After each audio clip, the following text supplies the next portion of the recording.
Lake Titicaca is a real record breaker. It's the highest navigable lake in the world. It's also the second largest lake in South America. It sits at 12,500 feet above sea level. That's 2/3 as high as Mount Kilimanjaro. But there's a mystery beneath the waves of this body of water that separates Peru from Bolivia, an ancient city that scientists discovered in the year 2000. That's when a team of international archaeologists came to the shores of Lake Titicaca to investigate talks of a site hidden underwater.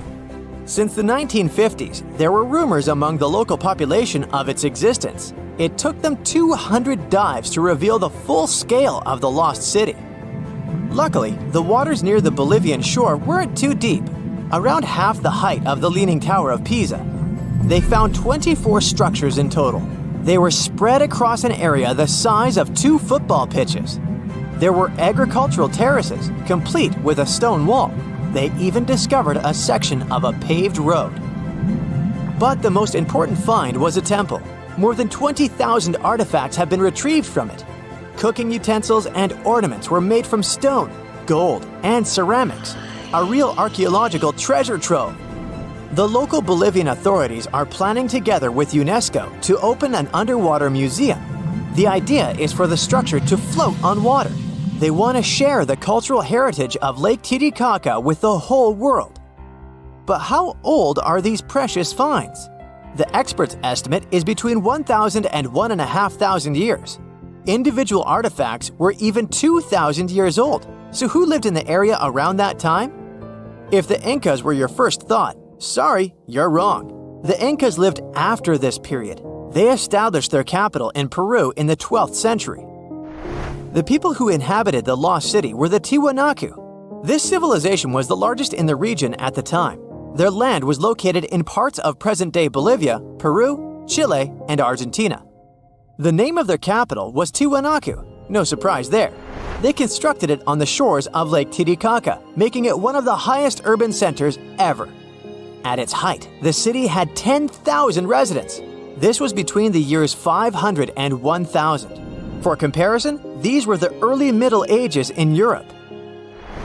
Scientists don't know much about the culture of this pre-Columbian civilization. They never developed a written language. The more famous Incas didn't write down words as we think of them today either. Instead, they used a system of knots tied in ropes. It was called quipu. They had different colors, but science still hasn't cracked the code. However, the Incas' spoken language, Quechua, survived until the present day. There are some 12 million speakers of it spread across South America. And for the Inca people, Lake Titicaca held special significance. It's an essential part of their creation myth. According to legend, a deity emerged from the lake with some human beings. He ordered the sun and the moon to rise into the sky. With their help, he then created other humans from stone. He brought them to life and commanded them to go and populate the planet. For the Incas, Lake Titicaca was a place of birth. They believed that the spirits of the deceased returned to the lake. An important part of the myth is Isla del Sol. It's Spanish for Island of the Sun. It's a tiny island in the Bolivian east part of Lake Titicaca. On its northern tip, there are mysterious ruins. This is a stone maze that scientists believe Incan priests used in their rituals. The labyrinth of stone is not the most impressive sight on the island. In its south part, there are 206 stone steps that lead to a fountain. Some even believe this is the famous Fountain of Youth. Anyhow, the fountain sits in the shade, so it's definitely a lifesaver after climbing all those stairs. At least visitors don't have to worry about the heat. The average summer temperature is just 57 degrees Fahrenheit. The Incas have influenced the history of Lake Titicaca in another strange way. Some 500 years ago, they started entering the territory of the native tribes. To escape danger, they constructed an artificial island and sailed away to safety. Even when the Incas were long gone, the natives continued the tradition. Today, there are some 120 of these human-made islands floating in the northwestern part of the lake. They are home to around 1,300 people. The natives make them from totoro reed, a durable water-resistant plant that grows in the area. Lake Titicaca's rich cultural history has earned it its Incan nickname, the Cradle of the World. But it's not the only lake in the world that hides an underwater city. Take, for example, Turkey's largest lake, Lake Van. It sits in the far east of the country, and it covers the surface 2.5 times bigger than London. Its turquoise blue waters are popular with tourists. Local archaeologists thought there was something interesting about the lake, but then a discovery stunned the scientific community. Divers found a fortress together with a city under Lake Van's surface. They recorded intact sections of the wall at least 10 feet long. Just by looking at the site, archaeologists estimated it was 3,000 years old. That places it in the Iron Age. The underwater city was the original hub for a long-lost ancient civilization. The ruins of their village can still be seen around the lake's edge. That's why historians believe that the recently discovered city was submerged over time as water levels in the lake rose. It remained hidden until the 21st century because of the lake's depth. At its deepest point, Lake Van would completely submerge the Petronas Twin Towers in Kuala Lumpur, Malaysia. The second largest lake in the Middle East was excellent at hiding ancient secrets. Just like Lake Atitlan in southwestern Guatemala, it got its name from a Mayan city that today lies underwater. But it wasn't always like that. Some 2,000 years ago, the Mayan settlement sat on an islet in the middle of the lake. Their view must have been impressive as it is today. Lake Atitlan is inside a volcanic crater in a spectacular highland setting. 3 cone-shaped volcanoes rise on the horizon above the water surface. No wonder people think this is the most beautiful lake in the world. But the Mayans had to abandon the settlement as water levels became too high.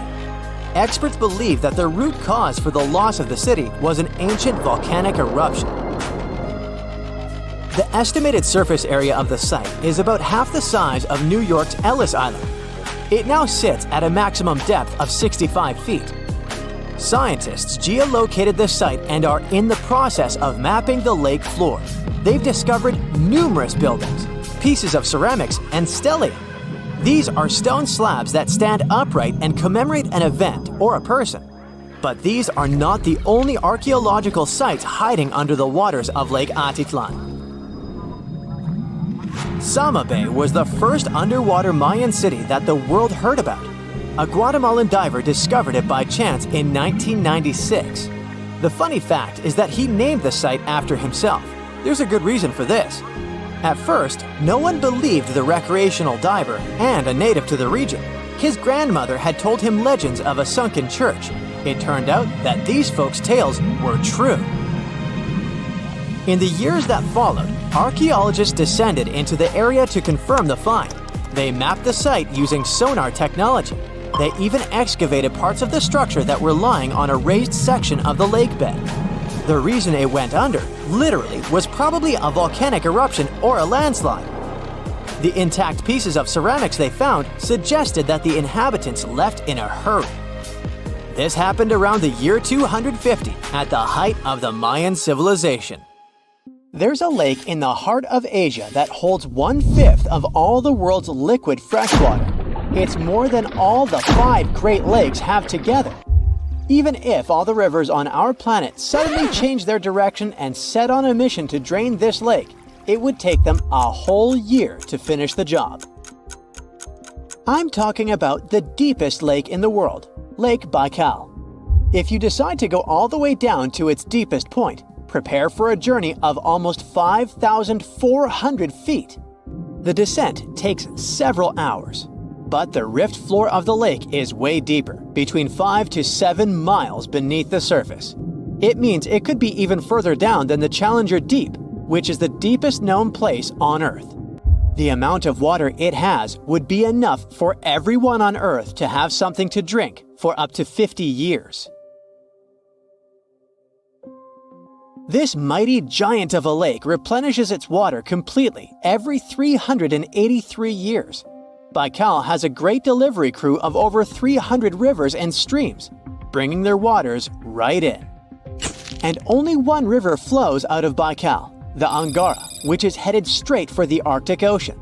Baikal isn't only the deepest, but also the oldest existing freshwater lake in the world. It formed at least 25 million years ago. It all began when the Earth's crust decided to play Tetris and created the lake and the surrounding mountains. At some point, Baikal must have been just a humble riverbed, but then tremors and fractures shook the Earth, and the distance between the shores got bigger. Water levels rose thanks to the melting glaciers. Then, several lakes formed and later merged into one. Baikal is one of around 20 lakes in the world that are older than 1 million years. And since it wasn't disturbed by glacial periods, it's a perfect research ground for scientists.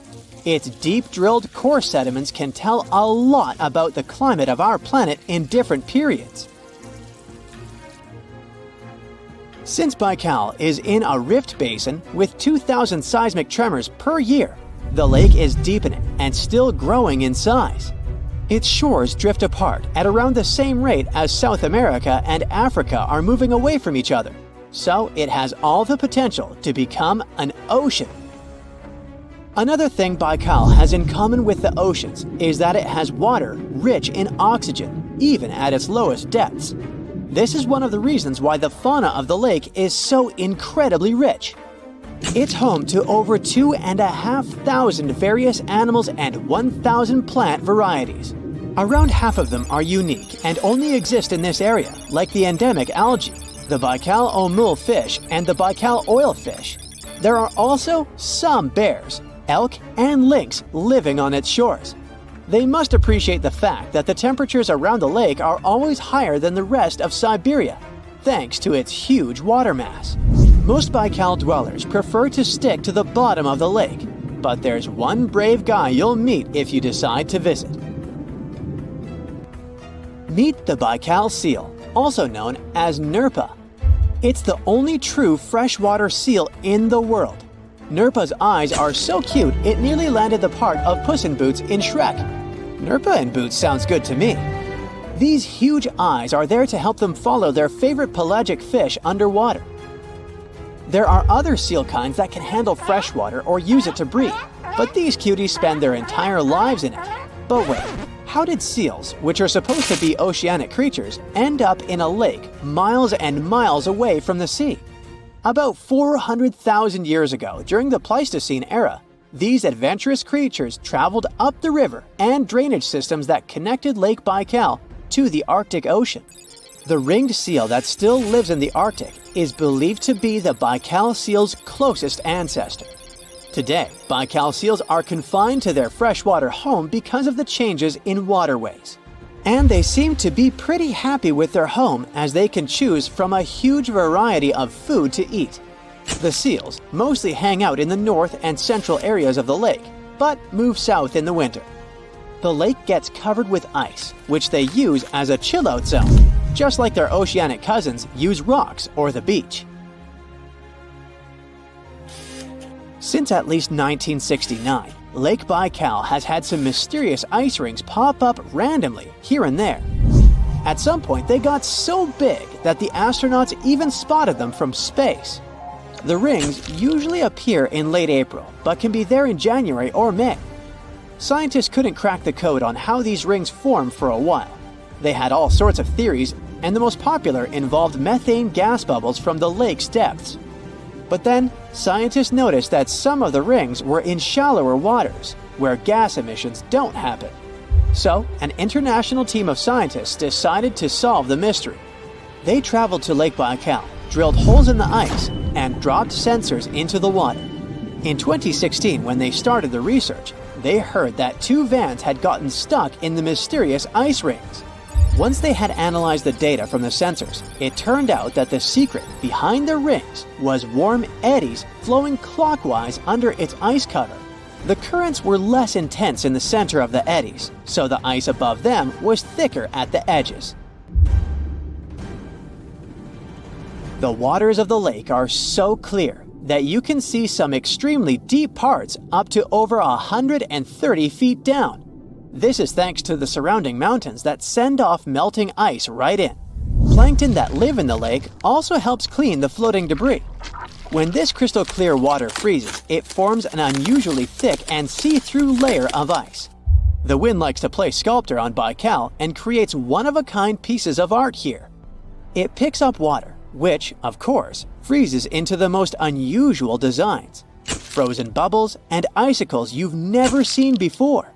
The location and geography of the lakes and the cycles of melting and refreezing create the perfect conditions for this ice workshop. And you can even see rocks that seem to be floating. The bottom of the rock freezes to the surface of the ice. Then, the strong winds wear away the surroundings, leaving a perfect pedestal for the rock. If you think the floating rocks look eerie, how about Baikal's version of the Loch Ness Monster? The local Buryat people have a legend about the water dragon master that lives in the lake. A dragon is believed to be the most powerful creature living on Earth in Asian mythology. They believe there are 4 dragons living in the 4 seas, each responsible for one of the cardinal directions. Baikal is the North Sea in this story. The image of this dragon is supposedly etched in ancient petroglyphs on the cliffs of Baikal. There's also a hefty stone slab that looks like a monument dated back to somewhere between the 3rd and the 9th century BCE, depicting a mysterious water monster. Imagine the stories this stone could tell, echoing the whispers of a bygone era and leaving us to unravel the enigma of the Baikal cliffs.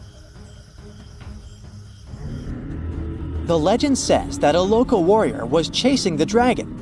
He finally reached the largest Baikal island of Alkan. He was ready to face and defeat the dragon, but the beast turned into a beautiful girl, and they got married. That's one unusual twist to a classic defeat the dragon and take the girl story. So, local legends describe that dragon as a giant sturgeon with an almost gator-like snout and armored body. In reality, the mythical monster must be one of the many huge fish living in the lake. They can afford to grow to several feet in length thanks to the high levels of oxygen in the water. Beluga sturgeon can weigh several thousands of pounds, lives up to 50 or 60 years, and never stops growing. Oh, gravity, you heartless so-and-so. Well, that's what I think when I trip over a stone and fall face down. Of course, I'm not clumsy, you know. Anyway, gravity is a constant, right?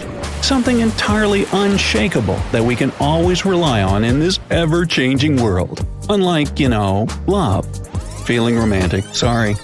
But what if I told you that it's not as honest and clear as you think? There are places on our planet where gravity behaves like it's gone crazy. And that's why you clicked here. So let's take a look. Magnetic Hill in Leh, India. There's a stretch of road in India that's been attracting tourists from all over the world. It's no different looking from the surrounding landscape, and you could easily pass it by without noticing, if not for one very unusual and a bit creepy thing.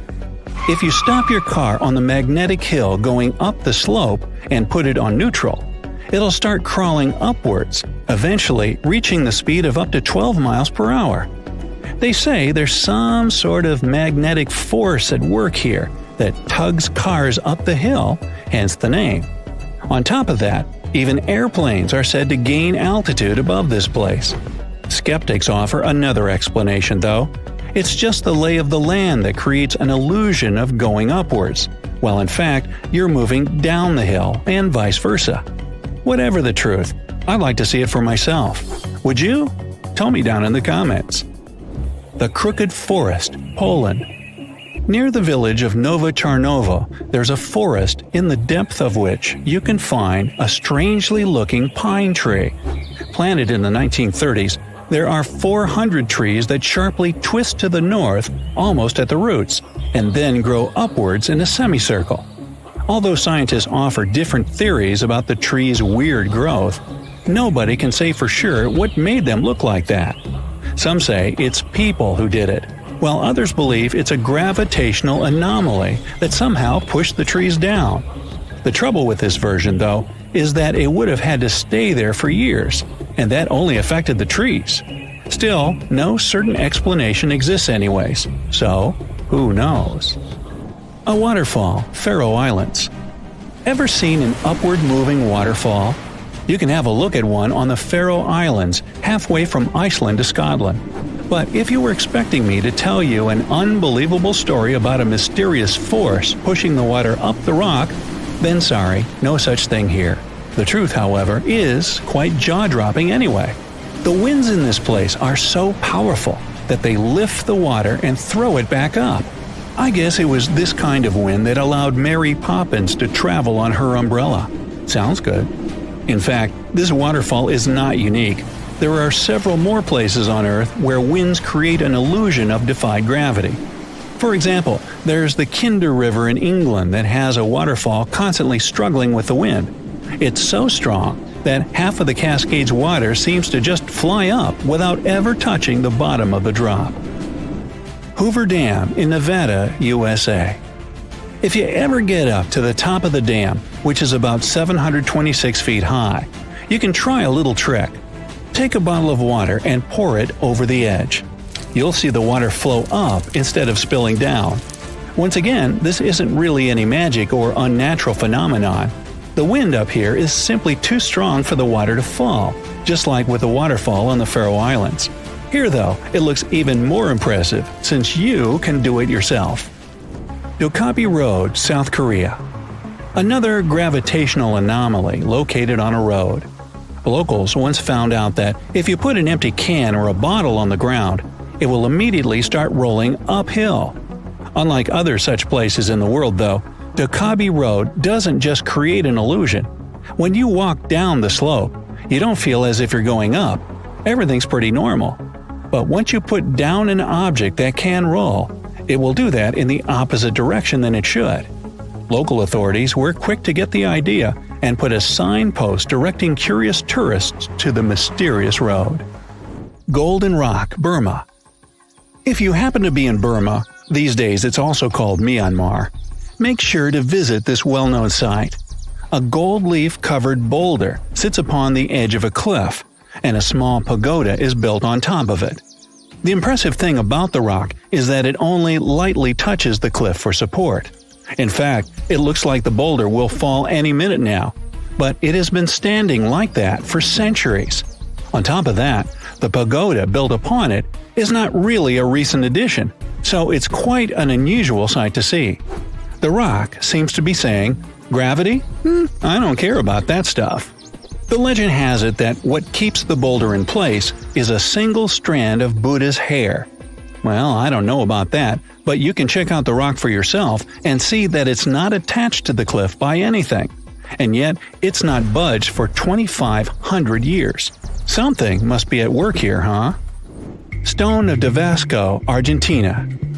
If there ever was a thing that said, "I defy gravity" out loud, it's the Stone of Davasco. The huge 300-ton boulder stands precariously on the edge of a cliff and rocks a little bit from side to side in the wind. People even checked it by putting glass bottles under one of its edges. They exploded with another movement of the rock. Unfortunately, today you can't see this wonder of nature as it was a century ago.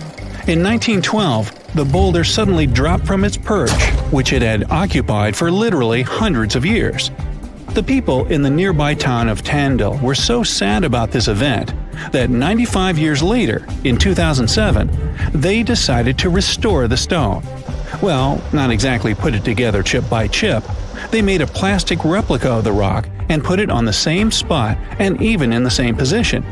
So even today, coming by Tandil, you can see its famous balancing boulder. More of a symbol now, of course, because it's no longer rocking and only weighs 9 tons, but instantly recognizable nonetheless. Devil's Tower in Wyoming, USA. Remember this place from the movie Close Encounters of the Third Kind? If not, you should go watch it, but not right now.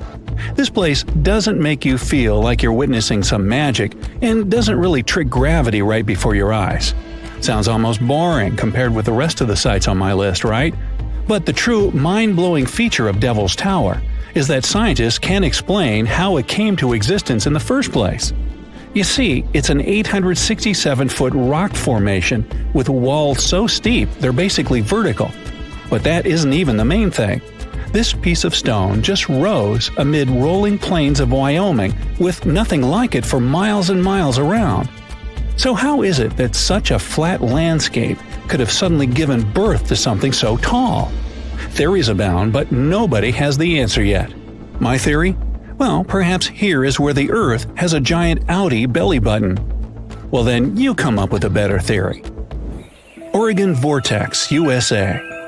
The House of Mystery in Gold Hill, Oregon amazes its visitors with gravity-defying effects. You can't stand straight there, always leaning to the side and having to hold on to something for balance. Balls roll upwards. And there's also a broom that stands perfectly still wherever you put it, unlike virtually everything else in this shack. The local Native American tribes called this place the Forbidden Ground, even before the house was built there, and they avoided approaching it. The owners of the shack, though, decided to turn it into an attraction, and they succeeded. They created an atmosphere of mystery around the place and spread the news about it in newspapers and later on the internet, and voila, a perfect anomaly is made. In fact, it's no more than a curiosity, a human-made optical illusion that tricks your eyes and other senses. Hudson Bay, Canada.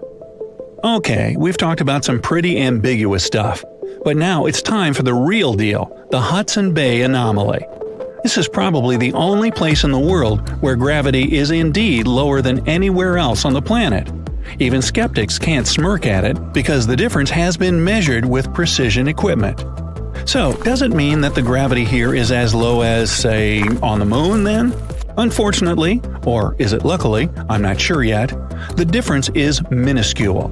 The exact value is 0.005%, or 1/200%. You won't be able to feel it even if you try your hardest, but it's still there. Scientists say this anomaly exists because of the ice sheet that covered the area about 10,000 years ago. It compressed the rocks so much that they still can't fully recover, shifting the gravitational field in Hudson Bay.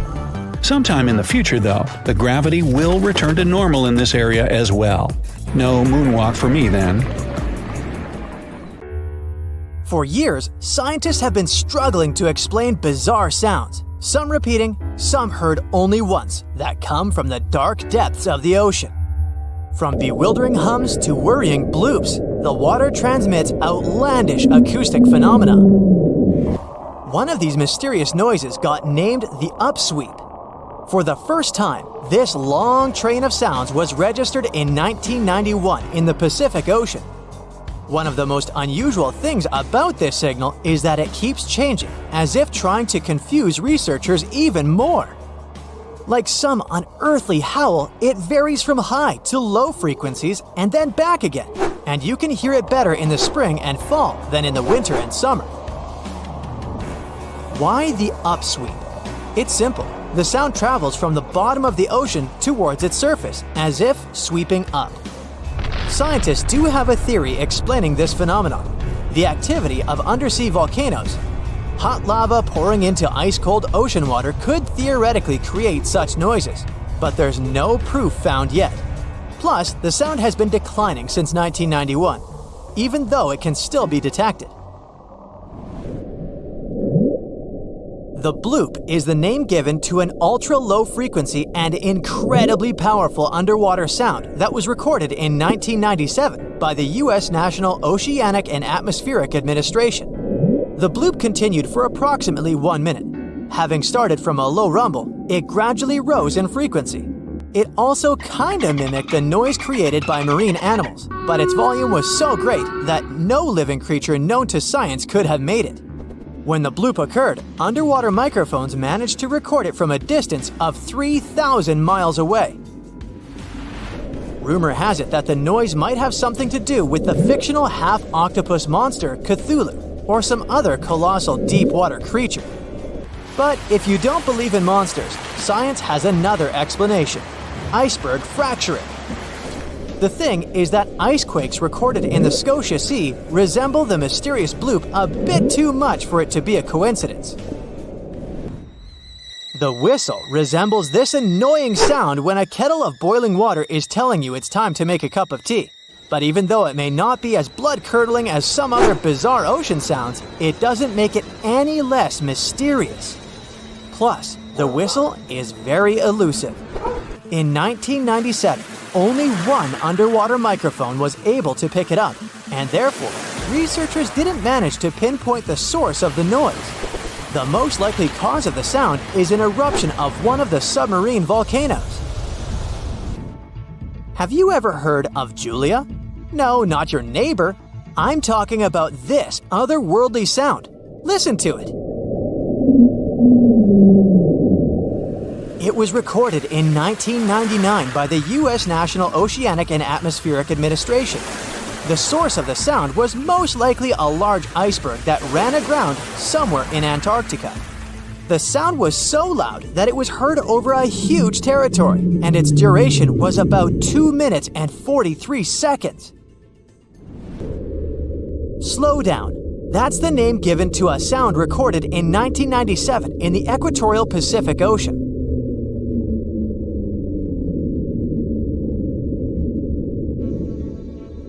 The sound was called this way because it slowly decreased in frequency over 7 minutes or so.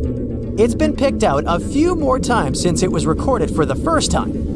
The source of the sound isn't very mysterious. Most likely, it was produced by a massive iceberg that became grounded in Antarctica, or it was caused by moving ice. By that, I mean the friction produced by a large ice sheet moving over land.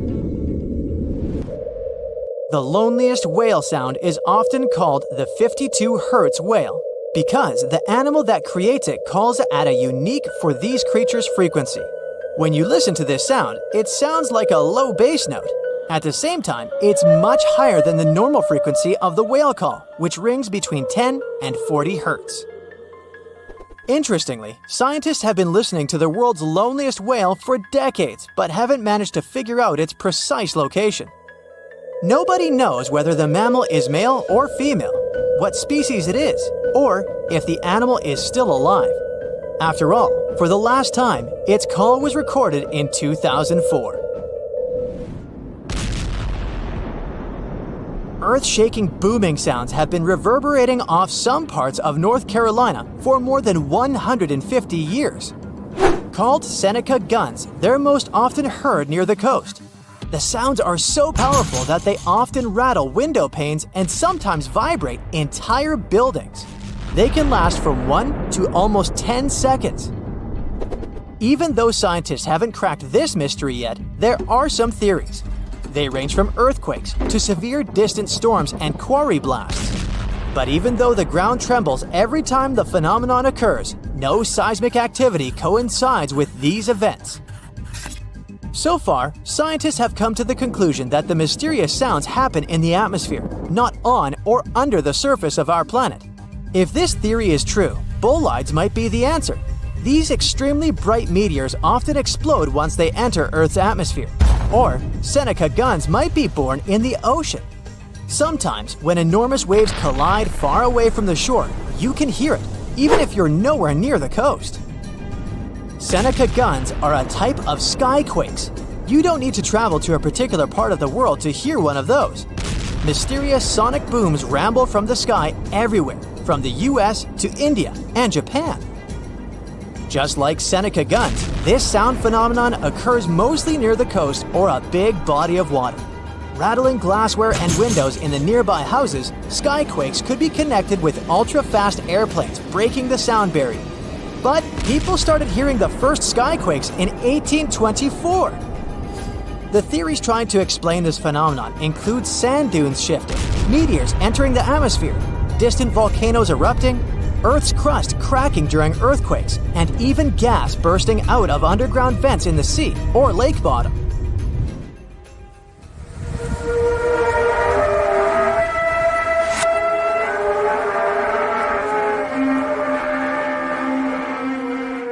In different countries all over the world, people get paralyzed with fear after hearing otherworldly trumpet sounds that seem to be coming from the sky. The inhabitants of the US, Canada, Australia, Germany, and the Philippines have already heard this hair-raising noise since it was first recorded in 2008. These sounds are sometimes called the sound of apocalypse. And although until recently, nobody could understand the origin of the sounds, NASA claims that there is nothing to be afraid of. The noise can be coming from our own planet. Usually, it's quiet and thus inaudible to the human ear. But when it gets louder, the outcome is the very trumpet sounds that scare people all over the world. Bristol hum started in the 1970s when hundreds of Bristol inhabitants began to talk about a bizarre noise audible only at night. The noise was a low-level hum, and nobody could identify or trace the source of the sound. But the strangest thing about the noise was that one day, it stopped as abruptly as it started, but not before people in other towns across Britain reported hearing similar sounds. Some time ago, the mysterious sound returned. In 2015, a group of French scientists claimed that they had solved the mystery of the Bristol hum. They stated that the culprit was ocean waves that made the ocean floor vibrate. But while it was all good and well, it didn't explain why the sound was around for only several years or why it chose to return. If you ever come to the town of Taos in New Mexico, don't let another strange and unexplained phenomenon send you running for the hills. This phenomenon is a faint, low-frequency hum ringing in the desert air and grating on your nerves. Even stranger, only 2% of people who live in Taos hear this noise. But for those who do, it's unstoppable torture. On top of that, everyone describes the sound in a different way, from a quiet whir to an eerie hum or even persistent buzz. And while some people believe that the Taos hum is the result of unusual acoustics, the others suspect a bad case of mass hysteria. No one has located the origin of the hum yet. In Utah, in the middle of the desert, there are striped ponds that seem to be something from another world. The color gets even more dramatic, contrasting with the red Moab desert. The ponds have those stripes because of the evaporation. The more water there is, the more vibrant the blue shades appear. The electric blue color is artificial, though.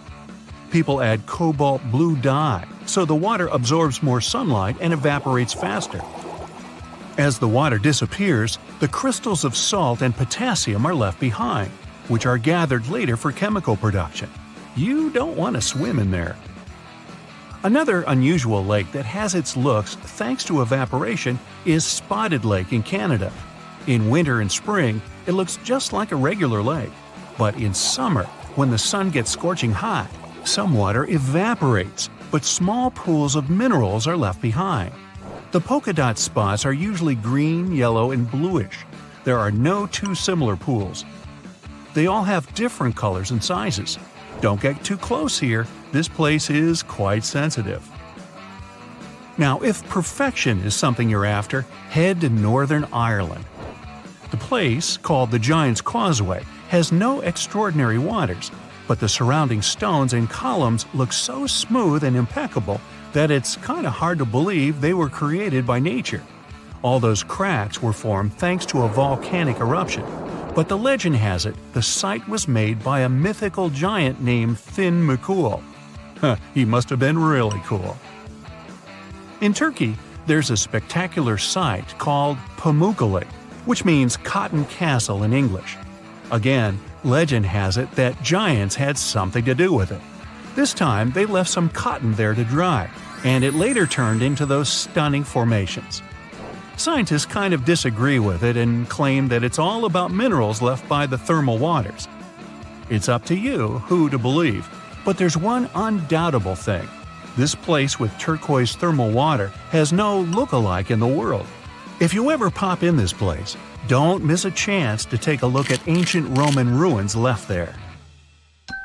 Back in 1802, humanity spotted something they never saw before – the pink water. Nope, it wasn't some fancy strawberry lemonade or something. It was an actual source of flamingo pink water. Meet Lake Hillier, located in Western Australia. It's not hard to guess that it attracts people because of its unique color. It never changes and stays pink throughout the year. No giants spotted adding pink dye there, so this time it's all about algae, bacteria, and high salinity. It's totally safe to swim there, but nobody can do that. Regular tourists just can't visit it.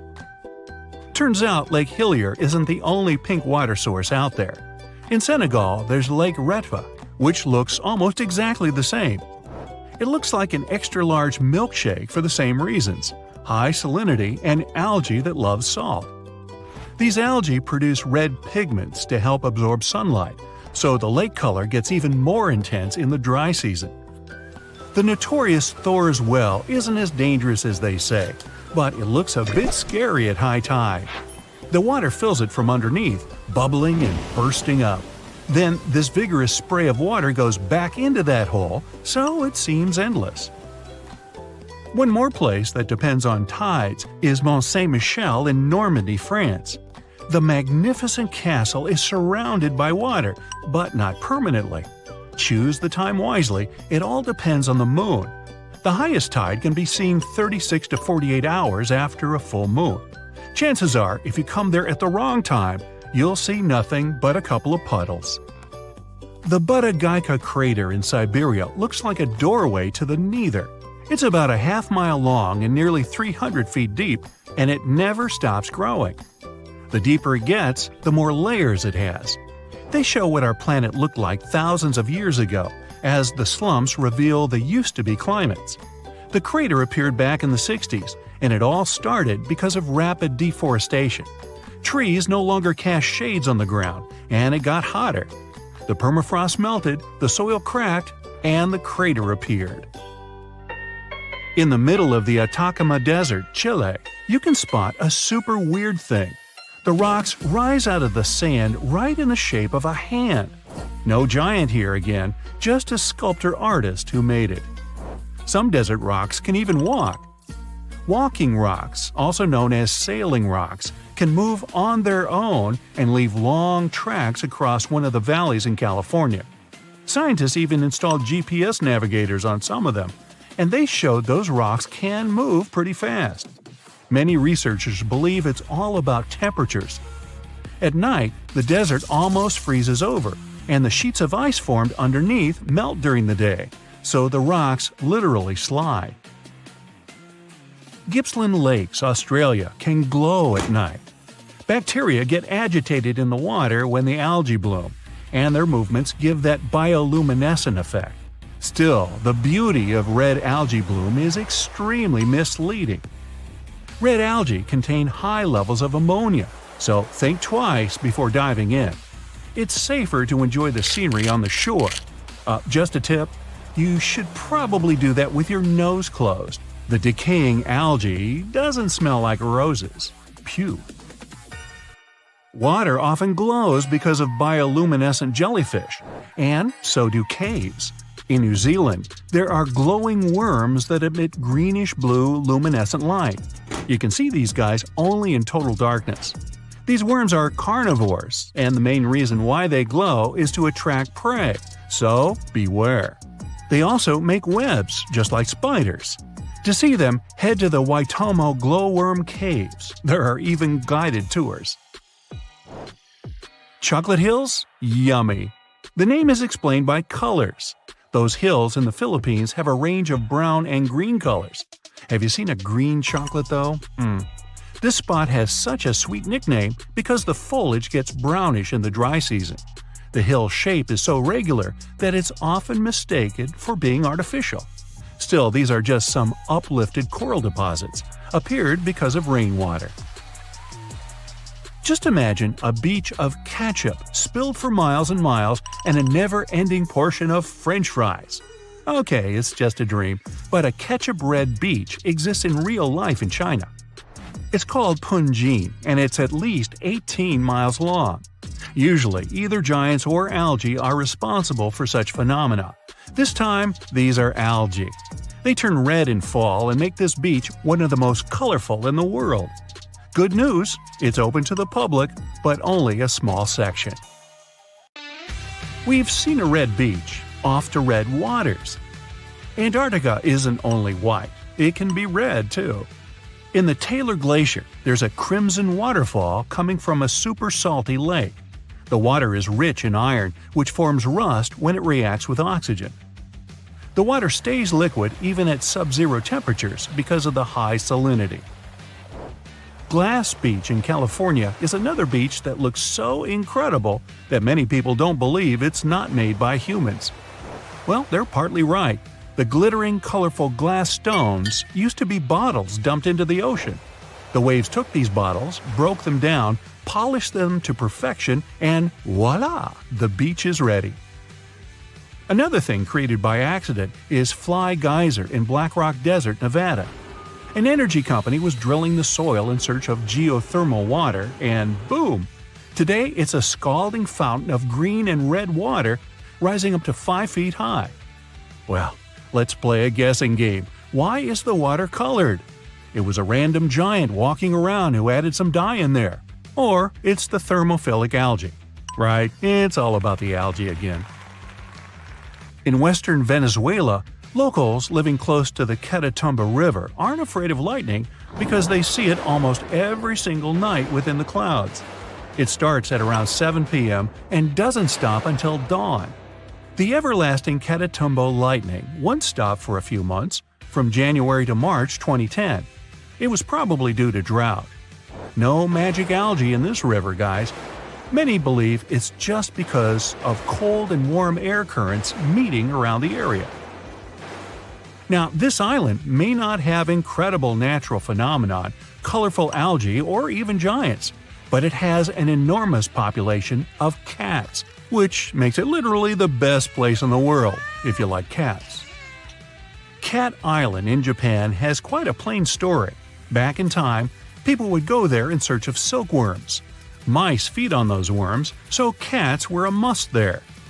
If tourists come there, they can stay in cat-shaped cabins. Clever. Naturally, no dogs are allowed there. Oh, and if you want to make a donation, you can always feed the kitty. You're strapped in a boat cruising down the Amazon River with the sun scorching hot. As you check out your map, your boat starts rocking back and forth. The water is starting to get more intense, so you hang on for dear life. You tuck your map in your pocket and try to take control of your boat. You strike some jagged rocks and duck low to avoid tree branches. Your boat strikes a large rock out of nowhere and capsizes. You're swimming in the murky green water. While you're trying your best to get ashore, your boat gets washed away. Underneath the water lies a whole new world of bizarre and dangerous animals. Candiru fish are snake-like creatures that can grow up to 16 inches long. Arapimus can weigh more than an adult male and are taller than most basketball players. They're the biggest freshwater fish in South America. They have a hybrid gill system that forces them to pop up to the surface every 5 to 15 minutes to breathe in oxygen for their large swim bladder. You swim out of the raging water and dry yourself off. Oh no, your map is completely soaked. There's no way you can get to your destination without it. You venture into the thick rainforest, shoving the branches and leaves away. As you get deeper, you notice something on a tree. It's barely moving, but it's got sharp claws and a raggedy coat. It stretches its arm to another branch and tries to pull itself up, ever so slowly. Sloths sleep more than half their days and only head down from trees once a week. They're so motionless, they sometimes grow algae and moss on their fur. The rainforest gets denser with each step until there's barely any sunlight illuminating the path in front of you. You notice a figure following you. With every branch you step on, you can hear a faint sound right next to you creeping around. You start walking a bit faster, and the sound catches up with you. You make it out of the dense part and tread along a narrow path until you reach a cliff. You can't walk normally here, so you pin against the wall and walk sideways to cross the hills. You slowly move across with the river 30 feet below you. You move your right foot, and some rocks fall into the river. You keep going and misstep. You're about to fall, but you hold on to a large tree branch and pull yourself up. You notice a couple of colorful poison frogs inches away from your fingers. Touching any of these frogs can be extremely dangerous and harmful, despite their amazing color patterns. The golden poison frog is one of the most poisonous animals in the world. One of them hops right next to you, so you let go of the branch and fall back in the river. The river is washing you down until you reach a calm current. Underneath you is a swarm of piranhas swimming with their sharp teeth. The red color on their skin is unmistakable, so you swim off like an Olympic athlete. Piranhas will eat anything that gets in their way, no matter the size. You grip onto a log and climb up a small rock to catch your breath. There's a huge electric eel underneath the rock. Despite their name, they're more related to catfish than eels. They use their powerful 600 volts of electricity to defend themselves and catch food. You're stuck, unless you're like the common basilisk that can run on the water like a jet ski. These incredible lizards have special webbing on their toes and can run the distance of a basketball court. You hop on a bunch of rocks until you reach the land. You continue walking along the riverbank until you come across a moving rock. You rub your eyes and see it moving again. It's a dinosaur-looking turtle that resembles a crocodile with armor. The mata mata is a freshwater turtle that disguises itself with its surroundings to catch prey. Their heads stretch longer than their bodies. You shimmy your way past it and continue. You head back into the rainforest and find a spot to rest. Wait, there are giant ants everywhere. They're the biggest ants in the world and can produce one of the most painful stings out there, even comparable to a wasp's sting. You immediately get up and find another place to rest. As you continue walking along, you notice the same feeling of something following you. You can hear some leaves rustling, but it's getting dark and there's no way of telling. You find a nice little spot to build a campfire and catch some Z's. But in the Amazon, everything is a threat, except for those cute capybaras wandering around. They live in groups next to water sources. They're also the biggest rodents in the world. You don't need to worry about them if you're stuck in the middle of the Amazon rainforest. Suddenly, you feel something slithering up next to you. You look down and see a massive green anaconda just about to constrict you. They are the heaviest snakes in the world and can grow up to 20 feet long and have a huge appetite. You get up and sprint your way out of there. All right, you found a decent cave to crash in. It's daytime again, and you're still alive. You continue walking along the rainforest. You were able to find some breakfast to boost your energy for the rest of the day. You spot something on a tree that looks like a branch, but it's actually a potu, a master of disguise that can spend days motionless on broken tree branches. These bizarre birds use those branches as their permanent home, where they lay their eggs and chill all day.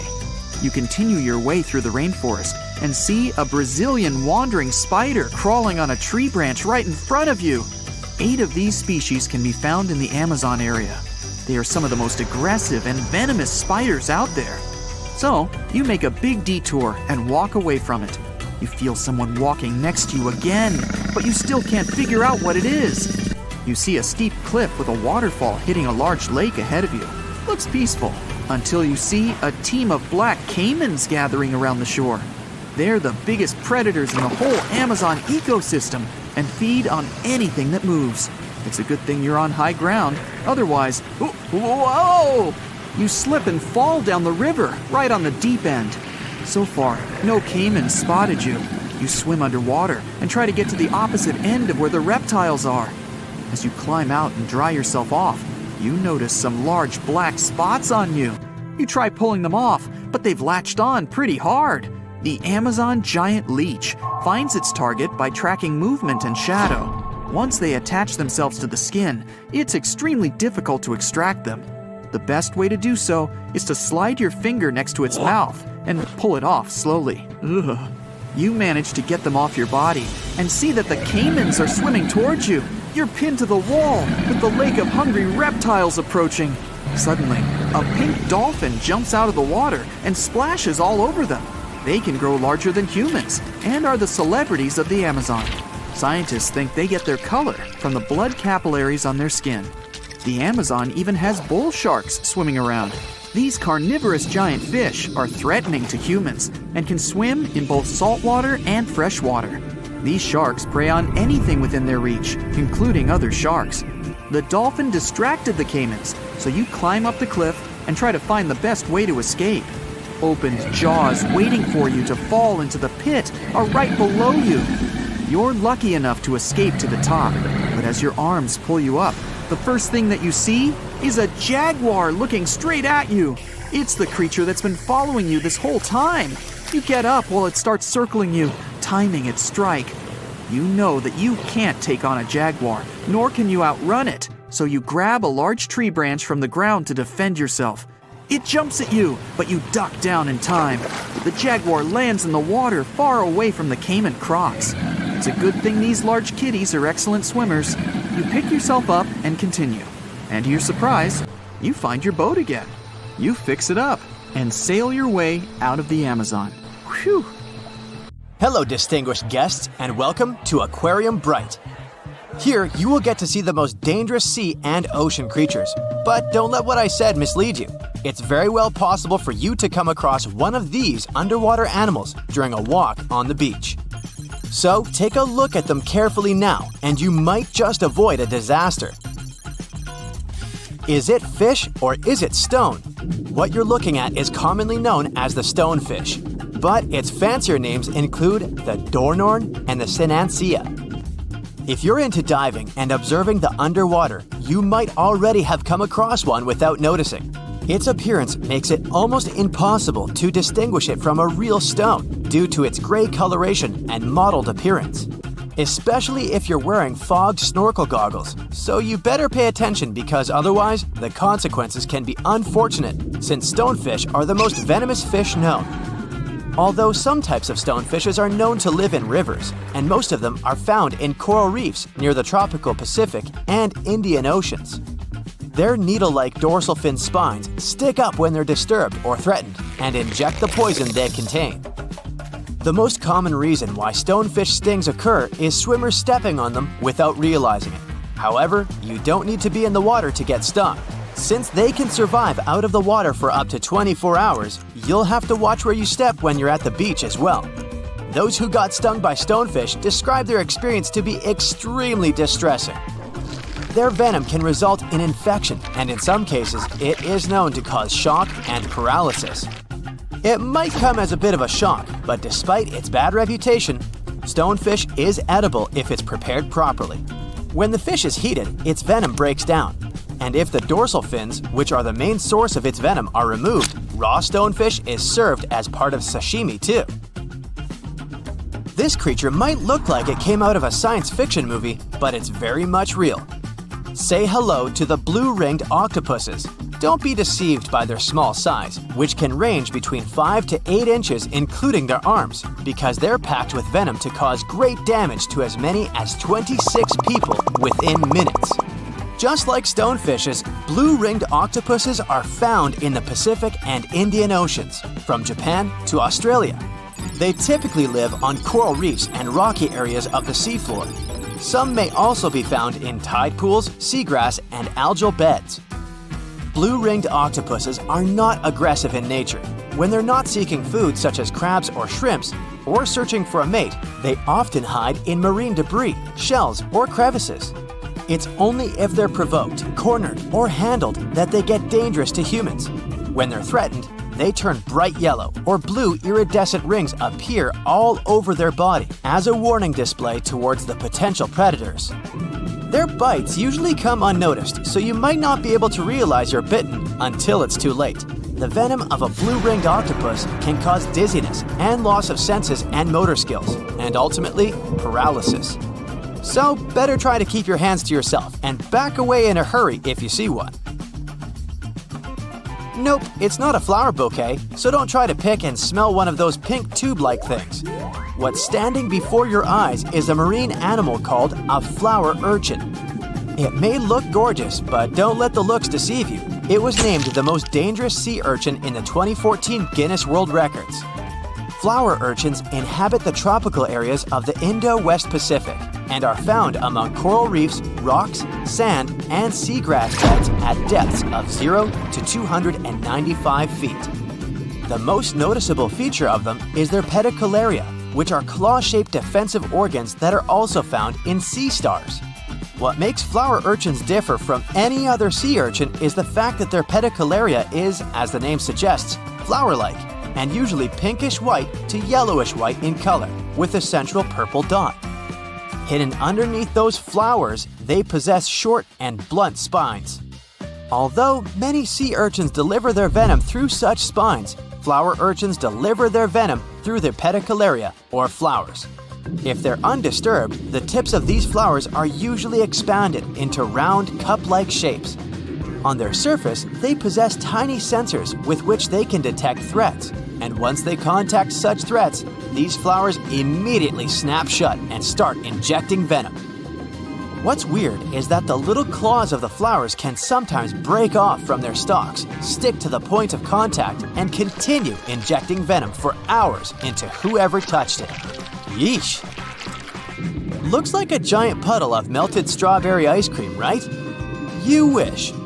It's a lion's mane jellyfish, which is also called giant jellyfish, Arctic red jellyfish, or hairy jelly.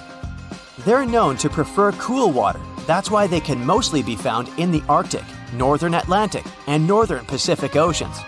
But it's possible to spot them around the British Isles or in the Scandinavian waters too. Lion's mane jellyfish are one of the largest known species of jellyfish. They get their name from their long, flowing hair-like tentacles and can reach lengths up to 10 feet. And although the average bell diameter of a lion's mane jellyfish is around 20 inches, they can sometimes attain a diameter of over 7 feet. The largest lion's mane jellyfish recorded was seen in 1865 off the coast of Massachusetts. It was measured to have tentacles around 125 feet long and a diameter of 7 feet. To help you picture it, this is longer than a blue whale. Lion's mane jellyfish hunt by extending their tentacles outward and creating a trap to catch their food.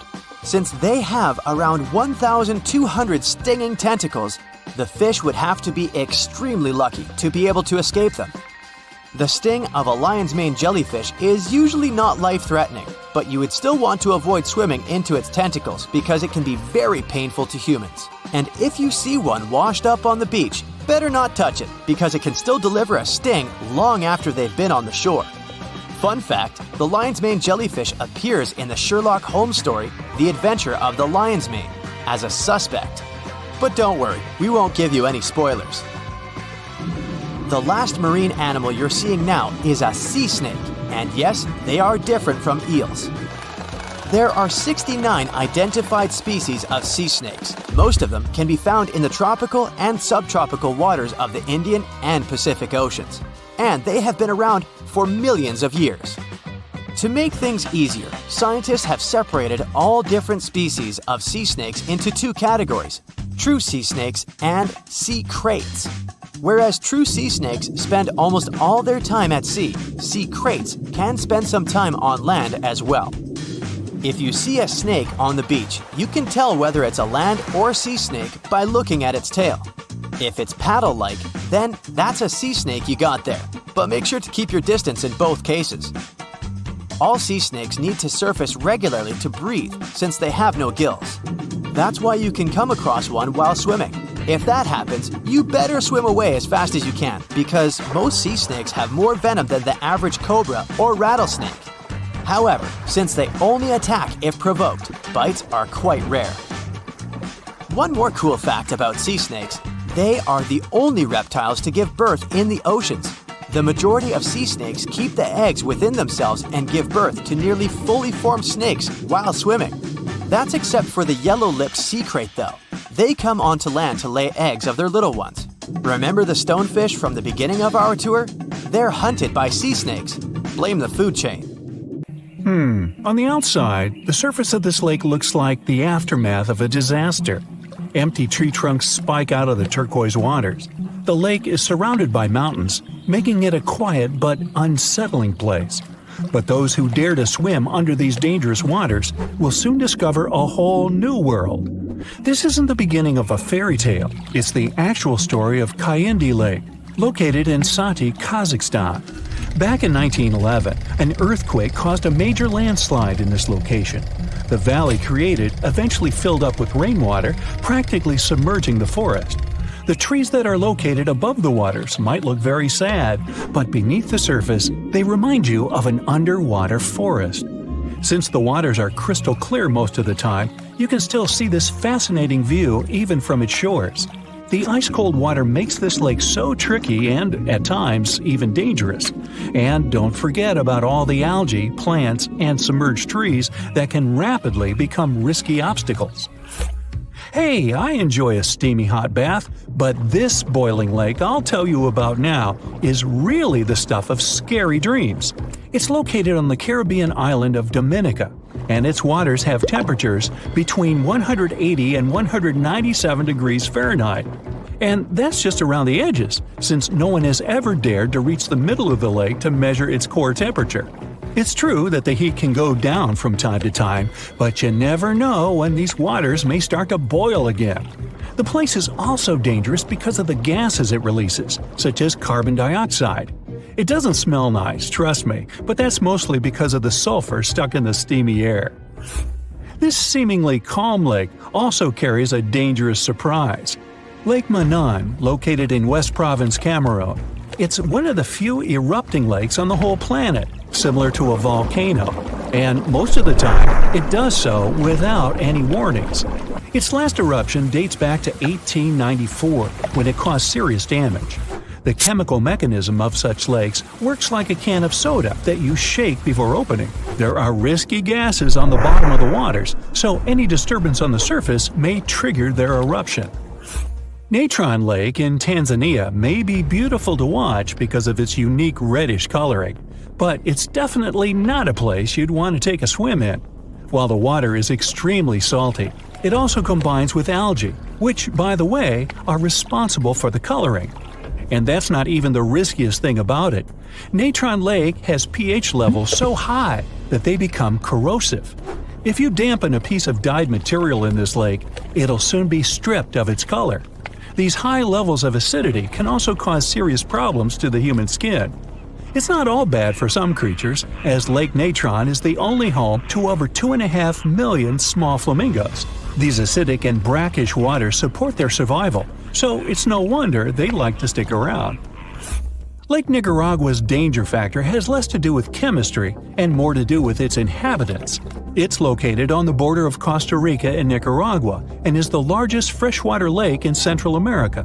When you first look at it, you won't think it can be dangerous, but because of the bull sharks inhabiting it, I wouldn't recommend taking a swim. Sharks tend to be unpredictable and at times intimidating creatures. Plus, they will eat everything if needed. Scientists initially believed this species of shark was only found in this lake, but they soon discovered that people had seen the same sharks in the Caribbean Sea. These astonishing creatures not only cross a distance of over 120 miles to get here, but can also adapt to freshwater, something not all fish can do. Belize's Great Blue Hole may seem alluring to divers. I mean, it has a gorgeous deep blue color and is pretty close to the mainland, about 62 miles. The problem is that beneath the surface of these tranquil waters is a mixed-up series of tunnels which contain many types of coral and other wildlife. These caves are what makes diving through the Great Blue Hole tricky. More so, specialists discover that deeper into the waters there are fewer and fewer creatures. Why? Because of a hidden layer of hydrogen sulfide that spans over the whole width of the sinkhole. Since there's no oxygen, no creature can ever survive this deep into the hole. Lake Lanier is the largest lake in the state of Georgia. It has a lot of visitors each year, about 11 million, so that's about the same number as visiting the Louvre Museum in Paris. Despite its popularity, a lot of accidents happen on this lake, and nobody knows for sure why. One of the explanations may lie beneath the surface of this mysterious lake. There's a lot of debris and rubble in there, along with random objects that have been tossed in, like boats, lawn chairs, and even fishing wire. All this creates a tricky underwater obstacle course. With the added low visibility on the surface of the lake, this place can become risky to navigate. Another one of those lakes that looks like someone might have overdone with editing is the Grand Prismatic Spring, located in Yellowstone National Park, which stretches into the states of Wyoming, Montana, and Idaho. Swimming here is completely prohibited. Why? It's 189 degrees Fahrenheit in the center, almost close to boiling temperatures, and the outermost ring reaches around 131, hence the colors. Since the center of the water is way too hot for any life to make it, there's nothing clouding the surface. The lack of any living organisms here creates that vivid blue that looks almost painted over. On the small Mediterranean island of Cyprus, there's not a lot of rain during the summer. That's why some bodies of water here become so dry that in certain areas they get covered in a layer of baked salt. It's the case for the Larnaca Salt Lake. Now don't be fooled by the eerie landscape. These lands can easily become a trap. That's because it's easy to get confused about what's actually a dry surface and what's just a thin layer of salt on top of water or mud. More so, underneath the crust are salt crystals, which can cause problems for people's skin. Samisen Hole is one of the most dangerous places to swim in the whole of Thailand. It's because it's very deep, reaching 280 feet, and gets extremely dark. At certain points, as divers get lower, they can even reach places with zero visibility. No wonder a lot of people get confused and can't seem to find their way up anymore. The largest lake in Africa and the third largest lake in the entire world is called Lake Victoria. Not all of its waters are unsafe for people, but some regions can rapidly cause problems. Why? Particularly because it has its own isolated weather system, and that makes the weather really unreliable. It can go from bright and sunny to terrible in a matter of seconds. I mean, who would want to get caught swimming in the middle of a storm, right? Pustoye Lake is located in Siberia, so I'm guessing I don't need to tell you the waters here get extremely cold. But if you look at the lake, there's nothing out of the ordinary with these waters. Is that completely true? Most likely not, and people tend to avoid swimming here at all costs, even if they can resist the freezing cold waters. So, what makes Lake Pustoye so mysterious and dangerous? Well, nothing seems to want to live here, and scientists have yet to discover why. They tried to fill the lake with many types of fish and various plant species to see if they could survive in the waters, but the results were disappointing. Since we don't know exactly what makes it so difficult to survive here, don't go running for your swimming trunks just yet. It's best if you stay away. Hey, you don't have to tell me twice. The tranquil-looking Lake Manaun in Cameroon is one real trickster. At first, it may seem calm and peaceful, but this lake is like a fiery volcano waiting to erupt at any moment. And it doesn't even have the decency to give any warning signs. Its last outburst was way back in 1984, which caused a bang that left everyone in awe. It's like the lake's got a soda can mechanism down there. Or, in technical terms, it experiences a limnic eruption. This rare phenomenon happens when gas from deep under the water suddenly erupts. Certain things have to happen prior for it to occur, though. There are some things you can look out for if you feel worried. For starters, if the vegetation around a lake looks a bit flattened, it might have previously experienced a limnic eruption. That's because the water can pop up with a lot of pressure and overflow. The water being a bit warmer all of a sudden can also mean you need to head to safety. There's this lake in Kazakhstan that looks like a total disaster on the surface, with empty tree trunks sticking out of the water. Not cute. But if you're feeling daring and want to take a swim, you'll be transported to a whole new world. Its story goes back to the year 1911, when there was a landslide that filled the valley with rainwater, completely submerging a local forest. As mesmerizing as it might sound, it's no easy task to dive in. The water is freezing, and all the algae, plants, and submerged trees make it a risky obstacle course. Have you heard about this scorching lake on the sunny Caribbean island of Dominica? The water around the edges is at a sweltering 180 to 197 degrees Fahrenheit. No wonder no one has the guts to measure the middle. It's that hot. Sure, the heat may go down once in a while, but who knows when those waters will start boiling again? Plus, this place is full of nasty gases like carbon dioxide. Because of them, let's just say it doesn't exactly smell like roses. More like rotten eggs. So unless you want to end up looking like a boiled lobster, I suggest you stay away from these waters. If you're planning a trip to Tanzania, you might want to think twice before diving into Natron Lake. Sure, it's got a beautiful reddish hue, but that's thanks to some bacteria that call this lake home. And don't even get me started on the pH levels. They're so high they might even strip the color off your swimsuit. But hey, at least the flamingos like it there. Those acid-loving birds are living their best lives in a group with 2.5 million of their closest feathered friends. How come these birds manage to thrive there, you might wonder? Well, no predators means no stress, which equals easy breeding. They also love feasting on that fancy bacteria, which makes the water all pink.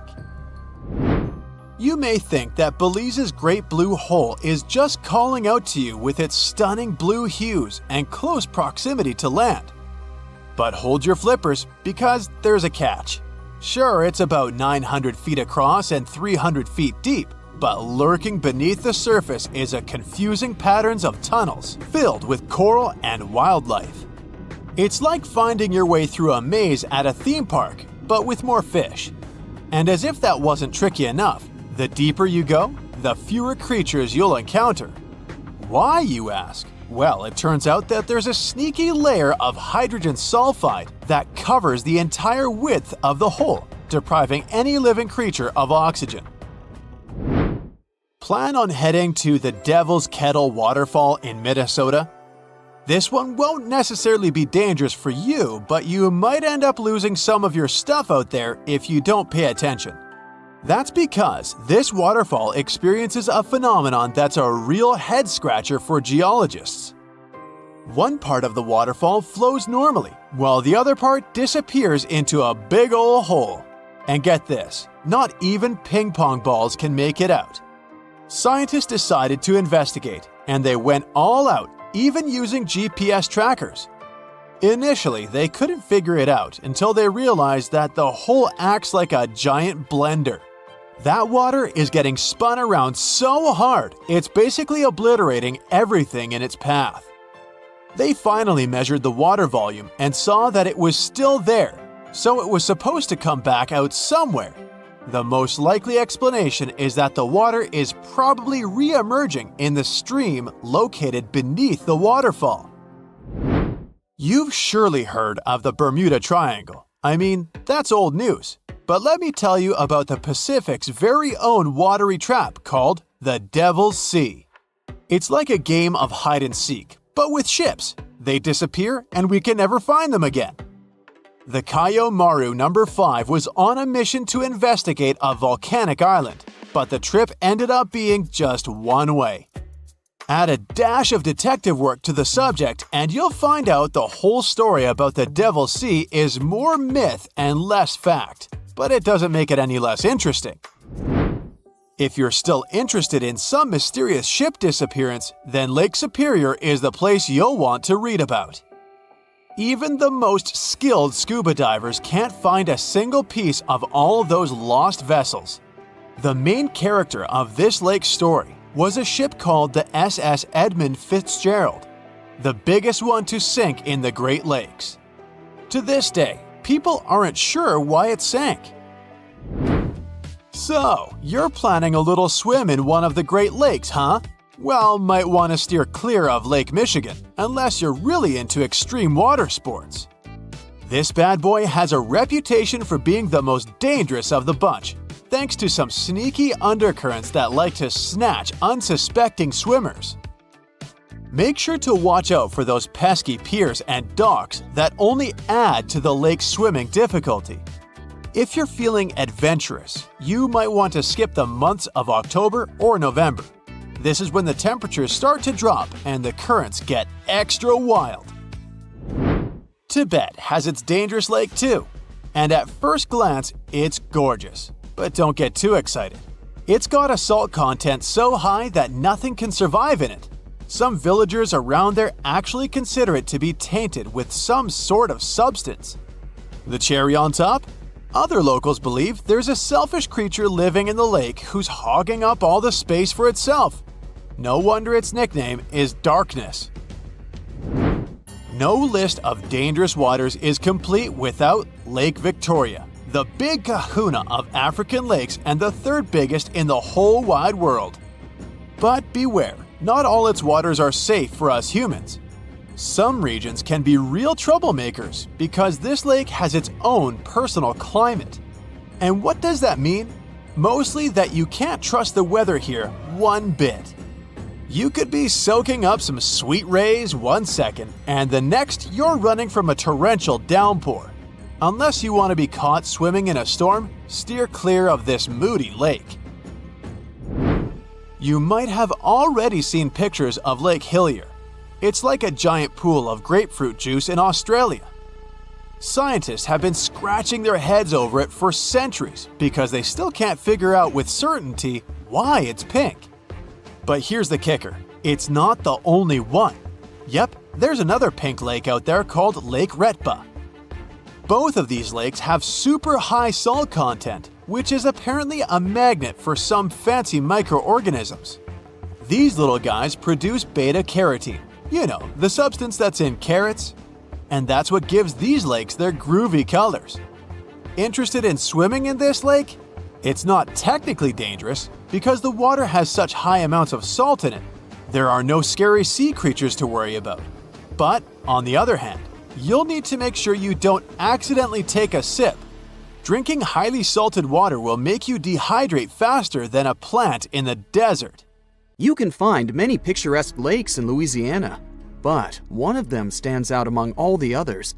This deep lake is calm and beautiful, but its origin is closely connected with the story of a large-scale disaster that changed the entire ecosystem. A catastrophe that people managed to miraculously survive. And this disaster happened because of a mistake of just one person. To discover the incredible history of Lake Pinure, let's move back in time to more than 40 years ago. So, it's 1980, early morning of November the 21st. Several workers start their shift. They continue searching for oil.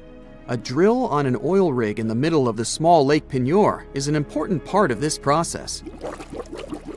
The depth of this lake is about 11 feet.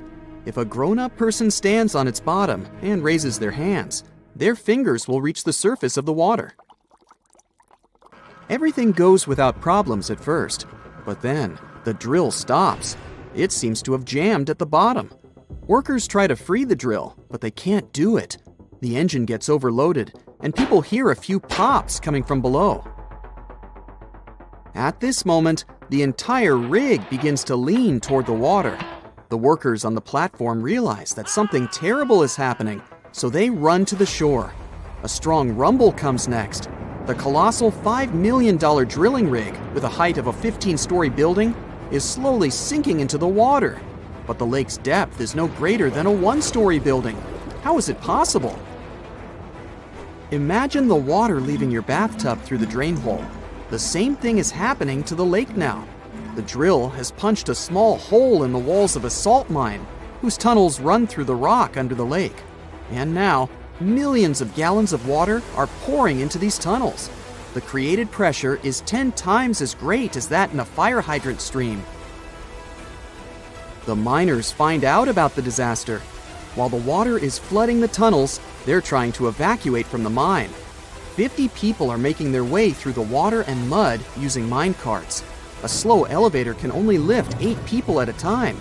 It takes 7 approaches to evacuate all the miners. Can you imagine how the people at the end of the line feel? The devastating flood is behind you, and several dozen people and 1 slow elevator are ahead. Fortunately, all the people manage to escape. The water displaces the air from the mine, compressing it. First, it breaks through all the tunnels, and then it comes out from the ground in the form of geysers. But the disaster doesn't end there. A large funnel forms in the middle of the lake. The hole is expanding, pulling more water inside. The land around the lake begins to crumble and fall into the mine. Along with the soil, the funnel pulls in 11 barges, a tugboat, the entire oil platform, and many trees. The whole beach around the lake disappears. There's so much water in the salt cave that the direction of the flow of the nearest river changes. Now, not only the lake, but also the water from the surrounding area is flooding the mine. The funnel is expanding. From the side, you can see the formation of a massive waterfall with a height of 164 feet. This is the height of a 16-story building. At this moment, it's the highest waterfall in Louisiana. Fortunately, the destruction doesn't last long. 2 days have passed. The mine is completely flooded. The funnel has disappeared. The water calms down. Several days ago, it was a shallow lake. Now it has a new bottom, located at a depth of 200 feet. This changes the ecosystem forever. New species of fish and animals appear there. The drilling company paid a fine of $45 million to compensate for the damage to all flooded enterprises. Of course, people investigated the cause of this disaster. It turned out that the engineer made a mistake in the maps. He used incorrect calculations to select the drilling coordinates and got to the salt mine. There is another lake with a huge funnel inside, and it's also artificial. But this time, people created it on purpose. Welcome to California, to Lake Berryessa. Previously, there was a small farming town of Monticello near the lake. In the last century, people built a dam here. But during the rainy season, the water level in the lake rose and poured over the dam's edges. Water flooded the land and washed away roads. You need to make the dam even higher to solve the problem, right? This is quite logical, but the town's engineers thought of something better. They dug a hole near the lake and covered its insides with concrete. It looks like a wide circular tunnel leading into the ground. During the rainy season, the level of the water rises high enough to reach the pit, and millions of gallons of water pour into it. It resembles a giant drain hole in the bathroom. All the water entering the hole travels through a horizontal tunnel and gets into the nearest bay. This is an effective and practical invention and an excellent attraction for many tourists. Skateboarders also like to hang out here. When the water level is low, they gather at the bay, near the place where the water flows out. The round tunnel is an excellent playground for skateboarding. We're moving to the desert of Yemen. There, we're also looking for a hole, but without a lake this time. This hole, the size of a basketball court, is in the middle of the desert. Scientists still don't know what's at the bottom of the hole or what formed it. But the locals are sure this pit is a portal to the underground world where evil spirits live. Even if you don't believe in all this, the giant hole in Yemen can still scare you. Sometimes, strange, frightening sounds come from the depth of this black abyss. And there's always an unpleasant smell of rotten eggs wafting out of there. The hole is so dark, it absorbs sunlight. You won't see anything, even if you point a flashlight inside. People have studied this place with the help of powerful optical lenses and drones, but they couldn't see anything except the frightening darkness. From a distance, this place looks like a blob of black paint in the middle of a golden sandy canvas. Even now, the giant hole in Yemen is one of the most poorly studied and mysterious places on Earth. But recently, a group of brave people got down to its bottom. They found stalactites, snakes, and even waterfalls there. Scientists are trying to figure out how the hole appeared and how old it is. Some say that the hole was caused by construction works when geologists were drilling the soil in search of minerals. The drilling process made the surface of the ground collapse. And now let's visit another famous hole hidden under a huge amount of water. It's the Mariana Trench. This is the deepest pit on Earth, located in the western Pacific Ocean near the Mariana Islands. It's so deep, it can fit 1.5 Everests. To dive to the bottom, you need special equipment that can withstand intense water pressure. It should be a sturdy bath escape with an ample supply of oxygen. It's expensive, but the trip is worth it. In the Mariana Trench, you can meet unique, strange creatures you will never see on the surface or in some other region of the ocean. Toxic crayfish and microorganisms feeding on a substance that looks like oil live here. You can meet fish with transparent bodies and see their organs and skeleton. Creepy, toothy monsters similar to anglerfish can swim by. These creatures seem fragile and harmless. But look at yourself. You're inside a bath escape made of alloys of several metals. Water pressure can turn an ordinary car into flatbread here. And these fish with transparent bodies swim as if they're just hanging out in the pool. Let's check out one interesting town surrounded by mountains and woods in upstate New York. This place sits right on a big lake, and the city is called Lake George. People like to come here to go fishing, boating, and take up other water activities. You can meet many fishers, athletes, and a screaming man standing by the shore. Lake George is one of the most popular places in the northern part. Wait a minute, what? A screaming man? What does it mean? Yeah, people come to the shore, look towards the lake and the mountains, and just scream loudly. It looks pretty weird from the outside. Here's a young guy screaming, then he leaves, and a girl stands in his place. She starts screaming too, and then she offers you to do the same. Okay, you come to the spot where she was standing, turn towards the water, and shout. Wow! The sound of your voice echoes back to you. You hear yourself as if the sound wave passed through a giant megaphone. Your scream sounds distorted. It's unbelievable. You get closer to the shore and start screaming again. But this time, the magic is gone. You hear your usual scream. You return to that point, and here's the sound of your cry rising to you again with an echo. But how does this happen? Look where you're standing, the girl tells you. You're standing on a round concrete platform with an engraved image of a compass. Right on the compass, you see a blue map of the lake. In the center of this pattern, two compass lines intersect and form the X symbol. Anyone who stays in this exact spot and shouts towards the lake will hear an incredible echo of their voice. It's as if your scream is coming back to you from another dimension. But the most exciting thing is that people standing nearby don't hear it. They see you as just a screaming person with an ordinary voice.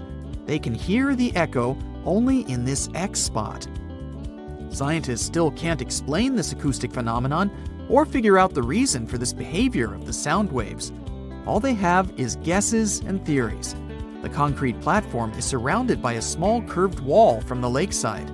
Some people think that your voice resonates from this wall and creates this sound effect. Many places have similar semicircular walls, but they can't play such an acoustics trick. Another theory says that mountains and water somehow create the echo effect. There's also an old legend according to which a magical creature appeared at this spot. It shouted towards the water, and its wisdom has echoed throughout the lake ever since. I still think the sound resonates from the wall, but let's move on. We have more places to go. The next incredible location we're going to drop by is in California. Welcome to Lake Berryessa. Just stand on the shore and watch. Everything seems normal, beautiful nature, clean, calm water, but there's a huge deep hole in this lake into which millions of cubic feet of water are pouring per second. But don't worry, this is not a natural anomaly or a tunnel to the underworld. It's the glory hole, and people created it. Lake Berryessa is in the area where the farming town of Monticello used to stand. In the last century, people built a dam next to the lake. During the rains, the water level rose and overflowed beyond the edges of the dam. To solve this problem, engineers built a vast hole. To give you an idea of how vast it is, imagine an ant standing on the edge of your bathtub with water flowing through the drain hole. The glory hole is as big for you as the drain hole would be for the ant. The water goes through a long horizontal tunnel and enters the nearest bay. The glory hole is a local attraction and a popular place for tourists. Now let's move to the Caribbean region for another fascinating location.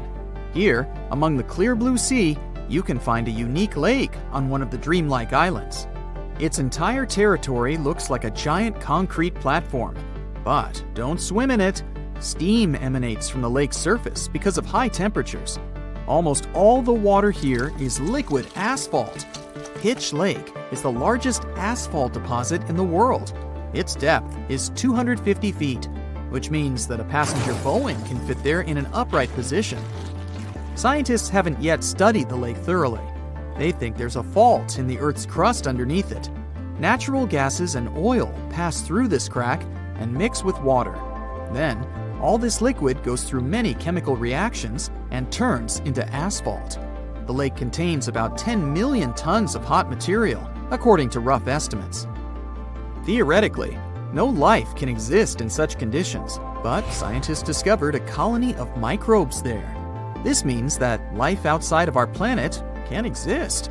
Saturn's largest moon, Titan, has many hydrocarbon lakes on its surface, similar to Pitch Lake. And if the simplest forms of life can exist here, in the asphalt lake, they may also survive on Titan. Our next unusual lake is in a pretty unexpected place, in the driest region on Earth. And these are not hot dunes and lifeless plains. This region is in Antarctica. A dry area is not where it's hot, but where there's almost no precipitation.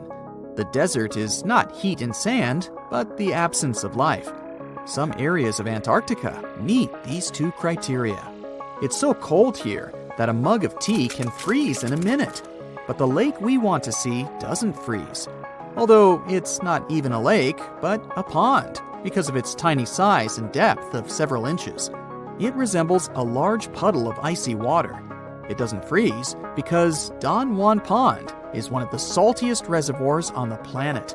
Salt prevents water from turning into ice. But the most interesting thing is the lake's origin. Scientists still don't know how it appeared here. Our next stop is in the southern part of Tunisia. In 2014, a strange lake appeared out of nowhere, right in the middle of the desert. No one knows when the lake was born, since this part of the region is sparsely populated, and people don't live in the area around the lake. Shepherds passing by were the first to have noticed the lake. They told the locals about it. A few hours later, hundreds of people came to the place to swim in the clear, cool water. The lake became a popular place, but after a few days, something strange happened. The water turned dark green. The locals didn't care about this and continued to bathe in the lake. But when scientists and geologists arrived at the place, they immediately declared that the water was dangerous. They said the lake was stagnating. It didn't refresh itself from underground streams, and the rains didn't feed it either. The water became moldy and dirty, and then turned green. The lake contained algae and a lot of harmful bacteria dangerous to the human body. Scientists also found out that the land in this region had phosphate deposits. This substance can decay and become radioactive. But the locals didn't take the scientists' words seriously. Just imagine that you're wandering in the desert under the scorching sun and notice a cool green lake. Few people will refuse to jump in there. The origin of this lake remains a mystery. Some experts think that heavy rains have filled a hole in the ground with water. Water has probably accumulated in the shadow of rocks surrounding the canyon. But another, more frightening theory says that an earthquake formed the lake. The seismic activity must have torn the Earth's crust above the water table. Then, underground springs spilled out of the depths and filled this crevice. This means that all the water that came here can pour back out. Imagine pulling the plug out of the drain hole in a bathtub. Any small earthquake can make the lake's plug fly out. In this case, the gap can take all the water back underground. So let's hope there won't be any swimmers in the lake at that moment. You're walking along a hot desert under the scorching sun. You run out of supplies. There's no more water. You dream about rain, but there are no clouds in the sky. With each step, you lose more and more strength and fall. You notice a small pond nearby. Is it real water or just a mirage? You can't get to your feet, so you crawl there. The water is getting closer by the minute, but not because you're moving towards it.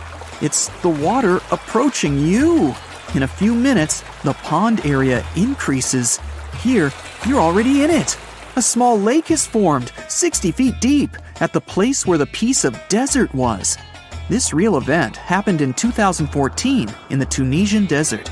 No one knows exactly on what day the lake appeared, since this part of the south of Tunisia is sparsely populated. At first, shepherds passing by saw the lake and didn't believe their eyes. In the next few hours, hundreds of locals came running to the place. They began to swim, jumping into the water from the surrounding rocks. But a few days later, something strange happened to the lake. In the beginning, it was a crystal clear turquoise blue color, but then it turned dark green. People didn't attach any importance to this and continued to swim. They shouldn't have done that. The scientists and geologists arrived and immediately announced that it wasn't safe to swim in the lake. Muddy green water means the lake is stagnating. It's not refreshed, it's not fed by underground springs. Now the lake is filled with algae and a lot of harmful bacteria that can cause serious diseases. They also found out that this region of Tunisia is filled with huge deposits of phosphate. This substance can disintegrate and leave radioactive traces. The lake can be carcinogenic, toxic, and hazardous for any living organism. But people didn't worry about this too much. They walk in the middle of the desert, while the sun heats the air to 104 degrees Fahrenheit. Most of them are unlikely to refuse to jump into cool water, despite the warnings of scientists. Until now, no one knows exactly the reason for the appearance of the lake. Some scientists believe the lake was formed because of heavy rains. The lake is surrounded by rocks and is located inside a canyon. The water could just accumulate after each storm. Some geologists think an earthquake was the cause of the lake. A small seismic activity provoked the rupture of the Earth's rock above the water table, and through this hole, all the water splashed out. And if this theory is correct, then the lake can be pulled back underground through cracks. This is the same as when you pull the plug out of a drain hole in a filled bathtub. Any small earthquake is like pulling the plug out. Therefore, if you find yourself in these places, don't swim in this radioactive lake. We're going to the Caribbean Islands region. Among the clear blue sea, you can find a unique lake. It's located on one of the Paradisical Islands. You may not even notice the lake right away. The entire territory may seem like a huge concrete platform, but the main thing is not to step on its surface. Pitch Lake is a lake filled not with water, but with liquid asphalt. This is the largest asphalt deposit in the world. Steam is coming from all over the lake as it's hot. The depth of this lake is 250 feet. An entire passenger Boeing could fit there in an upright position. The lake is not fully studied, but scientists believe there's a deep fault in the Earth's crust under it. A huge amount of oil seeps through it. It passes through various chemical compounds and turns it into the asphalt. According to rough estimates, there are about 10 million tons of hot material inside this place. Theoretically, no life can exist in such conditions, but scientists have discovered a colony of microbes. Somehow, these creatures have learned to survive here. This also suggests that life outside of our planet may exist. The largest moon of Saturn, Titan, has many hydrocarbon lakes on the surface. And if the simplest forms of life appeared among a million tons of molten asphalt here on Earth, then nothing prevents them from appearing on Titan. We're going to Indonesia, to the island of Java. You need to climb a large volcano to see the next phenomenon. The volcano is overgrown with grass and trees, but it doesn't seem to be sleeping. Smoke is pouring out of its mouth. You climb to the top and see a clear lake instead of boiling magma. The blue sky is reflected in its bright turquoise surface. But don't try to jump there. This lake is filled with acid. The magma inside volcanoes comes from the deep bowels of the Earth's crust. The incandescent liquid consists of many molten metals and chemical compounds, and the lake is filled with particles of these metals. In addition, the volcano emits sulfur dioxide gases. When they combine with metals, they form a beautiful turquoise color. You'd better come back here at night. In some places, a lot of sulfur is concentrated. These accumulations come out of the lake and come into contact with the air. When this happens, everything around bursts into bright blue flame. It's safe to observe this from the side, but don't get too close. Nearby, on this island, there's another acid lake. It also releases sulfurous gases into the air, which are easily ignited when in contact with oxygen. And when this happens, the gases burst into a bright blue electric flame. It's difficult to see the flames during the day. At night, you can see these flashes from afar. Our next location is Australia. You start the drone high above the forest area. Among the green, dense forests, you can see a bright pink spot. It's our lake. This time, the beautiful pink color may not stop you from swimming. You can relax here and take beautiful photos. The lake attracts thousands of tourists, but scientists have only recently been able to find out the reason for the unusual color. At the bottom of this salty lake in Melbourne, special algae grow and secrete a red pigment. In combination with sunlight, high temperatures, and a small amount of precipitation, it turns the lake pink. By the way, Australia is not the only place with such a phenomenon. There are lakes with a pink tinge of water all over the world. You can find them in Senegal, Bolivia, Kenya, and many other countries. The water of these places is also salty and contains the red pigment of unusual algae. We leave the hot beaches and fly to cold Canada. Here, we see a frozen Lake Abraham. We step on the ice and notice huge frozen bubbles inside. They resemble jellyfish, and there are thousands of them there. This is methane. It's a highly flammable substance. The grass, leaves, pieces of trees, and any organic substances that fall into the lake become food for a lot of bacteria that emit methane. Upon contact with frozen water, methane turns into tens of thousands of frozen balls. When the ice melts, the bubbles burst and sizzle. This phenomenon can also be observed on some shores of the Arctic Ocean. There, the size of the bubbles can reach several times more than balloons. It's a beautiful sight, but it's not safe, since methane ignites when it contacts with air. We're in the coldest place of our journey. It's Antarctica, near the driest desert on Earth. A dry place doesn't mean it has to be hot. It's an area with minimum precipitation.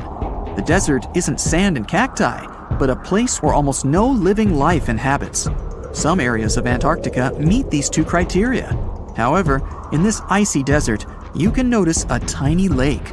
Its depth is only a few inches. Technically, it's a pond, but the most amazing thing is that it stays in a liquid form. The temperature here drops to -58 degrees Fahrenheit. The pond should be frozen, but this doesn't happen. Don Juan Pond is one of the saltiest reservoirs on the planet. The amount of salt here doesn't allow the water to freeze. Scientists have been studying this lake for more than 60 years, but they still can't find out the exact reason for the appearance of water here. In Utah, in the middle of the desert, there are striped ponds that seem to be something from another world. The color gets even more dramatic, contrasting with the red Moab desert. The ponds have those stripes because of the evaporation. The more water there is, the more vibrant the blue shades appear. The electric blue color is artificial, though. People add cobalt blue dye, so the water absorbs more sunlight and evaporates faster. As the water disappears, the crystals of salt and potassium are left behind, which are gathered later for chemical production. You don't want to swim in there. Another unusual lake that has its looks thanks to evaporation is Spotted Lake in Canada. In winter and spring, it looks just like a regular lake. But in summer, when the sun gets scorching hot, some water evaporates, but small pools of minerals are left behind. The polka dot spots are usually green, yellow, and bluish. There are no two similar pools. They all have different colors and sizes. Don't get too close here, this place is quite sensitive. Now, if perfection is something you're after, head to Northern Ireland. The place, called the Giant's Causeway, has no extraordinary waters, but the surrounding stones and columns look so smooth and impeccable that it's kind of hard to believe they were created by nature. All those cracks were formed thanks to a volcanic eruption. But the legend has it the site was made by a mythical giant named Fin McCool. He must have been really cool. In Turkey, there's a spectacular site called Pamukkale, which means cotton castle in English. Again, legend has it that giants had something to do with it. This time, they left some cotton there to dry, and it later turned into those stunning formations. Scientists kind of disagree with it and claim that it's all about minerals left by the thermal waters. It's up to you who to believe, but there's one undoubtable thing. This place with turquoise thermal water has no look-alike in the world.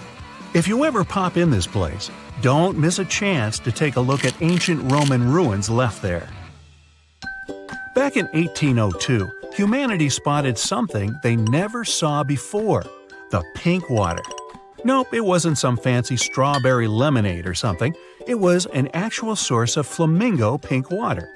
Meet Lake Hillier, located in Western Australia. It's not hard to guess that it attracts people because of its unique color. It never changes and stays pink throughout the year. No giants spotted adding pink dye there, so this time it's all about algae, bacteria, and high salinity. It's totally safe to swim there, but nobody can do that. Regular tourists just can't visit it. Turns out Lake Hillier isn't the only pink water source out there. In Senegal, there's Lake Retva, which looks almost exactly the same.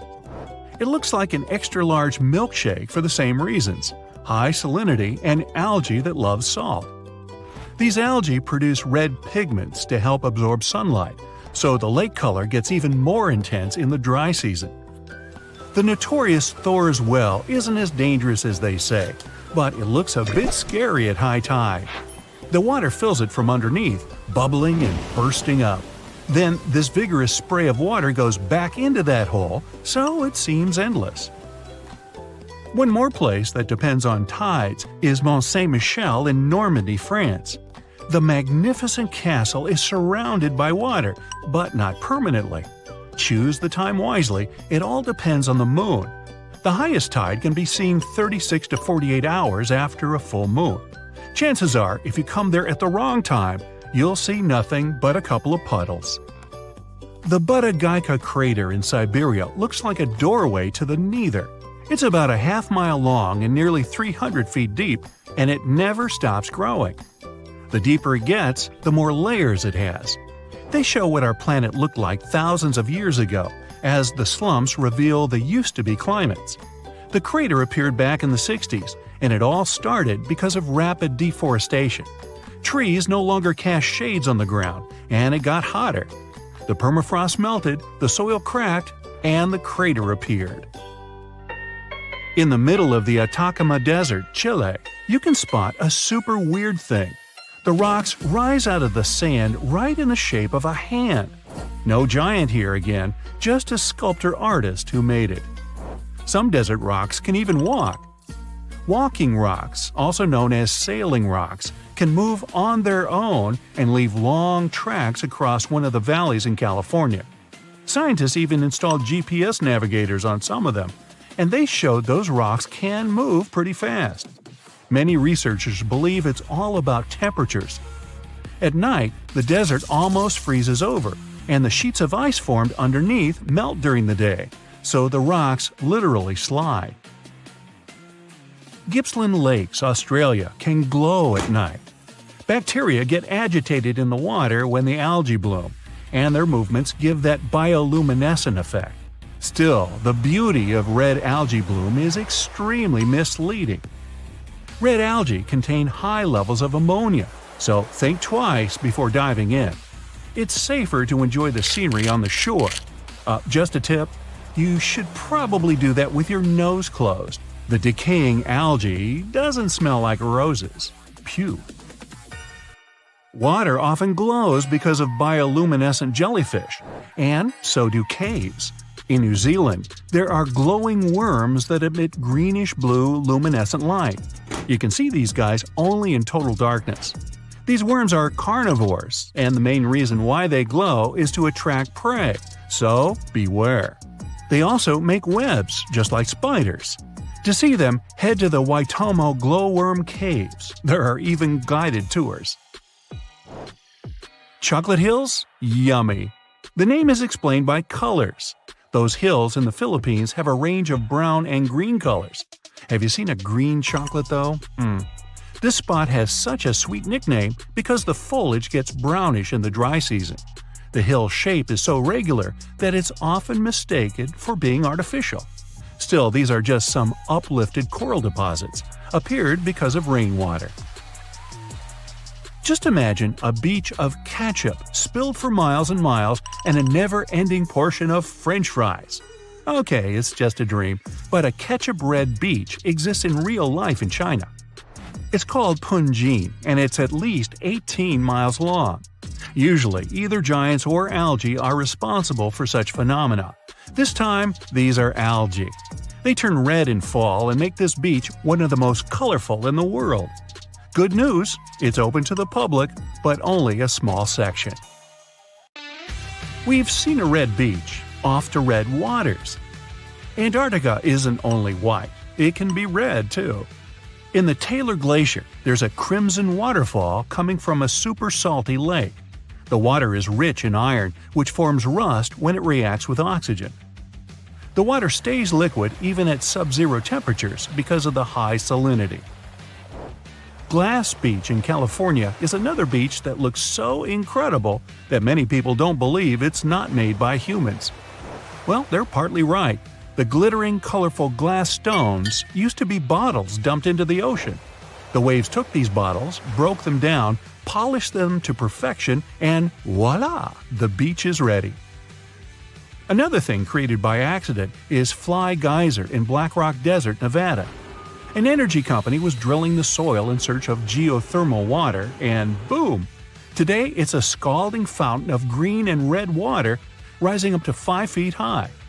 Well, let's play a guessing game. Why is the water colored? It was a random giant walking around who added some dye in there. Or it's the thermophilic algae. Right, it's all about the algae again.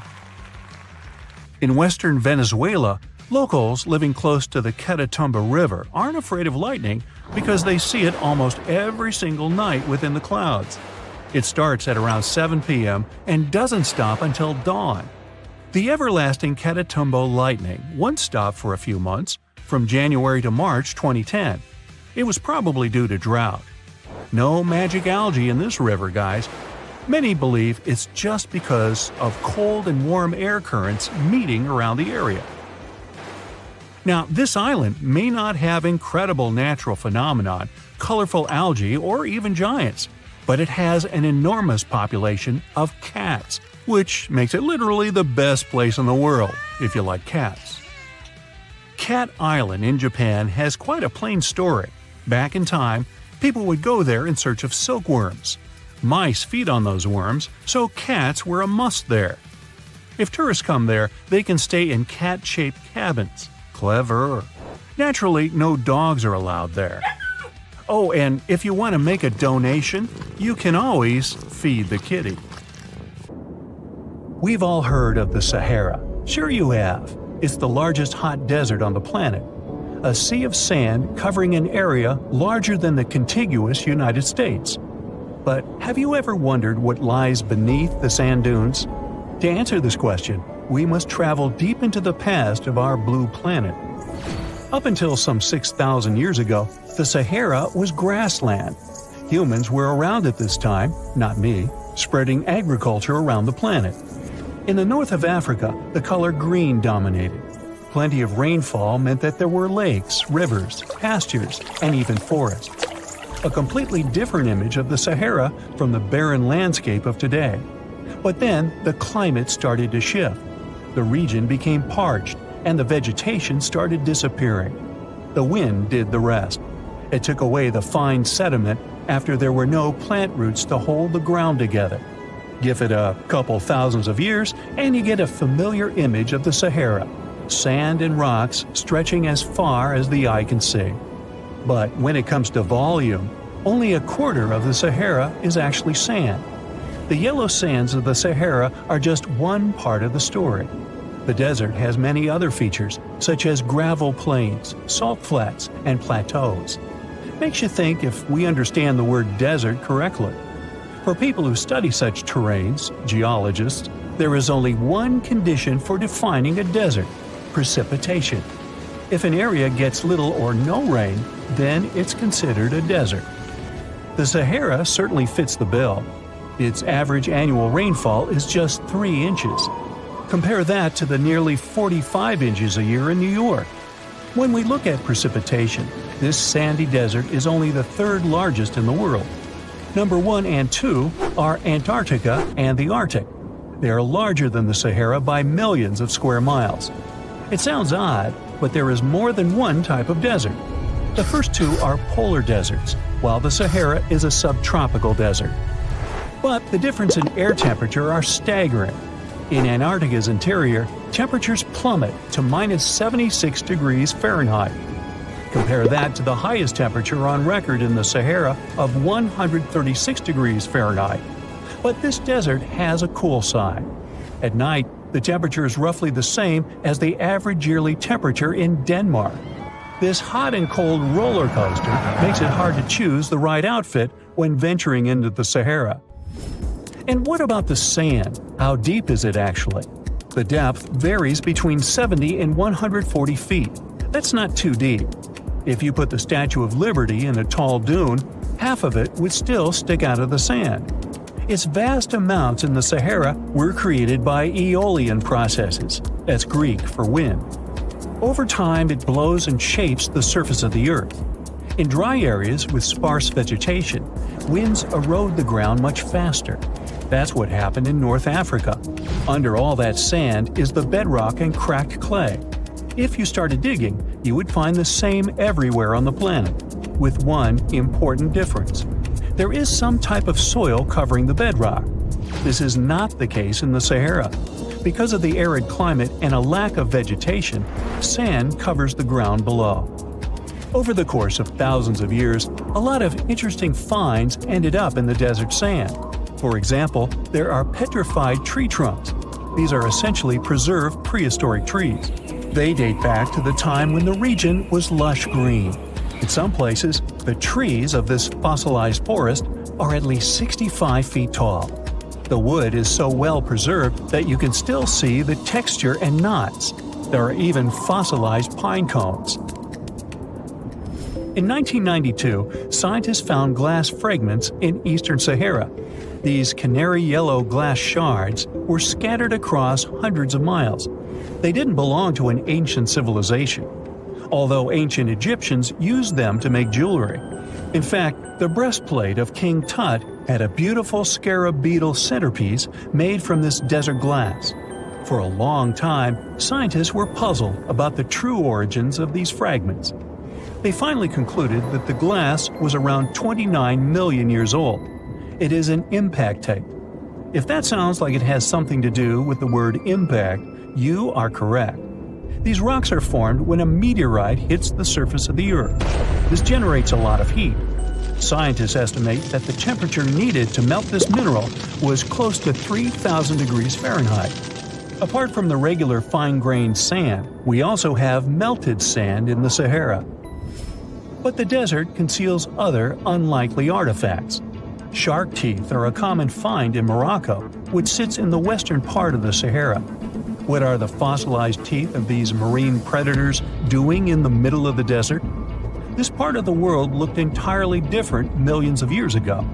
There was a sea cutting right through what is now a desert. The Trans-Saharan Seaway ran the length of present-day Algeria and Mali. It was around 165 feet deep. That was enough for all sorts of aquatic animals to inhabit it. Large catfish, sea snakes, and of course sharks lived in the area. British archaeologists even unearthed a turtle shell in Mali in the 1980s. For centuries, there was even an entire city hidden under the desert. Timgad was a Roman outpost constructed by the Emperor Trajan around the year 100 in the current era. For various reasons, its residents abandoned it around the year 700. The sands of the Sahara soon engulfed the city. It had remained hidden for nearly 1,000 years. Then, in the 1700s, a Scottish explorer started digging out the city. His team first uncovered a sandstone triumphal arch 40 feet high, similar to the ones we can see in Rome and Paris today. An amphitheater soon popped out of the sand, and it was followed by well-preserved statues of Roman emperors. The Scotsman's find was so impressive that no one believed him at first. It took 2 more centuries for archaeologists to fully excavate the city during the 1950s. The site covers a surface as large as 10 polo fields. The ruins reveal the full mastery of Roman city planning.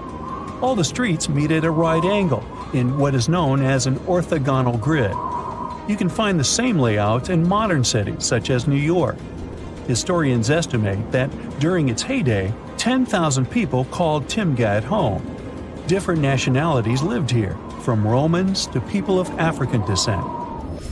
Today, more than 2.5 million people live in and around the Sahara. They are spread across 11 countries in total, and their living space is growing. The desert is 10% larger than it was just a century ago. This process doesn't involve sand pouring out of the Sahara. The ecosystems on the edges of the desert simply change over time. The wind blows the soil away and vegetation dwindles, the perfect conditions for the formation of a desert landscape. These changes are happening in the Sahel, a region south of the Sahara Desert. That's why the African countries have recently come together for a project called the Great Green Wall. The primary goal is to stop the desertification of the Sahel and hold back the sands of the Sahara. Their plan is ambitious and involves planting a wall of trees from the west to the east of the African continent. The proposed forest is not only going to be long, but wide as well.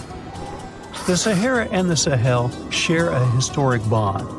Since antiquity, camel caravans have been making the journey from Africa's Mediterranean coast in the north to the savannas in the south. The golden age of this trade kicked off in the 9th century. The perilous journey took several months to complete. The route was 2.5 times longer than the length of the Grand Canyon. Explorers still find evidence of these ancient caravans hidden away under the sands of the Sahara. We've all dreamed of visiting the Arctic and witnessing the natural wonders of polar bears frolicking on ice floes or the aurora borealis dancing across the sky. Well, sorry to break it to you, but you won't find any tourists flocking to Antarctica anytime soon. Why, you may ask? Let's dive into it. First off, where is Antarctica? It's located in the southern hemisphere, specifically at the South Pole. The Southern Ocean surrounds it, and most of the continent is covered by ice, making it one of the most remote and frigid places on Earth. Now, have you ever met someone who's visited Antarctica? Probably not. It's one of the least visited places on the planet, and only a handful of lucky explorers have seen its interior, which is mostly made up of glaciers and ice fields. But trust me when I say the wildlife and scenery are out of this world. Why shouldn't you travel to Antarctica? Well, for starters, the environment is incredibly fragile and can be easily damaged. Plus, there are no native human populations on the continent, so your travels would essentially be like visiting an uninhabited island. And let's not forget that it's also one of the most expensive destinations to travel to. Despite all that, Antarctica is not exactly guarded like a fortress, but there is an international agreement called the Antarctic Treaty. This treaty was negotiated to prevent any unwanted activity on the continent and bans some forms of testing done there by member states. But the primary reason we can't just waltz into Antarctica is that it has a delicate ecosystem that needs protection. The treaty states that Antarctica should be used for peaceful purposes only and should be free from any human activity that could harm the environment. Scientists are still learning about the continent's unique ecosystem, and our activity and machines could disrupt the delicate balance that exists there. If you're still itching to go to Antarctica, getting permission isn't exactly a walk in the park. U.S. citizens, for example, need to complete a special form and send it to the Office of Ocean and Polar Affairs. And once you're there, you'll need to follow some strict guidelines to protect the environment, like not disturbing any wildlife or taking souvenirs like rocks, plants, or animals. Now, technically, can you live in Antarctica? While there are no laws banning people from living there permanently, it's a very inhospitable environment and unsuitable for human habitation. Temperatures can reach negative 76 degrees Fahrenheit and below, making it nearly impossible for anyone to survive without the proper equipment and experience. Plus, the nearest piece of land is over 1,000 miles away, making any inhabitants completely cut off from the rest of the world. Who knows? Maybe one day we'll get the chance to visit this unique and fascinating continent. But until then, let's admire it from afar. Let's now talk a bit about the discovery of Antarctica. Unlike other places that were already inhabited, Antarctica never had a native human population. ancient Greek philosophers had an idea about the continent and called it Antarctos, meaning opposite the bear. The bears it refers to are not the polar ones though, but rather the Great and Little Bear constellations, which are only observable in the northern hemisphere. As a result, the term signifies the opposite of the land of the bear. Whaling and sealing voyages in the late 1700s and early 1800s would venture further south when rounding Cape Horn at the tip of South America. It was known that going further south often meant stronger winds, but also the risk of hitting floating ice of all sizes and of winds and seas that could prove dangerous to the ship and crew. Captain James Cook was the first to cross the Antarctic Circle on January 17, 1773, in the Ross Sea region. He reached a point further north a year later, and though he didn't sight land, he came to within 50 miles and saw deposits of rock held in icebergs, indicating that a more southerly land existed. The first sighting of Antarctica is widely acknowledged to have taken place in January of 1820, during the voyage of two ships under the command of Captain Fabian Gottlieb von Bellingshausen, as part of a 2-year exploratory expedition around the world to discover new lands. The captain's ships were the first to have crossed the Antarctic Circle since Cook. The first undisputed landing on Antarctica didn't happen until much later, on January 24, 1895, at Cape Adare during the whaling voyage of the ship Antarctic, led by Henrik Bull. A small boat with 6 or possibly 7 men on board rowed ashore during calm conditions. You might not believe it, but Antarctica is actually a desert. With all that ice, you'd think it'd be like a winter wonderland with snowball fights and hot cocoa all day long. When we think of deserts, we picture camels and cacti and people struggling to find water. But in Antarctica, it's a whole different story. The struggle isn't to find water, it's to find anything that's not covered in ice. And the average rainfall has been just over 0.4 inches in the past 30 years. That's like a few drops of rain compared to what we're used to. So technically, it's not the dunes or sizzling heat that makes a desert, well, a desert. It's the lack of precipitation. But don't worry, if you ever find yourself lost in Antarctica, you won't have to worry about getting thirsty. Just make sure you bring a jacket and some mittens, because it's cold enough to make you into a popsicle. Not only is Antarctica one of the driest places on Earth, but it's also the coldest, the windiest, and the highest. Talk about overachieving. The penguins and scientists down in Antarctica have at times found themselves in a bit of a pickle when it comes to time. You see, unlike the rest of us on this big blue planet, there is no Antarctica time zone. All the lines of longitude meet at a single point at the South Pole, making it a bit of a head-scratcher when trying to figure out what time it is. Now, you might be thinking, but how do the scientists and researchers keep track of time down there? Good question. They typically stick to the time zone of the country they departed from. However, with stations from all over the world on the Antarctic Peninsula, things can get a little wacky. Imagine trying to coordinate with your neighboring countries without accidentally waking them up in the middle of the night. You might think that not much could survive in a place where the temperature is extremely cold, the sun barely shows up, and the wind could blow you away faster than a tumbleweed. Well, as in many places on Earth, life found a way in Antarctica too. Believe it or not, this frozen continent is buzzing with activity. It's home to billions of krill, which in turn attract lots of seals and more penguins than you can shake a fish at. But don't let their cute and cuddly appearance fool you. Penguins are the ultimate swimmers, with streamlined bodies that would make Olympic medal winners jealous. They come ashore to breed and chill, but their real talent is stealing pebbles from each other and forming mathematically precise huddles to stay warm. Antarctica is also home to the largest species of penguin on Earth. It's called the emperor penguin. Sure, these creatures are flightless birds, but that doesn't mean they can't jump. In fact, some of them can leap up to 120 inches. And let's not forget about the seals. With their furry bodies and special songs, these marine mammals are protected by the Antarctic Treaty, and they're thriving in the cool waters of the Southern Ocean too. But the real stars of the show are the whales. During the Antarctic summer, these huge creatures show up in droves to chow down on the abundant krill. It's indeed like a whale buffet down there.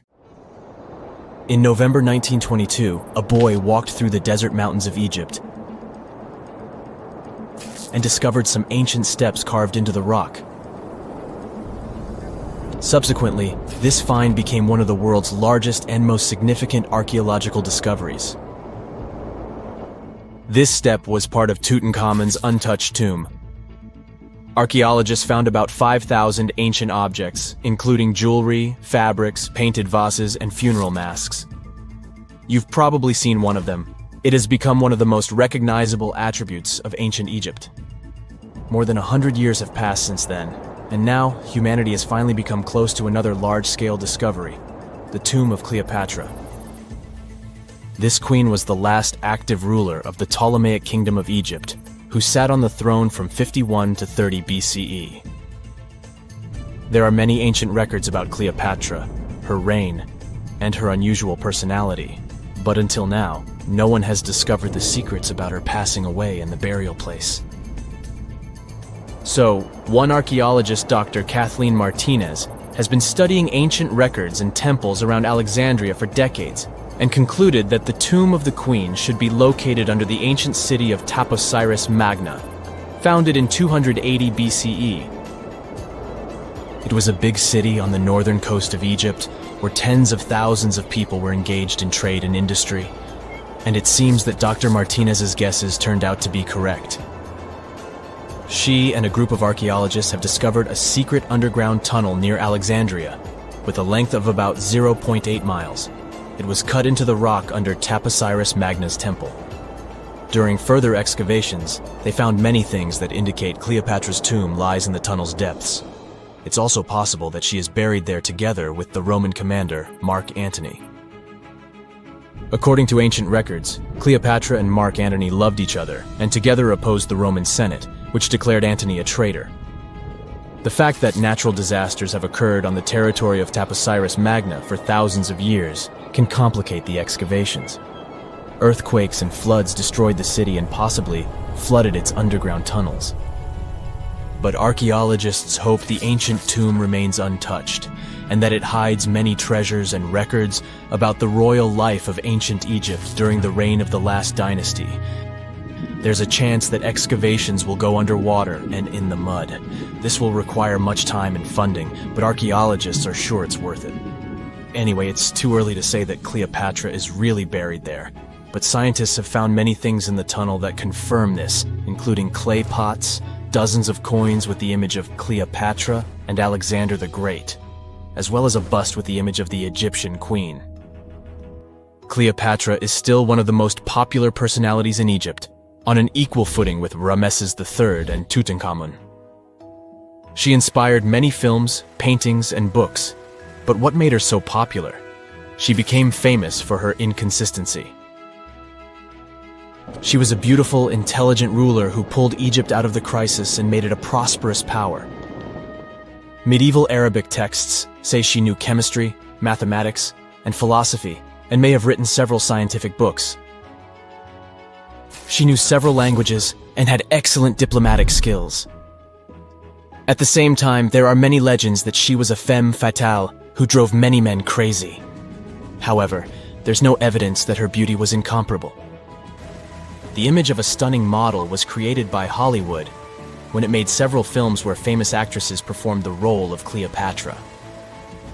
And the Roman Emperor Octavian, the adopted son of Julius Caesar, specially created the image of Cleopatra as an insidious seductress because he was her enemy. Even though she was born in Egypt, Cleopatra wasn't an Egyptian. Her ancestors were Greeks, among whom was one of the generals of Alexander the Great. However, the people of Egypt loved her. She learned the language and was very sensitive to the traditions of this country. She knew the history, mentality, and customs of ancient Egypt well. She raised the level of its economy and strengthened its status as a world power. Much of this was made possible thanks to her cunning and impressiveness. She loved theatrical performances and lavish celebrations. She knew how to surprise people and put on a show. But behind the exterior image of a luxury lover was an intelligent and calculating ruler. Ancient Egypt was a rich, luxurious country, and Cleopatra did everything to increase its wealth and strengthen its position in the international arena. For example, she was once in conflict with her brother Ptolemy XIII Odd. The queen knew that she wouldn't be able to resist him, so she decided to attract Julius Caesar to their side. The Roman emperor arrived in Alexandria, where Cleopatra wanted to meet him, but Ptolemy knew about her plans and was about to prevent her from coming to Caesar. Then, instead of a rich and noisy arrival, Cleopatra decided to make her visit inconspicuous. She wrapped herself in a carpet or linen bag the emperor's servants carried into Caesar's private chambers. Cleopatra emerged from the carpet and impressed the Roman emperor with her beauty and determination. As a result, they fell in love with each other and became close allies. After some time, she impressed another influential Roman for diplomatic purposes. She arrived to meet Mark Antony on a golden barge with purple sails and silver oars. Cleopatra was dressed in the image of Aphrodite and sat under a magnificent canopy. Her servants dressed like cupids and were blowing her fan and burning incense. But Cleopatra created such a show for a reason. She knew that Antony revered Greek mythology and considered himself the embodiment of Dionysus. As a result, he was so impressed with this woman that he ended up marrying her. Cleopatra defended her crown, strengthened her alliance with Rome, and bore Antony 3 children. In Egypt, they threw big parties and enjoyed wealth with power. However, the relationship of a high-ranking official with the Egyptian queen caused a scandal in Rome. Octavian was Antony's primary opponent in the struggle for power, so he exploited the situation to darken the competitor's reputation. He used propaganda to make Cleopatra an insidious seductress in the eyes of Roman citizens. He accused Antony of succumbing to her charms. The Roman Senate supported Octavian and declared Cleopatra an enemy. In 33 BCE, this conflict reached a high point when Antony's navy clashed with Octavian's fleet. The latter won and forced his enemy to flee to Egypt with Cleopatra. According to some records, they took refuge near Alexandria. Pursued by the Romans, they hid in one of Cleopatra's palaces and met their end. Some legends say that Cleopatra was an expert in poisons. She provoked a venomous snake, a viper or an Egyptian cobra, to bite her. Also, according to another legend, she pricked herself with a poisonous needle. There's a theory that Cleopatra always carried an ampule with poison inside her hairbrush. And when she was cornered, she soaked the needle with this poison and pricked herself. None of this can be said for sure. Scientists are still trying to find out the truth. Perhaps when they reach Cleopatra's tomb, the world will get more answers about her tragic fate. She is considered the last ruler of Egypt. After her passing, Octavian plundered her palaces and temples and returned to Rome, where he became the main emperor. He successfully ruled the country and expanded its borders. His reign ended when he turned 75. World history would have looked different if Cleopatra and Mark Antony hadn't lost that naval battle. By the way, did you know that more time has passed between Cleopatra's reign and Neil Armstrong's flight to the moon than between the reign of the Egyptian queen and the construction of the Great Pyramid of Giza? Armstrong took a step on the Earth satellite in 1969, 38 years after the birth of Cleopatra. And the construction of the pyramid took place in 2560 BCE. Imagine how long the history of ancient Egypt is. Cleopatra is closer to us in time than to the pyramids. If you've ever been to Yellowstone National Park, you were probably mesmerized by its geysers, which spew superheated water and steam high into the air. But an even more intriguing thing actually hides underground. I'm talking about that underfoot plumbing system that makes those grand eruptions possible. About that, there's good news. Recently, researchers have succeeded in mapping the national park's hydrothermal plumbing system with the help of a giant flying magnet. As a result, scientists have managed to document all these features in stunning detail. The thing is, Yellowstone houses the world's largest hydrothermal system. It contains over 10,000 features, like geysers, mud pots, hot springs, and steam vents. They're fed by a network of underground water pathways. Those get overheated by magma flowing underground. It causes the water to rise to the surface. Now, no one actually knows much about the workings of this system, but the newly created maps might finally shed light on it. Experts explain that their knowledge of Yellowstone has a subsurface gap. That's why it's often called a mystery sandwich. Scientists know quite a lot about the features on the surface because they can observe them directly. And they know what's going on in the magmatic and tectonic system several miles below the surface. But they haven't figured out what's happening in the middle yet. So, I must tell you about that giant flying magnet used for research. It's known as Skyquakes. It was attached to a helicopter and flown over Yellowstone several hundred times, scanning the ground below. The magnet is made up of an 82-foot-wide charged wire loop. Its main task is to generate a strong electromagnetic field. And since different kinds of material, like water or rock, respond to this field differently, scientists managed to create a few subsurface maps for the first time ever. The mapping technique also allowed the researchers to differentiate between magma and bedrock, since they have a bit different magnetic properties. And the team got a chance to see how the magma and water interact and create those mind-blowing geological features on the surface. The team got high-resolution maps to a depth of around 500 and 2,300 feet, and low-resolution maps showing what's going on at a depth of up to 1.5 miles. At the same time, the researchers think that the hydrothermal system itself may stretch as far as 3 miles below the surface. If they're right, it means they've only mapped the top half of Yellowstone's plumbing system. Anyway, remember how I said that scientists know pretty much about the bottom part of the Yellowstone sandwich? They have such a good idea about the tectonic plates and deep fault lines because the park's frequent earthquakes provide them with a lot of opportunities to study different phenomena. In July 2021, for example, more than 1,000 earthquakes rocked the area. These days, the team of researchers knows much more about some famous features, like the Old Faithful Geyser or the Grand Prismatic Spring.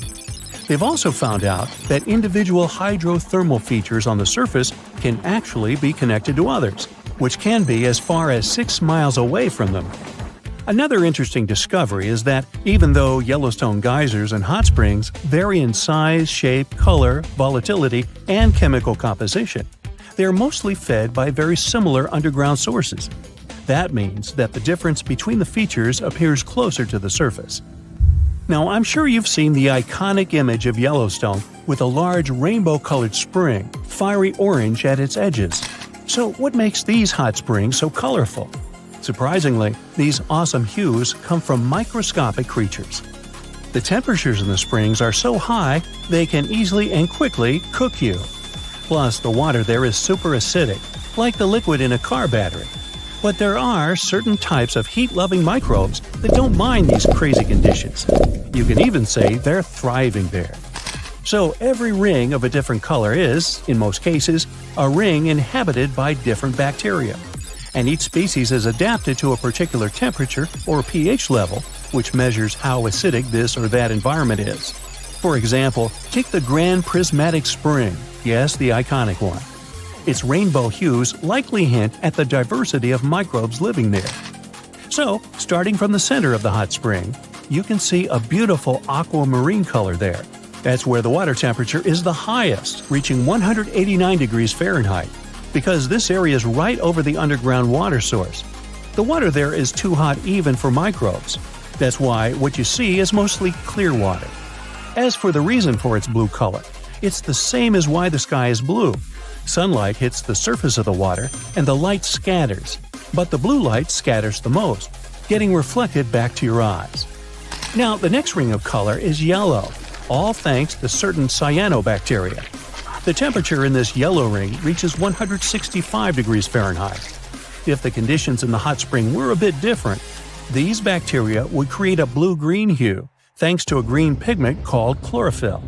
But since the sunlight hitting the spring is too intense, the bacteria start producing another type of pigment. It's called carotenoids. And guess what? It acts as a sunscreen for the bacteria. And since this pigment is orange, the normally green bacteria get a yellowish hue. And finally, we've got that bright orange color closer to the edges of the prismatic spring. It's a bit cooler there, around 149 degrees Fahrenheit. In this part of the spring, you can find several types of bacteria. They all produce substances that give the spring this bright orange color. And finally, right at the edges of the spring, the temperature is cooler, around 131 degrees, and a greater variety of microbes can survive there. All of them combined give the edges of the spring that red-brown hue.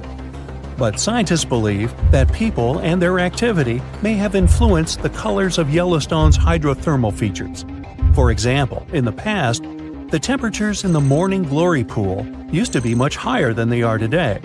That's why its color was a deep blue. But trash has started to accumulate in the pool, and some of it clogged the vent. This caused the temperatures to drop, which led to microbial growth. As a result, that pretty blue color turned into orange-yellow. As for Yellowstone's geysers, the most famous one is called Old Faithful.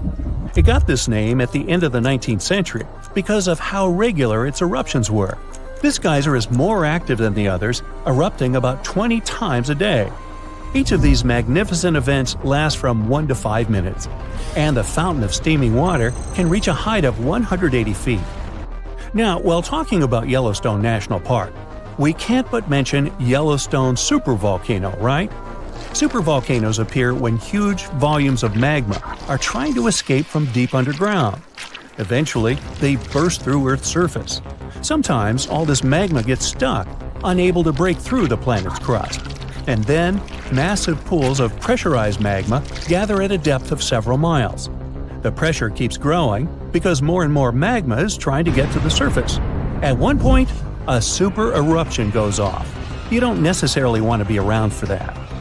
Over the past 50 years, the Yellowstone caldera has risen almost 3 feet. It shouldn't alarm you, though.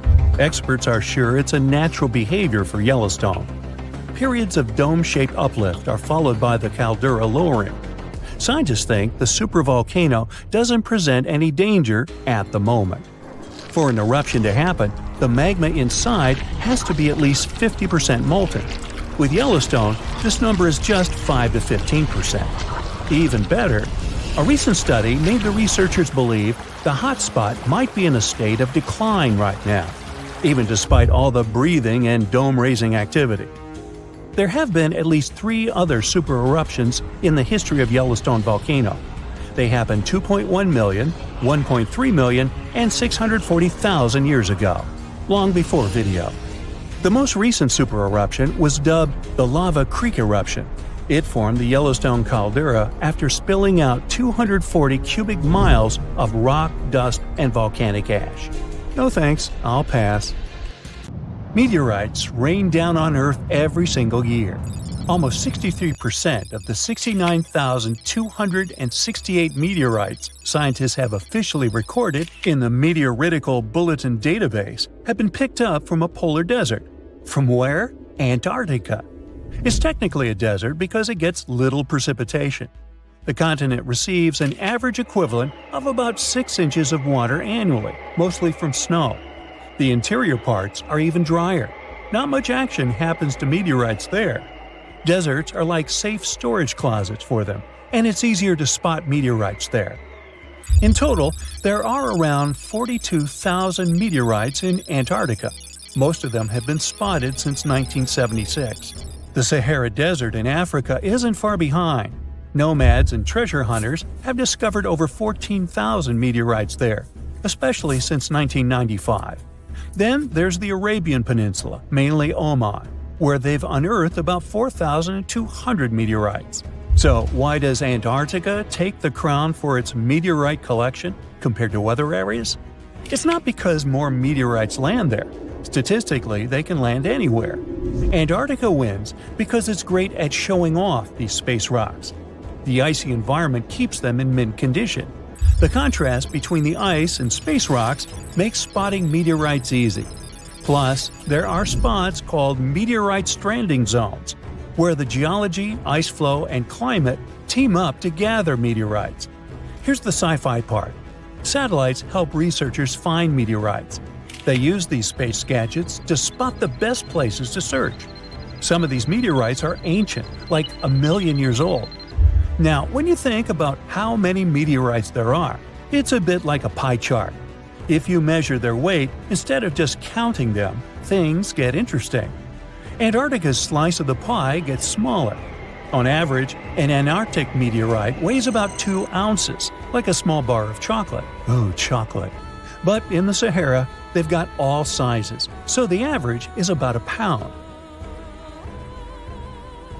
Now, let's talk about meteorites in action. Only a tiny bit, maybe just 1.8% of all meteorites found have been seen falling. These are called falls. Clever name. Meteorite detectives, or meteoriticists, get all excited when they see that. The other 98% are finds. Someone stumbled upon them without seeing the meteorite take its cosmic leap.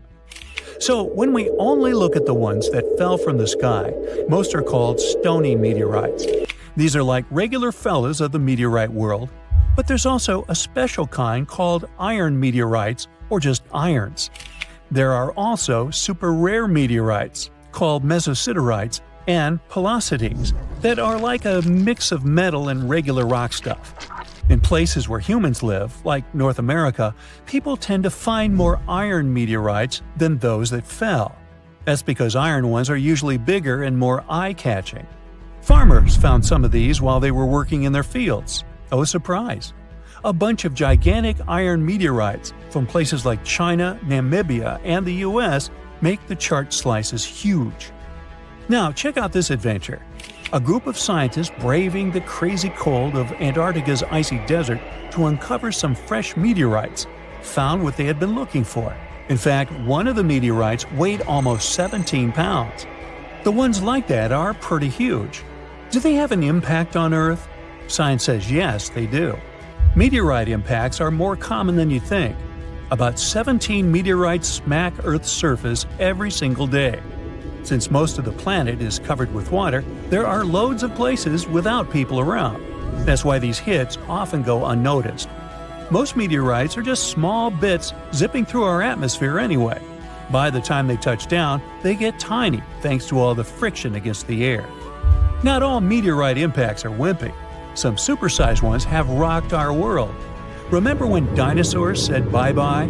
Yeah, that might have been the fault of a huge asteroid. These meteorite hits are random, and they happen all the time. Scientists have uncovered evidence of a massive meteor impact even before the famous dinosaur wipeout. This impact is thought to have triggered the biggest extinction event in Earth's history. The 300-mile-wide impact crater is chilling over a mile beneath the East Antarctic ice sheet. This mega event occurred about 250 million years ago.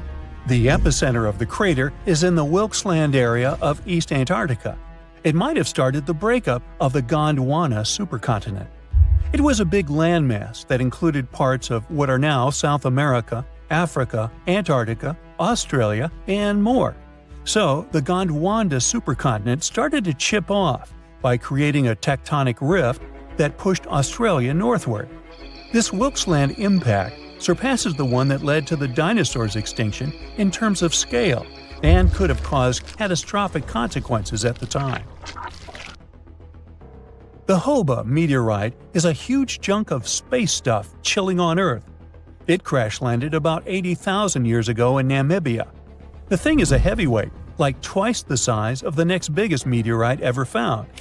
Interestingly, it also has a weird flat shape. Nobody's moved it since it fell, so we really don't know how deep it's hidden. But experts think it skidded along ground like a stone skipping on a lake because it landed at an angle. That's why it didn't leave a big crater when it hit the ground. And it was discovered by chance. A farmer found the world's biggest single meteorite. He was plowing his field with an ox and a regular plow. Suddenly, he heard a scraping noise. It was the metal plow meeting the iron meteorite. The Mosi meteorite from Tanzania has been staying underground for centuries before scientists gave it a proper look. The locals loved this space gem, calling it Commando. It was known in town for generations. Mosi is made of the same stuff as its other meteorite friends on Earth, about 90% iron and 8% nickel. It weighs 25 tons. Let's talk about the El Chaco meteorite, part of the Campo del Cielo meteorite crew in Argentina. Imagine an almost 24-square-mile playground for space rocks. El Chaco, weighing 37 tons, decided to show up fashionably late in 1969. So, what if you found a meteorite?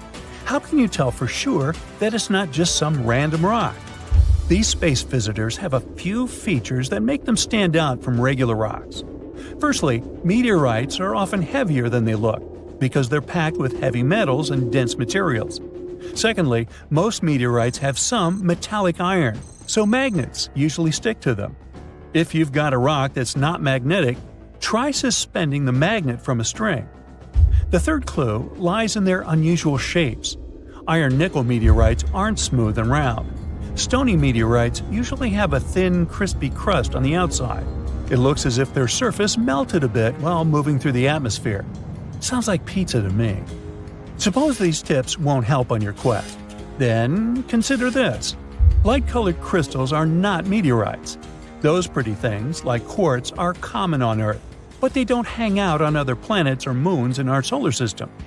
Do you know those bubbly holes in volcanic rocks or melted metal slag on Earth? Meteorites don't have those either. Plus, scratching a meteorite shouldn't leave a mark. But if you scratch a dense rock and get a dark or red mark, the rock contains minerals like magnetite or hematite, which meteorites don't usually have. If you suspect finding a meteor in your backyard or something, try these tips. Just remember, to be sure, you've got to give rocks and minerals a real-life look from experts. And if you see one falling towards you, always remember to duck. The ground shakes beneath you. The pictures rattle on the walls. You hear a rumble off in the distance. Then, boom, a deafening explosion. The shockwave blasts through the windows and sets off car alarms. You duck under the dining table for cover, but then you remember you live not far from a supervolcano in the middle of a tropical jungle. So, staying in one place isn't a good idea. The shaking finally halts. You take this chance to peek outside and see a giant cloud of smoke covering the sky. It's lunchtime, but you wouldn't know it. The sun is completely veiled and darkness falls. The power's out in the whole city. In this darkness, you see red molten lava shooting from the sky and spilling on the rim. You run outside along with dozens of your neighbors. Your priority right now, find safe shelter and fast. You think about taking the car, but with everyone running on the road, that's a no-go. So you run on foot where the crowd is going. Supervolcanoes are in a league of their own when it comes to natural disasters. Surprisingly, it's not all about size or height. A volcano is dubbed super if it erupts more than 240 cubic miles of magma. That's more than enough to overfill Lake Erie. It must also have a history of erupting and a magnitude of 8 on the Volcanic Explosivity Index. The largest active volcano on Earth is Hawaii's Mauna Loa. It's so big, it would cover the entire state of Rhode Island plus some. And next time you see a commercial plane flying high in the sky, remember that 30,000-some-foot altitude is about as tall as Mauna Loa is from base to summit. It's technically taller than Everest when you measure it like that, yet it's not considered a supervolcano. So you're running along the dark road not knowing and barely seeing where to go. Then, all of a sudden, a massive flaming boulder smashes through the bridge in front of you. You and everyone else are now stranded on the side of the volcano as it's getting more chaotic each second. Most of the crowd disperses, finding their own ways to safety. You remember there's a way to the other side not many people know about, but you'll have to cross a raging river through the dense jungle. You calm what's left of the crowd, and everyone follows you to your secret getaway. You finally get out of the city limits and head into the jungle. With the sky already dark, the tall trees and thick leaves make it almost pitch black. Everyone gets out their phone flashlights to navigate through the dark path. You all need to stick together and make sure nobody gets lost. Suddenly, fiery rocks strike the trees not far from you. Everyone jolts and tries to rush ahead, but nowhere is safe when it's raining scalding fire all around. You and your group have to pick up the pace or else. Imagine a typical avalanche or mudslide. Very dangerous situations on their own.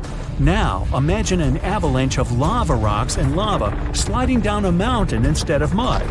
That's what's making its way towards you right now. More and more people catch up with your group and bring news that the entire neighborhood is submerged in lava. It's traveling quicker than you thought. You can never really predict how fast a lava flow will be until you see it. It all depends on how thick it is and how steep the mountain slope. Lava can move slowly at about 20 feet a minute, a fraction of the average person's walking speed. Or it can flow as fast as 30 miles per hour, which even the fastest person on Earth can't outrun. But the lava isn't even the most dangerous problem. If you didn't have protection, the gases spewing from the eruption would fill your lungs, and those spread faster and further than the lava flow. Your eyes and throat would be itchy. You'd get a headache, dizziness, increased heart rate, difficulty breathing. The worst would be passing out from the lack of oxygen. Luckily, everyone managed to grab their gas masks before leaving their homes. You're now entering the treacherous terrain of the jungle and the danger zone. Everyone's phone batteries are giving out one by one, so your vision is even more limited. The terrain is tougher and you can't hear any sounds from the river. At this point, you're not even sure if you're going the right way. But your instincts tell you the deeper you go, the safer you'll be. The path is muddy, and the vines are hindering everyone's movements. That's when you hear something big running through the jungle. It's coming up on you fast. You can't see a thing until it's right up on you. A bear! And there goes a rhino. Wild cats, domestic cats, dogs, different creatures of all sizes and species. They all come running through the jungle right past you. You and your fellow humans aren't the only ones fleeing from the eruption. The rumbling is still going on. Before you know it, a shower of fire rocks strikes right behind you and ignites parts of the jungle. There's no going back. Everyone picks up and runs for it. You hear thunder in the distance. A flash of lightning lights up the dark sky. You think, finally, some rain to wash away this fiery nightmare. But that's not a regular storm brewing. These giant smoke clouds can mimic a thunderstorm under similar conditions. Your luck finally pays off. You hear the river straight ahead. You reach the bank and have to hop on some stones to get to the other side. You almost slip when someone from the group catches you just in time. Whew, that was too close. Not far down the river is a large waterfall leading straight to a shallow lake with sharp rocks at the bottom. The ash from the lava falls like snow, covering most of the trees and landing on the river. Ash is one of the most dangerous things about volcanic eruptions. You're soaked to the bone, but it's a lot better than ash and smoke. And then the rest of the group follow. The next thing you know, the river starts steaming as lava meets the bank and runs into the water. You try your best to speed things up. The lava can heat this water up to dangerous levels, and there are still people slowly crossing the river on the slippery rocks. Luckily, you manage to get everyone across. Well, almost everyone. You turn around and see someone's leg got caught between two rocks. The lava continues to pour into the river. You can feel the heat of the steam. You rush back to this person and try to pull them out. Their leg won't budge. Someone else from the group comes to help, and you're finally able to pull them out in the nick of time. You and everyone else, now exhausted from your trek, keep going as far as possible. That's when you see the main road that connects you to the broken bridge. There are others on the road that got out safely, and even some cars filling up with survivors and heading fast out of the area. The volcano is still spewing lava, and the entire city is flooded with it. What was once your town now looks like a giant burning lake. Planes and helicopters can't fly because of the smoke and ash, so don't count on an air rescue. You're still at risk even though you're on safer ground, so it's still too early to celebrate. Everyone continues to move away from the city. The further, the better. The ground continues to shake, but this time it's even more intense than before. Supervolcanoes are powerful enough to cause many earthquakes. But it's a good thing you're out in the open, far from the buildings and debris in the city. Now, back to reality. Rest assured that a volcanic eruption of this intensity won't happen for a very long time, as in millions of years. Besides, thanks to warning systems and humanity's preparation for such an event, it's extremely rare for even a regular volcano to do as much damage as it could. So, don't scratch Yellowstone off your travel list just yet. It was one of the biggest creatures ever to roam the Earth. It was longer than your average school bus and could easily weigh more than 10 elephants combined. But where did it live? How did it end up having this size? And most importantly, why is it extinct nowadays? Let's find out. The megalodon was the largest predator ever known in our planet's history. In terms of its location, the megalodon lived practically in all waters on our globe, except near the poles. The reason why there were no megalodon teeth found in Antarctica is probably that the gigantic creature adapted to only warm tropical and subtropical waters. The younger ones liked to keep to the shores, while full-grown adults preferred coastal areas, but they could easily move into the open ocean as well. How do we know the megalodon was so widely spread? We can only presume, based on the fact that they discovered the most northern fossils off the coast of Denmark and the most southern in New Zealand. The discussion of how the megalodon got this size is still open in the scientific community. They recently found out that not all the specimens from this fascinating species reach the same huge size. This has to do with a little something called the Bergmann's Rule, which says that the temperature of the surrounding environment affects the animal's body size because they either need to conserve or shed heat. The megalodons that reach cooler waters probably needed more body weight to make sure they survived in low temperatures. On the contrary, those living in warmer waters had to be smaller to avoid burning up. But what did this enormous fish look like? Most modern depictions show the megalodon resembling an enormous great white shark. But well, it seems it may not necessarily be correct. The megalodon likely had a much shorter nose and a flatter jaw that looked almost squashed when compared with a great white shark. It also seems to have something in common with the modern blue shark: extra-long pectoral fins. They needed these to support their weight and size while navigating the planet's waters. Lastly, the lady megalodons, seem to have been about twice as large as the gentlemen. As for their offspring, even a small megalodon was enormous, at least 6.5 feet from nose to tail. How do we know that? Because specialists have stumbled upon megalodon nursery habitats in Panama, Maryland, the Canary Islands, and Florida. Even the piles of used diapers were enormous. Nah, not really. Surely the scariest aspect of the megalodon's looks was its mouth. I mean, think about it. Megalodon had whales for dinner, so it obviously needed to open its mouth wide enough. Scientists have estimated that its jaw would span a mind-boggling size, 9 by 11 feet wide. Just to paint you a better picture, that means it could have easily gulped down 2 adult people side by side. Wait, which 2 adults? Those impressive jaws also feature 276 teeth. Based on modern reconstructions of the force of its bite, it looks like it may have been one of the most, if not the most, powerful animals of prey ever to exist. For comparison, humans can have a bite force of around 1,300 newtons. Today, great white sharks have been estimated to be able to bite down with a force of over 18,000 newtons. The megalodon tops all the records, with an estimated power of bite up to 10 times greater than that. It could basically crush a car with very little effort. Its teeth were also pretty amazing. Similar to sharks, the megalodon was fast in replacing its broken or worn teeth. With 4 or 5 rows of teeth in its mouth, it basically acted like a conveyor belt, growing back damaged or missing teeth within about 48 hours. This means that an adult megalodon probably would have grown several thousand teeth throughout its lifetime. It was nice of them to do that, though, since it's probably one of the reasons why megalodon teeth are so common in fossil records, and we're able to study them properly. To maintain its impressive physique, the megalodon had to eat somewhere around 2,500 pounds of food per day. Can't wrap your head around that? Well, it was the equivalent of 1¼ cows per day to survive. It's like if you had to eat 3,300 cans of tuna every day.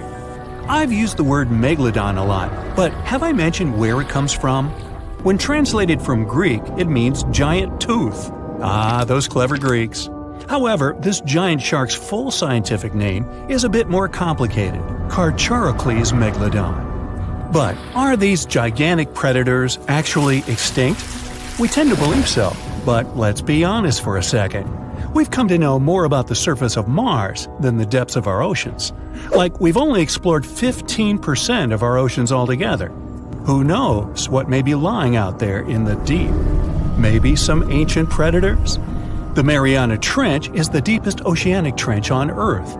The Challenger Deep, its deepest part, is so deep that you could dip the whole of Mount Everest in there and it would still be over a mile above the surface. That's deep. If a megalodon or two ever needed a place to crash, that would be a discreet enough location. However, the Mariana Trench is not a particularly comfy place to be in. Because it's cold and steeped in total darkness and all. The temperatures here are around 36 degrees Fahrenheit all year round. And to top it all off, the pressure is 1,000 times stronger than at sea level. So it's safe to assume that if any megalodon is hiding in here, its teeth and bones might not be looking so good. Because of the intense pressure here in the Mariana Trench, proteins and calcium start to dissolve and disintegrate. That's why, for example, the Haddell snailfish, the deepest dwelling fish we've discovered, has evolved to feature flexible cartilage instead of bones. To survive here, the megalodon would also need to learn to navigate in complete darkness. That means it would have to either become luminescent or evolve to grow massive eyes like the giant squid. While it may sound like an intriguing and good idea for a movie script, most scientists don't think it's possible. Why? Well, most of them say it's because of the megalodon's size. Most foods that megalodons like to eat live in shallow ocean areas and not in the deep, deep sea. Specialists believe that if these animals were actually still roaming our waters, there's no way we wouldn't know about it. They would need to come up for dinner every now and then, right? Their food is also the most likely cause of why the megalodon is not alive anymore. While some specialists believe the megalodon became extinct because of a drop in the ocean water temperature, most scientists suggested that the shifting food chain dynamics may have been more to blame. Why? Because at some point, there was less and less of its primary food source, baleen whales, and at the same time, the numbers of its natural competitors, like smaller predatory sharks like the great white shark and whales, increased. The megalodon did live on this planet a lot more than we did, and way back when we didn't even exist yet. They were here for nearly 70 times longer than we, modern humans, have, inhabiting the oceans for around 20 million years. Homo sapiens appeared around 300,000 years ago. The megalodon managed to survive for so long mostly because of its unbeatable size. I mean, they can make a meal out of almost everything in the sea at the time. We may think about both of them as prehistoric creatures, but the megalodons and the dinosaurs never coexisted on Earth. The dinosaurs probably died out about 66 million years ago. Megalodons seem to have appeared a bit later. That's because the oldest megalodon fossils we have yet discovered are from the Miocene epoch, which began 23 million years ago. So long, Meg. We're in Siberia. It's so cold here that freezing gusts of wind are burning your face. All that white snow seems to be blinding you. This place resembles Antarctica because of the permafrost. Recently, a group of scientists researched one of the local rivers. With the help of a drilling rig, they extracted several samples of frozen soil. The scientists were shocked to find living creatures inside the ice. Later in the laboratory, they realized that the creatures were microscopic multi-celled organisms known as bdelloid rotifers. These creatures looked like little worms. Scientists knew that these worms could live in frozen conditions for up to 10 years. But the age of the rotifers found in the ice was about 24,000 years. And after defrosting, they began to reproduce, as if they had been sleeping for several hours, not thousands of years. Further analysis showed that these organisms could stay frozen for hundreds of thousands of years. The rotifers might have lived during the time when people didn't invent the wheel yet. And this isn't their only superpower. Bdelloid rotifers are among the most radioactively resistant animals on Earth. They can survive in places where there's no oxygen and water. They can also stay alive in areas with high acidity and can live without food and water for a long time. By the way, these are not the only creatures that are known for living for thousands of years. Particular types of moss and some microorganisms are also almost immortal. Nematodes, also called roundworms, are some of the most adaptive varieties of worms in the world. Imagine the Eiffel Tower standing tall and proud. And now, let's make it 10 times higher and place it underground. Exactly at this depth, many thousands of feet under the surface, scientists discovered these creatures. There's no sunlight and almost no air in this place. And since it's much closer to Earth's core than the surface of our planet, the temperature here is higher than in the middle of the hottest desert. Millions of tons of soil above create insane pressure. But all this couldn't prevent life from developing here. When roundworms run out of air, food, or when the temperature becomes too high, they get into a unique state of stasis, or deep hibernation. In this mode, the worm's metabolism slows down, and almost all the processes in their bodies stop. The creatures can sleep for a very long time and only wake up when the environment becomes more livable. By the way, you don't have to go so deep underground to find these creatures. Nematodes are found all over the world. They can live in hot springs, deserts, high in the mountains, among the harsh ices of Antarctica, or inside animals and humans. Our next invulnerable creatures are tardigrades, also known as water bears. These are microscopic, 8-legged invertebrates closely related to arthropods. It's impossible to see them with the unaided eye. But a conventional microscope will allow you to see tardigrades in detail. They look like minuscule bears. They're called water bears because they need a thin layer of water around their bodies at all times. It's necessary to prevent dehydration. Tardigrades have been found in all kinds of environments, from ocean depths to sand dunes. They're incredibly robust thanks to their unique organism structure. Yeah, they look soft, but their body is covered with a tough cuticle.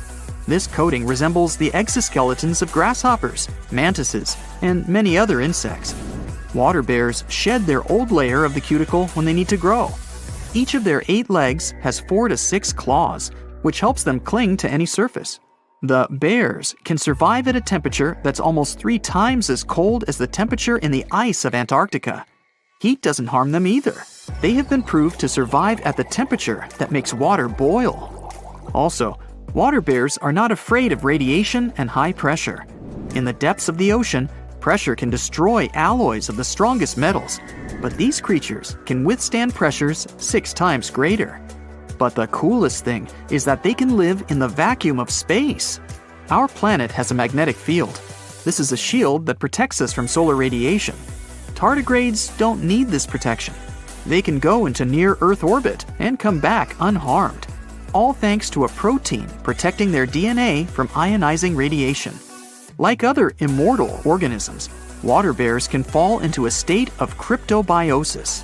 Tardigrades pull their head and legs inside their bodies and fall asleep. If the surrounding conditions suggest freezing, drying out, or experiencing a lack of oxygen, they will remain in this barrel form until the situation improves. So those are microscopic organisms and microbes that can only be seen through a microscope. But how about something bigger?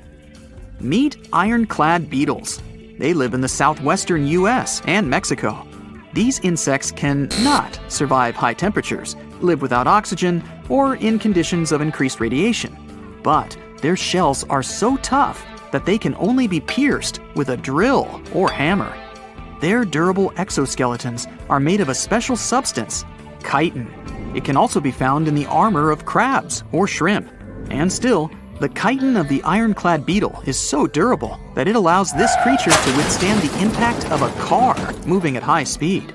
In times of danger, they can hide their whiskers and strong legs in special recesses in their shell.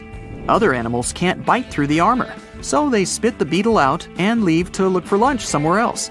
As soon as the danger disappears, the bug stretches out its legs again and goes about its business. Also, the armor saves the beetles from dehydration, which is very useful in hot areas of Mexico and the southwestern US. Inside the exoskeleton, they can store moisture. In other words, these bugs can absorb water whenever they find it and transport this liquid inside themselves. The next creatures are incredibly fragile, but they know how to survive in places where almost no other animals can live. We're going to the southeast of Romania, near the Black Sea. Here, on a desolate wide plain, you can notice a pit. This is a mine leading deep underground. The air on the surface of our planet usually contains around 20% oxygen, but in the mine, it's only 10%. Inside the cave, the air also has an increased content of hydrogen sulfide and carbon dioxide. People can't breathe there without an oxygen tank. We can probably say that the water and air there are poisoned. Almost no animals would be able to survive here. Still, 48 species of living organisms have been found in this cave. 33 of them are newly discovered species. And they aren't the only microbes or bacteria that can't be seen without a microscope. Something bigger lives here. Strange white snails crawl over the walls of the mines. Transparent shrimp and a bunch of unknown kind of leeches swim in the water. White centipedes with huge whiskers and creepy white spiders run on the ground. And they all have been growing here for almost 5 million years. You might notice a water scorpion and another unidentified species of this animal. It doesn't look like its relatives living in hot sands or tropical forests. No living creature here looks ordinary at all. All animals are either white or transparent. They have no eyes, but are equipped with long paws and antennae whiskers that help them navigate in this dark space. The deeper you go into the cave, the less oxygen the air contains. But the number of living organisms is increasing. The air is filled with methane and carbon dioxide. All the inhabitants of this cave have never seen the light of the sun and have never gone out of the darkness. It seems impossible to survive in such conditions where plants don't produce oxygen. The answer to the question of their survival is hidden in a small lake. The surface of the water is covered with strange foam. If you look closely, you can see that this white substance is alive. It resembles soft, wet paper that is easy to tear. The thing is billions of living organisms, bacteria called autotrophs. There's much more carbon dioxide in the cave than there is outside, and these bacteria, like plants, absorb it. But they don't do this with the help of photosynthesis, which means they don't need sunlight. They use water for chemosynthesis. What these bacteria secrete is food for other bacteria, and these other bacteria are food for bigger creatures. A unique food cycle that you can't find anywhere else on the planet only exists here. So, you might have heard that Yellowstone National Park is sitting on top of a giant supervolcano. That's the reason why the area can boast powerful geysers and hot springs. But it also means that underneath Yellowstone, there is an enormous magma chamber. In 2015, researchers from the University of Utah found out that this chamber was much bigger than everyone had previously thought. They even found one more reservoir with magma under the top one. Apparently, the more spacious the chambers are, the more magma they contain. Together, the two reservoirs store a glob of magma that could easily fill the Grand Canyon not once, but 11 times. But you know the most worrying thing about the magma chambers? They tend to push against the ground above them. As a result, the land in Yellowstone rises about 1 to 2 inches a year. On top of that, Yellowstone has the status of an active volcano, and its volcanic explosivity index, yes, there is one, is 8 out of 8. Such a high number means that if this volcano erupted, it would be an apocalyptic event. To put it into perspective, the eruption of Pinatubo in the Philippines in 1991, which is considered the most powerful in living memory, was given a mere 6 on the volcanic explosivity index. Ha, loser. Now, let's figure out if there's anything to worry about. In March 2023, the University of Utah seismograph stations recorded 354 earthquakes in the entire region of Yellowstone National Park. Sounds like a lot. But keep in mind that the most impressive event of the month was a mini earthquake of magnitude 3.7. It was part of a swarm of 106 earthquakes that began on March 29th and continued until the end of the month. Yep, earthquakes apparently also come in swarms, so be aware. Experts say that Yellowstone's seismic activity is, well, kind of more active than usual, but it's really nothing serious. A geophysicist working at Yellowstone Volcano Observatory called Michael Pollan claims that the volcano won't erupt anytime soon, For this to happen, there must be enough magma ready to erupt beneath the surface. Whew. There should also be enough pressure to cause this magma to rise. But neither of these conditions exist today. According to the expert, Yellowstone is stable now. At the same time, Poland and his team are keeping track of all kinds of underground activity, looking for warning signs of possible eruptions. Some of them can be the frequency of earthquakes and ground deformation. Thousands of mini earthquakes, coupled with extreme changes in the surface of the ground in that area, can be alarming.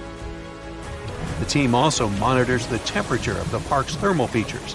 That's another noteworthy sign of a potential disaster: park-wide changes in geyser activity, as well as gas and thermal emissions. So, despite the media claims that Yellowstone is due to erupt soon because the last eruption happened 70,000 years ago, that's not how volcanoes work. Experts say that it's one of the most popular misconceptions about volcanoes. They don't follow timelines. If a supereruption did happen, though, the most worrying thing for us would not be the lava flows, and not an earthquake that would most likely accompany the natural disaster. No, the worst consequence of such a supereruption would be ash and ashfall. Let's have a look at what it was like when the Yellowstone volcano erupted many years ago. There have been at least 3 supereruptions in the history of the volcano.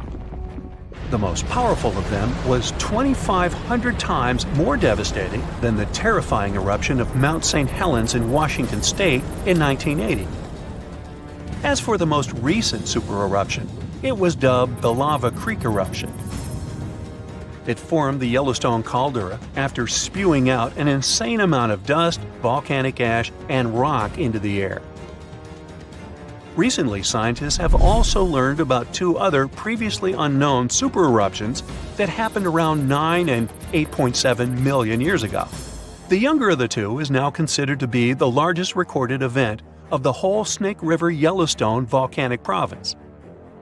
Anyway, let's have a look at what was going on all those millions of years ago. Because I wasn't around then, so we're all assuming this stuff based on evidence. The first signs of the disaster appeared long before the catastrophe broke out. For thousands of years, the heat had been welling up from within the planet's insides. It had been melting rock beneath the planet's crust and leaving behind huge chambers. They were filled with a pressurized mixture of semi-solid rock, magma, water vapor, and different gases, including carbon dioxide. All this scorching underground soup was expanding since more and more magma arrived with time. The land over the volcanic system was rising upward almost unnoticeably. A year before the supereruption, Yellowstone gave a warning, a burp maybe, but that long ago there was no one who could interpret these signals. Plus, those alarming processes were mostly going on underground. For example, decompression releases gas bubbles. While bursting, such bubbles can often power particular kinds of eruptions. Months before the eruption, small-scale earthquakes became more frequent and more intense. The ground in many spots all over the supervolcano got hotter than it used to be. Surface lakes and groundwater also became warmer. If people had been around at that time, they would have noticed unusual steam fogging in that area. Not long before the eruption started, the growing pressure pushed the ground over the magma chamber up. This created a dome-shaped uplift. Narrow cracks started to open along the edges of this dome. Imagine opening a bottle of soda after you've shaken it. Something like that was happening near the volcano. Think Mentos and Diet Coke. The pressure was released through the fractures when gases were bursting out from under the surface. So right before the disaster, the ground around the Yellowstone volcano lifted. Geothermal pools and geysers heated up to boiling temperatures and got more acidic than usual. The magma started to rise toward the surface. At one point, the rock roof of the magma chamber couldn't resist anymore, and the eruption kicked off. Small but constant tremors began to move the ground days before the catastrophe. But the real shaking didn't start until several minutes before the eruption. With a deafening roar, a massive column of lava and ash hurled up into the air. Within several minutes, a pyroclastic flow rushed across the area at a hurricane-force speed. Such a flow is a liquid mixture of half-solid lava pieces, volcanic ash, and hot expanding gases. It looked like an extremely hot toxic snow avalanche. With a temperature of about 1300 degrees, it was burning everything in its path. The volcano kept pumping ash for days on end. For all living creatures, ash fallout was one of the most dangerous consequences of the eruption. Volcanic ash turns into glassy cement within seconds of being inhaled. Most animals didn't have a chance to survive. Even thick trees started to collapse under the weight of this dense substance. It only took a couple of days until a thick layer of ash covered huge territories. After the ash got into the stratosphere, the temperatures all over the world started to drop.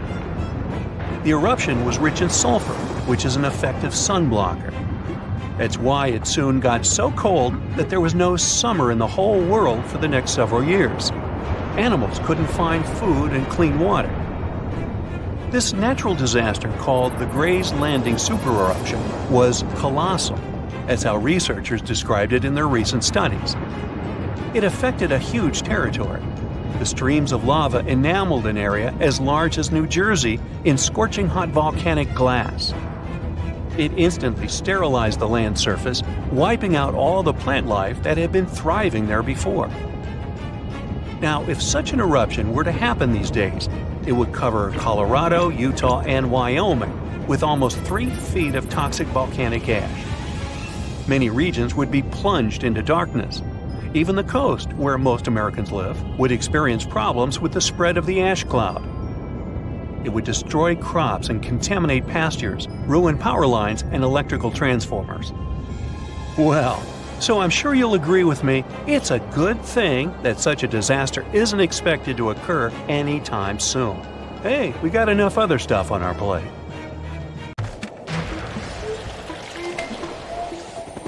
There's not much to do in Antarctica except scientific work. You could check out the wildlife, like some cute penguins and seals. And you'd get to see the occasional whale swimming around. Antarctica is one of the biggest lands out there that's only inhabited by scientists and researchers from all over the world. These scientists dug a hole through some pretty thick ice to study the ancient air and how the atmosphere cleans itself. They used a special drill and dug a clean cylindrical hole 450 feet below the surface. Some of this ice can be up to 800,000 years old and is a good indicator of what the climate was like in the past. It's like checking out tree rings to determine how old a certain tree is, except it's more complicated than that. After the effortless digging, they decided to drop some ice to the bottom of the hole to see what would happen next. They heard some really unusual sounds.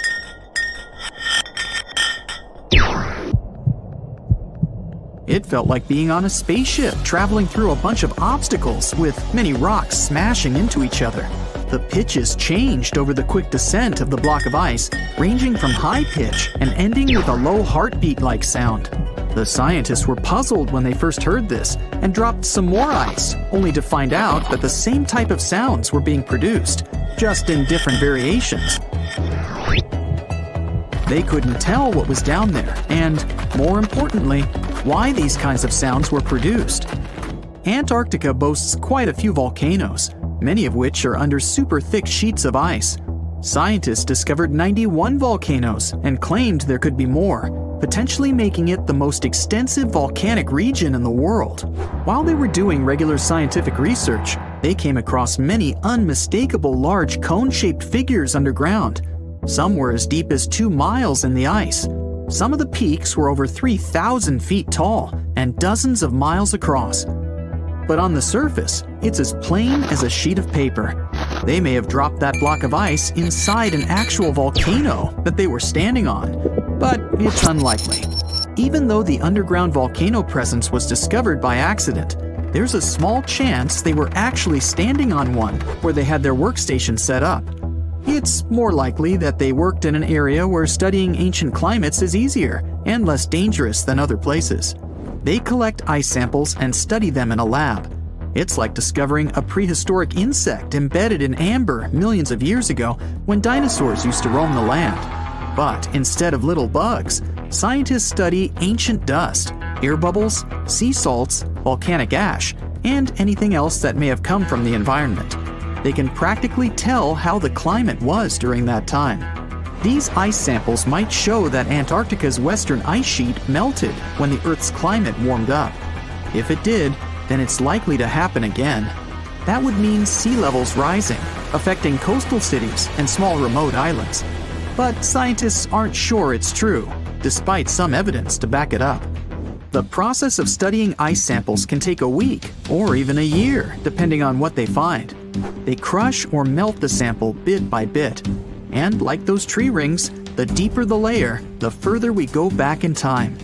In order to study ancient bubbles trapped in ice, researchers have to crush the samples under a vacuum hood to keep the air out while extracting the air and putting it in vials. There are various instruments and devices to study the ice samples, but because it's so sensitive to damage, each measurement must be in a clean room setting so that nothing gets compromised. The scientists have to wear proper bodysuits and many layers of gloves and constantly get ventilated. Even something as tiny and insignificant as a fingerprint can ruin a sample. They look for certain patterns to see changes in the atmosphere's composition and temperature. But dropping a few blocks of ice down a hole wouldn't be so bad. The reason why it made such a peculiar sound is the same reason why a moving car sounds different when it's honking than when it's stationary. The scientific word for it is the Doppler effect. It's an obvious change in the frequency of a wave with respect to an observer who is moving relative to the wave source. The effect doesn't mean the frequency of the sound changes, it just shifts. And this can be said about other types of waves, like water and light. But sound waves are the most popular ones when it comes to the Doppler effect. So, when the scientists dropped the ice block down the bottom of the hole, the sound waves traveled back up and bounced around the narrow tube where they drilled. That's why they got the pew pew sound. Let's not forget that this ice block traveled 450 feet beneath us. Oil ships dig holes in the oceanic crust that go thousands of feet beneath the Earth. The Kola Super Deep Borehole in Russia is the deepest hole ever made by humans. It goes more than 40,000 feet below the surface and took almost 20 years to reach 7.5 miles. Below it is only half the distance to the mantle. In terms of the whole Earth, this very deep hole is literally scratching the surface. This wasn't a hole to dig for oil, and wasn't in the ocean either. The drilling was stopped in 1992 when the engineers found out that the temperatures were 100 degrees Fahrenheit higher than they predicted. And then it was abandoned, and it's just been a barren hole now. But that's the closest we've dug to the center of the planet. The scary thing is that some of the workers on the site could hear voices coming from within. All the way in Yemen, an ancient hole exists in Barhout, in the east of the country in the middle of the desert. It's actually closer to Oman than to the capital Sana'a. This hole has puzzled experts and locals. Unlike the holes in Russia and Antarctica, this wasn't man-made. Or was it? It's been around for many years, and the locals try to steer away from it. They don't even like talking about it, since they claim it brings bad luck to those around it, or to whoever utters its name. They claim it was created as a prison for spirits, but many rule that out. The hole is 98 feet wide and somewhere between 330 to 650 feet deep. You can also hear strange sounds coming from the inside. But according to some scientists, the well has little to no ventilation and barely has any oxygen down there. So it's unlikely that anyone or anything lives down there. The Challenger Deep in the Mariana Trench caught some low-pitched grumble sounds in March of 2016. Some of these grumbles were followed by screeches. They caught these sounds in a span of weeks, using a titanium-encased microphone so that the immense pressure of the lowest point on Earth wouldn't crush it. They had to lower it slowly as well, since it's 1,000 times the atmospheric pressure at sea level. For 23 whole days, the microphone recorded typical sounds of whales passing by and boats sailing across from above, and even rumbles of nearby earthquakes, but they still couldn't determine what caused those initial sounds. The researchers couldn't understand if the noise from the bottom of the Mariana Trench was caused by humans or was natural. They also wanted to know if these sounds affected marine life, like dolphins and whales that rely on echolocation. They still can't figure it out. But scientists estimate that the ocean is about 10 times noisier than it was 50 years ago. With technological developments in shipping, submarines, and underwater construction, the ocean will only get louder with time. Northern lights come with sounds, which nobody talks about. They're usually audible when the auroras are at their most powerful presence. Scientists were always puzzled as to what caused the faint popping and crackling, even though they were very far above us. They used some special microphones and found out that the sounds came just 230 feet above us, which is pretty low. They're caused by electrical charges gaining power in a specific region of the auroras. The electrical charges are disturbed by magnetic storms that fire up the northern lights. As a result, some tiny sparks are released into the atmosphere, causing the faint crackling and popping noise. Let me take you to a place that seems to be out of this world. Life inside this cave has been isolated from the outside world for about 5.5 million years, and it does show. See for yourself. Due to such a long isolation, the conditions inside the Mobile Cave are like nowhere else on our planet. A unique ecosystem is flourishing there, even though there is a severe lack of sunlight inside the cave, and the air is toxic. The cave, located a few miles west of the Black Sea in Romania, was first discovered in 1986. Nowadays, you can only visit it if you have special permission. Plus, the central caverns are guarded naturally by narrow limestone tunnels and vertical shafts. So, if you're no stranger to claustrophobia, you'd probably better not enter this place. In the depth of the cave, the air has twice less oxygen than the air outside. Instead, it contains a lot of carbon dioxide and hydrogen sulfide, so not the freshest air you can breathe. It's also pitch black inside the cavern. But despite, or should I say thanks to, this cocktail of extremely harsh conditions, the site is a true goldmine for biologists. Shockingly, life seems to be booming here. In a 1996 study, scientists identified 48 species, and 33 of them were unique to the cave. Most of the creatures inhabiting the cave are tiny, with long limbs and antennae that help them navigate in the dark. They have no vision and lack pigment, and it makes sense. Why would you need to be able to see if you live in total darkness? And why would you need to be pretty and colorful with no one to see you? Now, I'm going to take you to another cave. It's no less amazing, but looks very different. This is the Giant Crystal Cave, aka the Cave of the Crystals, in Mexico. These ginormous crystals were found in 2000 by a mining company after the water was pumped out of the cave. 2 miners then saw the crystals after entering the drying cave on foot. These awe-inspiring crystals are actually massive gypsum pillars hidden 984 feet underground. They're anchored to the walls and the floor of the scorching hot cave. Scientists estimate that the crystals could have been already growing for 500,000 years. That's why many of them are so long and wide that you can walk across them. Unfortunately, visiting this wonder of nature is impossible at the moment. But maybe it's for the better, since the Giant Crystal Cave is a dangerous place that can easily turn into a trap.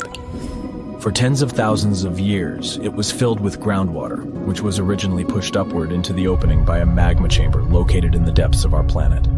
The magma under the cave kept the water hot, but eventually the temperature of the water dipped below 136 degrees Fahrenheit. As a result, the water started to fill with calcium and sulfate, whose particles began to recombine into gypsum. And then, white-tinted crystals took over the cave. And since they stayed underwater, they were able to keep growing. You don't have to fly to space to take a closer look at a black hole. Scientists have found something very similar to black holes in the southern Atlantic Ocean. A black hole has such an enormous gravitational pull that once something gets pulled inside, it doesn't have any chance to escape. Even light can't get out of a black hole. But ocean black holes seem to be almost as powerful as their space relatives. But instead of catching the light, they do the same with water. Ocean eddies are massive whirlpools that spin against the main current. They usually swirl billions of tons of water, and most of them are larger than a city. These whirlpools are so powerful that nothing trapped by them can escape. But the scariest thing is that you might not even notice heading into one of them. These things are so huge that you won't spot their boundaries until it's too late. When scientists started exploring ocean vortices with the help of satellites, they discovered the borders of several eddies. After that, they managed to prove that, mathematically, these whirlpools are the same as mysterious black holes in space. Massive eddies are surrounded by super-tight barriers where fluid moves in closed loops. Even water can't get out from the inside of these loops. That's why tight ocean vortices play the role of enormous containers. Water inside them can be totally different from the ocean surrounding an eddy. And I'm not only talking about its temperature. The salt content inside and outside a whirlpool often differs as well. On the thin Curonian spit splitting the Baltic Sea from the Curonian Lagoon, there is one of the most bizarre places on Earth. Locals call this area the Dancing Forest because pine trees in this forest have shockingly unusual shapes. They twist in spirals and circles along the ground. There are some theories why it could be happening, of course. Some people claim that huge amounts of positive and negative energies once clashed in that spot. More down-to-earth individuals believe that the reason is geological. Sandy soil in the area is too unstable to hold trees growing upright. The most popular is the idea that strong winds blowing from the water influence the shape of the trees. In any case, experts haven't come to the final conclusion yet. Look at these underwater crop circles. For the first time, they were spotted in 1995, close to southern Japan's coast. Local divers called these 7-feet-wide structures mystery circles. The enigma had been plaguing many minds for almost 16 years until the culprit was finally caught. Imagine the researchers' surprise when it turned out to be a male pufferfish. The fish needs a bit more than a week to build one circle, and the aesthetics are obviously crucial. A male is swimming inside the circle, digging valleys in the sand with its fins. But that's not all. The fish also use shells and corals to decorate particular parts of their circles. This whole build-a-circle thing has a practical purpose as well. The way a male fish swims pushes the sand toward the center of the circle and creates a mound which later serves as a nest. The next mystery on our list is in the Caribbean. Just off the coast of Belize, there's a giant sinkhole. That's the Great Blue Hole. It's about 1,000 feet across and more than 400 feet deep. Once, a long, long time ago, this hole was a cave. But then rising waters filled it, making it collapse in on itself. The deeper you'll descend into the Great Hole's crystalline waters, the darker it will become. You'll see tons of stalactite-filled caves there, but entering them is extremely dangerous, unless you want to get hopelessly lost. Once you reach a depth of 50 feet, you'll notice that the water is shimmering. That's the invisible line dividing the sinkhole's salty top from the freshwater abyss. You might want to turn back right now. Who knows what you might come across in the murky depths. There was an old Amazonian legend that told about the river that was so hot that it boiled. And it was believed to be just a legend until Peruvian geoscientist Andres Russo questioned if the river could be real. All experts denied such a possibility. After all, hot rivers do exist, but only in the areas where there are volcanoes. As for the part of the country mentioned in the legend, there are no volcanoes in that region. But Andres Russo was too dedicated to give up. And in 2011, he finally located the river from the legends. The water in it was indeed steaming hot. Its temperature was 186 degrees Fahrenheit, not boiling, but pretty close to this point. But what shocked the researcher the most was the size of the river. One could think that the almost boiling water was the result of the activity of an underwater hot spring. But thermal pools are always small, while the river is 20 feet deep and flows for almost 4 miles. This is the only river of its kind on our planet. Huaychan Volcano in Indonesia is not your ordinary lava-belching mountain. Instead of producing black smoke and red lava, as most volcanoes do, this eccentric guy lets out a blue flame and electric blue lava. This phenomenon occurs because the volcano contains some of the highest levels of sulfur in the world, and when the sulfuric gases interact with scorching air and get lit by the molten lava, they start to turn blue. Unfortunately, you can see this mesmerizing sight only at night, but you can smell it all day long. By the way, the world's largest acid lake is also located inside this crater. The Dead Sea has a high concentration of salt and minerals compared to other seas, even though it's technically a lake. Swimming is almost impossible, but people go there for the natural chemicals for the body. Floating on the surface is a great way to relax. This ancient body of water got its name because no macroscopic organisms can live there since it's 9.6 times saltier than oceans. Only a few bacteria and fungi can be found enjoying the salt. It's also Earth's lowest elevation on land at 1,400 feet below sea level. An underground crystal cave exists in Mexico, and it looks like some interstellar world. It's roughly 1,000 feet beneath the surface, with each spike measuring up to 35 feet in length and weighing up to 55 tons. These are some of the largest crystals in the world. Luscantire Beach is an endless strand of white sand dunes and azure water. But don't let the tropical vibes fool you. It's located in Scotland. That's why it mostly looks like this during May and June only. In December, the place gets only an average of 1 hour of sunshine per day, making it way more dramatic and monochrome. The Georgia Guidestones is a collection of giant stones in a star pattern. It has inscriptions in 8 languages, including Hindi, Chinese, and Swahili. It also has an astronomical calendar finished in 1980 and was built to last centuries. No one knows who built it or why. All the way over in sunny California is Sequoia National Park, home to the giant forest. It's been around for thousands of years. More than 8,000 of these colossal trees rule the land, including 10 of the largest living plants in the world. The General Sherman sequoia is estimated to be up to 2,700 years old and is recognized as the world's largest known living tree by volume. The famous stone heads of Easter Island have been around for hundreds of years. No one knows exactly why they were built. Some scientists think that local people believe the statues would make the soil more fertile. Soil analysis proved the heads did their job well. It's the best agricultural spot on the island. The chemical composition of the ancient hot springs in Pamukkale, Turkey, makes the water pouring over the edge look magical. They're not only good for cleansing your body, but the mind too. All the way in Saudi Arabia is a rock sliced perfectly in the middle with 2 pieces sitting parallel. What makes Al Nasla so unique is that it wasn't artificially done, but is a result of nature's work over the years. Now, this glacier may look like someone dropped tons of red paint in the middle of Antarctica, but it's actually the natural color. Blood Falls is a result of extreme salted water mixed with iron oxide, giving out this eerie vibe in the middle of nowhere.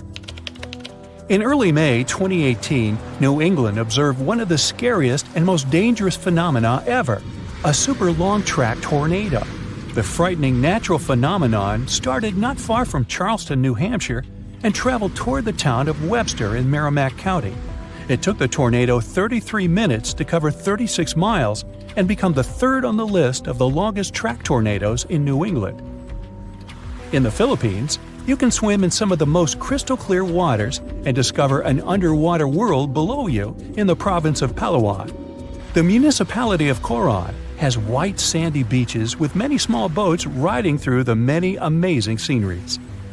Tristan da Cunha is a small volcanic archipelago in the Atlantic, with the only neighboring cities of Buenos Aires, Argentina, and Cape Town, South Africa. It takes 7 days by ship to get to this unique place.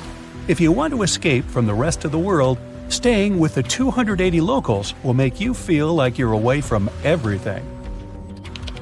During the first week of January 2018, unusually cold weather in the northeast United States froze the Atlantic Ocean in North Falmouth, Massachusetts. What's more, the ocean was frozen so thoroughly that people were walking on the waves. Now, that's obviously something you don't see every day. Red sand is what makes this beach unique and why tourists flock to Tianjin, China. A red-colored plant called a Sueda salsa dwells in the saltwater. The whole beach is covered in red, with only the top layer of the sea visible. If there ever was a thing that said, "I defy gravity" out loud, it's the Stone of Davasco in Argentina. The huge 300-ton boulder stands precariously on the edge of a cliff and rocks a little bit from side to side in the wind.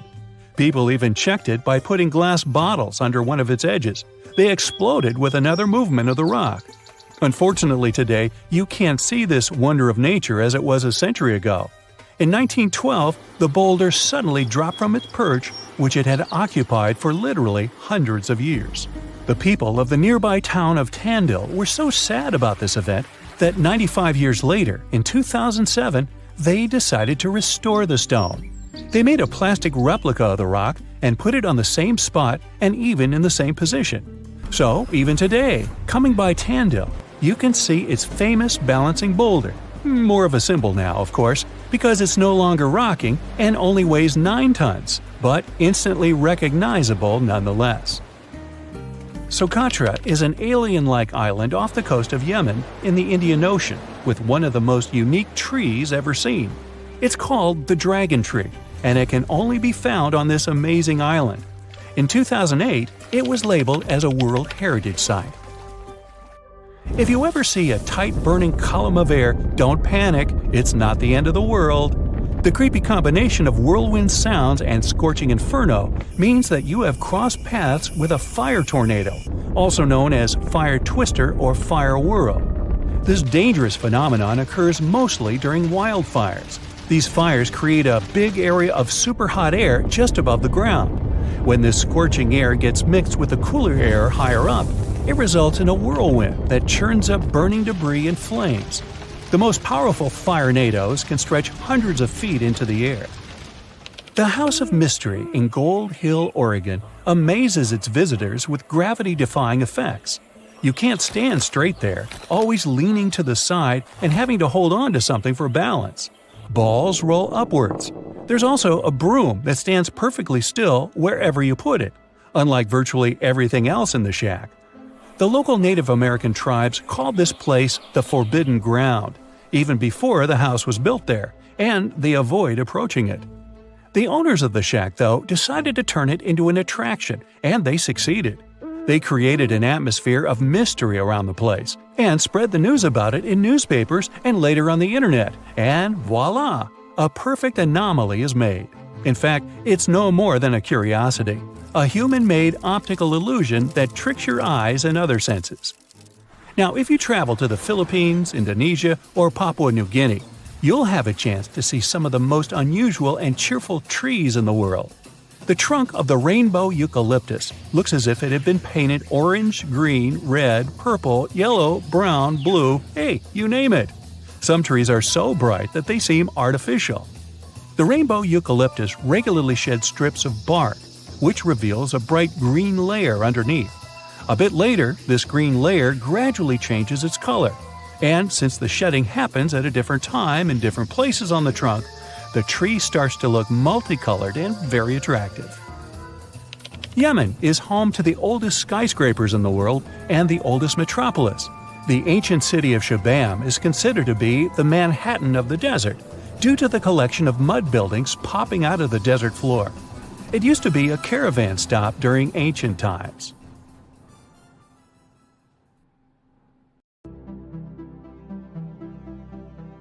Back in 2018, the biggest active underwater eruption ever happened, at least the one that we could officially record.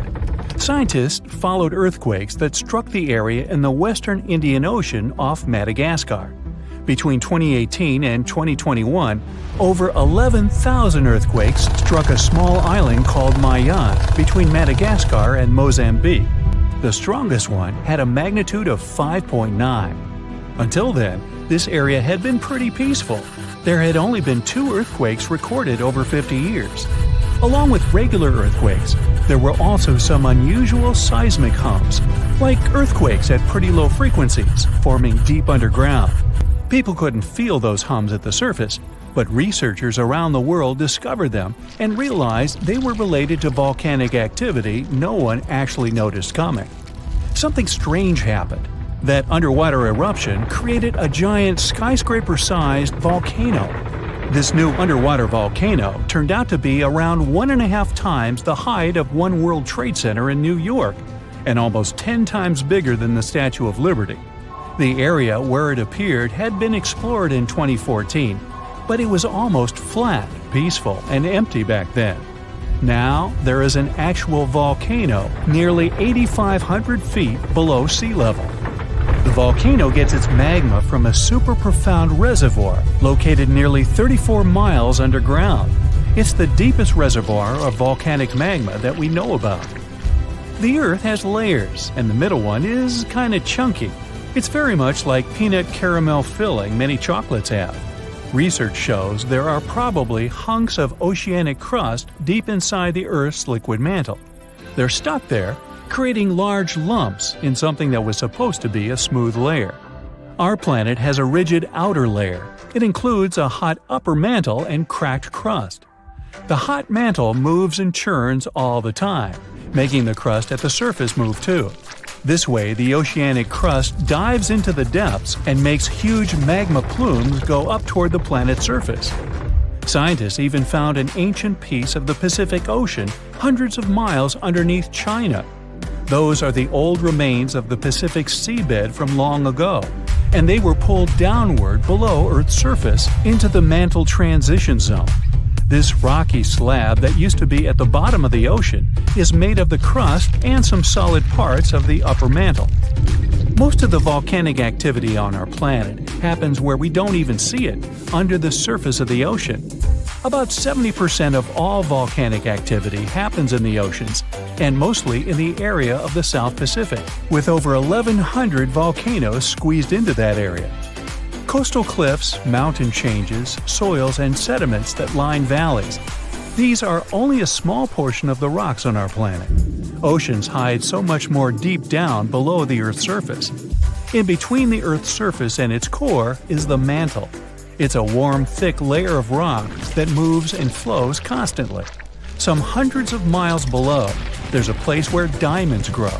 As they form, they go through high temperatures and pressure, after which they eventually freeze.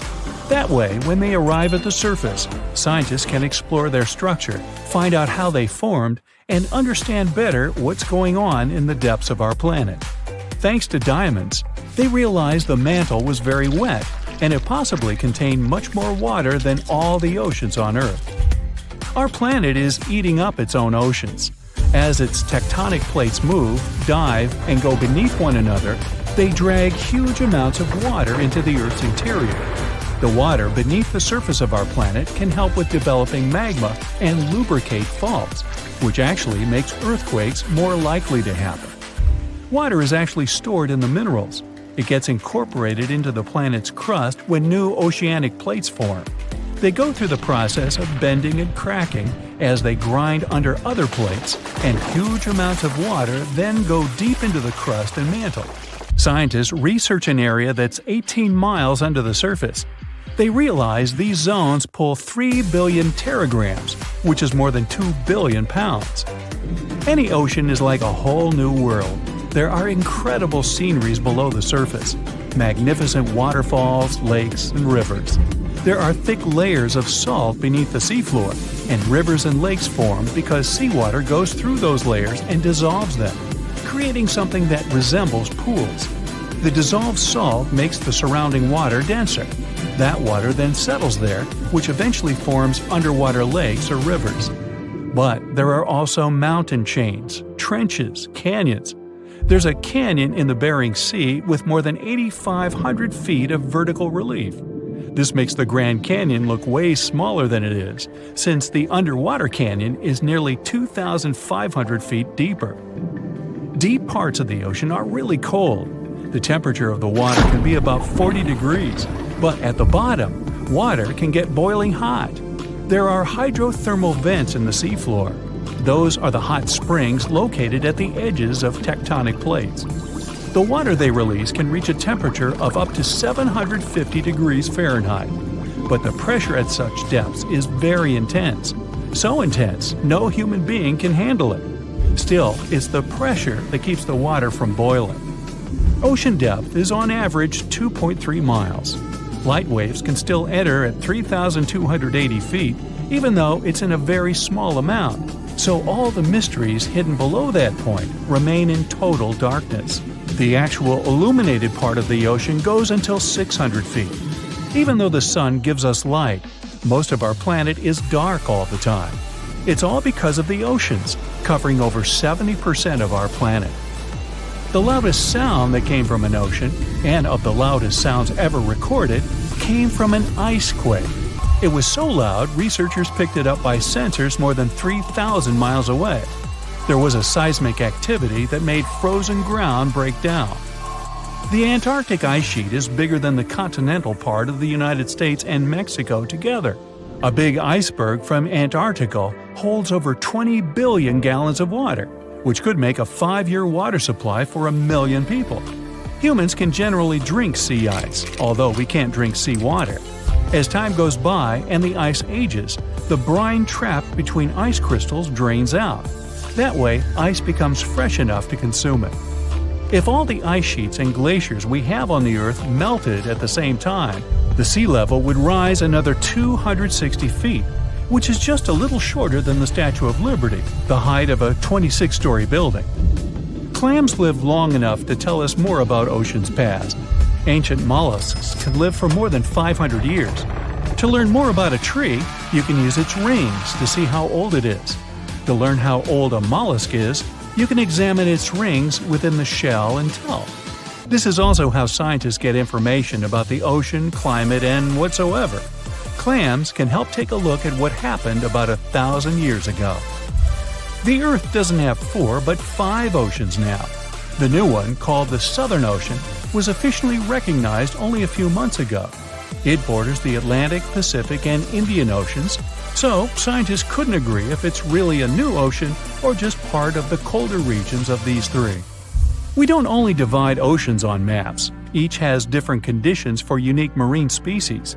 For example, the Southern Ocean has leopard seals, orcas, minke whales, emperor penguins, and other animals that live in cold, icy seas. It's also home to krill, small creatures that look like shrimp and are food for many bigger animals that live there. Life on our planet started about 3.5 billion years ago. I wasn't around then.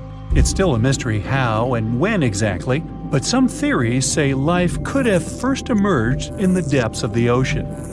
A few years ago, scientists found microscopic tubes and filaments within rocks formed about 4 billion years ago. These rocks are fragments of ancient oceanic crust. Also, these tiny tubes and filaments are similar to microbes that can still be found on hydrothermal vents in deep parts of the ocean. The idea is these living cells found conditions to stay alive in tiny rocky pores inside the chimneys of those vents, and started the amazing adventure of the evolution of life on our planet. Legend has it that in the 17th century, Sir Isaac Newton noticed an apple fall from a tree and began wondering why the fruit had fallen to the ground and not upward or sideways. Well, that would be freaky. After years of studying, he concluded that gravity must be the culprit. The scientists called it a force of attraction that existed between all objects. But it was Albert Einstein, many years later, that revolutionized these ideas about gravity. Legend also has it that he wasn't completely satisfied with Newton's findings. Something just didn't seem right. As a young scientist, Einstein had some trouble formulating his theories, trying to explain the behavior of moving objects. When an experiment came to his mind, he called it the happiest of thoughts. Gravity feels like the sensation of riding in an ascending elevator. He called it general relativity. Einstein began working tirelessly, trying to prove this idea. At one point, he even complained he was on the brink of losing his mind. Now, in the simplest terms, general relativity claims that gravity is the curvature or warping of space. The greater mass an object has, the more it warps the space around it. Imagine a heavy ball resting on a trampoline. The rubber sheet under it gets warped under its weight. It's the same with our sun. It's big enough to twist space across the entire solar system. That's why our planet, as well as all the others, orbit around the star. This warping also impacts how we measure time. If you look at your watch, time seems to go by at the same rate every day. But if you hike to the top of a mountain and your friend wanders through a valley at the bottom of this mountain, you'll see that your watches will calculate time differently. One watch will tick faster, while the hands of the second one, which is traveling through the valley, will move more slowly. That's because gravity affects how fast time goes by. With these experiments in mind, Einstein concluded that gravity was not a force of attraction, but rather a curvature in the fabric of space-time. We feel gravity as a force simply because we're placed on some surface. If there was no surface and no attraction between us and this surface, we would become weightless. If you don't mind getting some weird looks, try this experiment. You'll need a bathroom scale and an elevator to ride. You'll soon see that your weight fluctuates as you move up and down in the building in the elevator.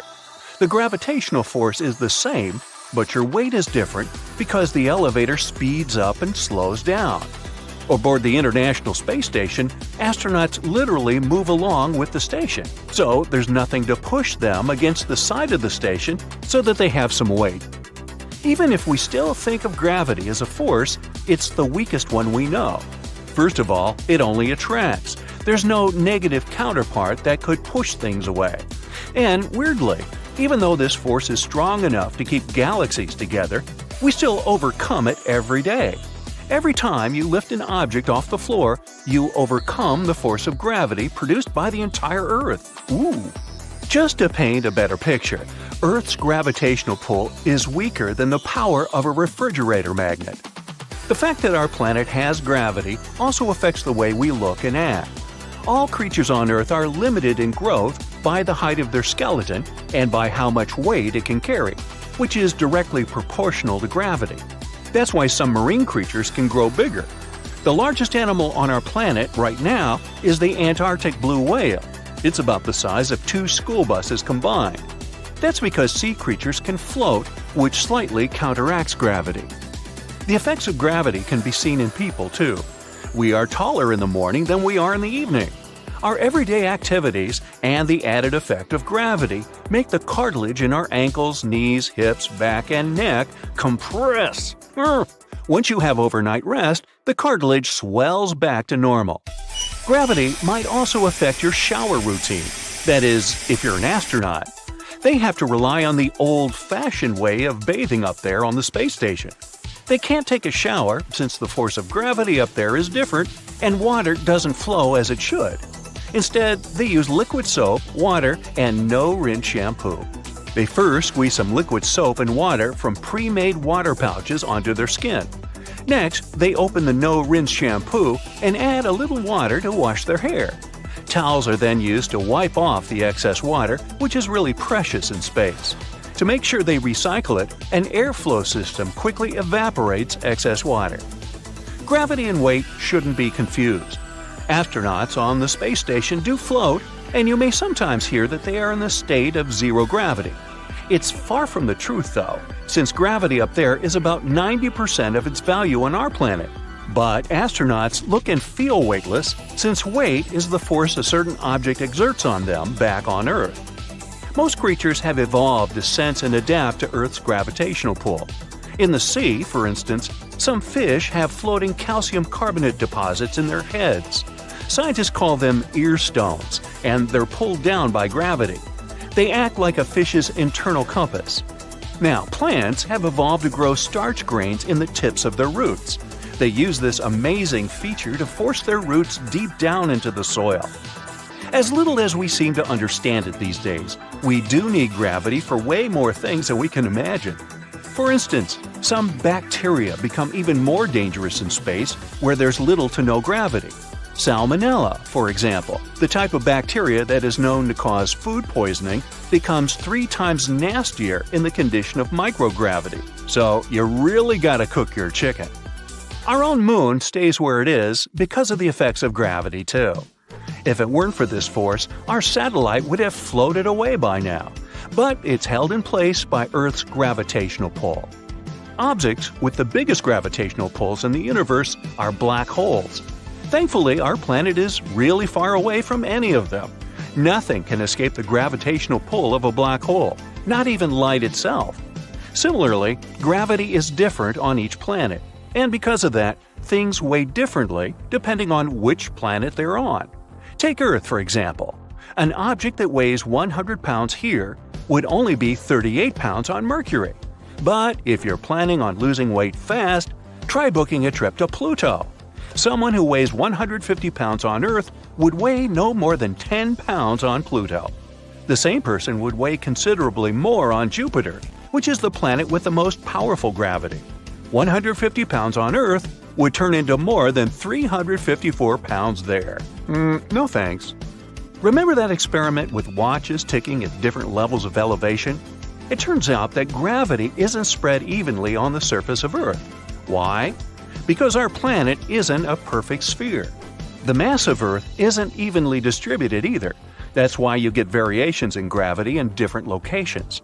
More so, gravity is weaker at the equator because of the centrifugal forces produced by the planet's rotation. Since we've always perceived gravity as a force, we seem to believe that it has somewhat of a suction motion. But it's not exactly true. Back in 1998, scientists were baffled to see that the expansion of the universe was speeding up. So they linked this to the repulsive gravity of mysterious dark energy. We now know that dark energy makes up for more than 60% of the mass energy of our whole universe.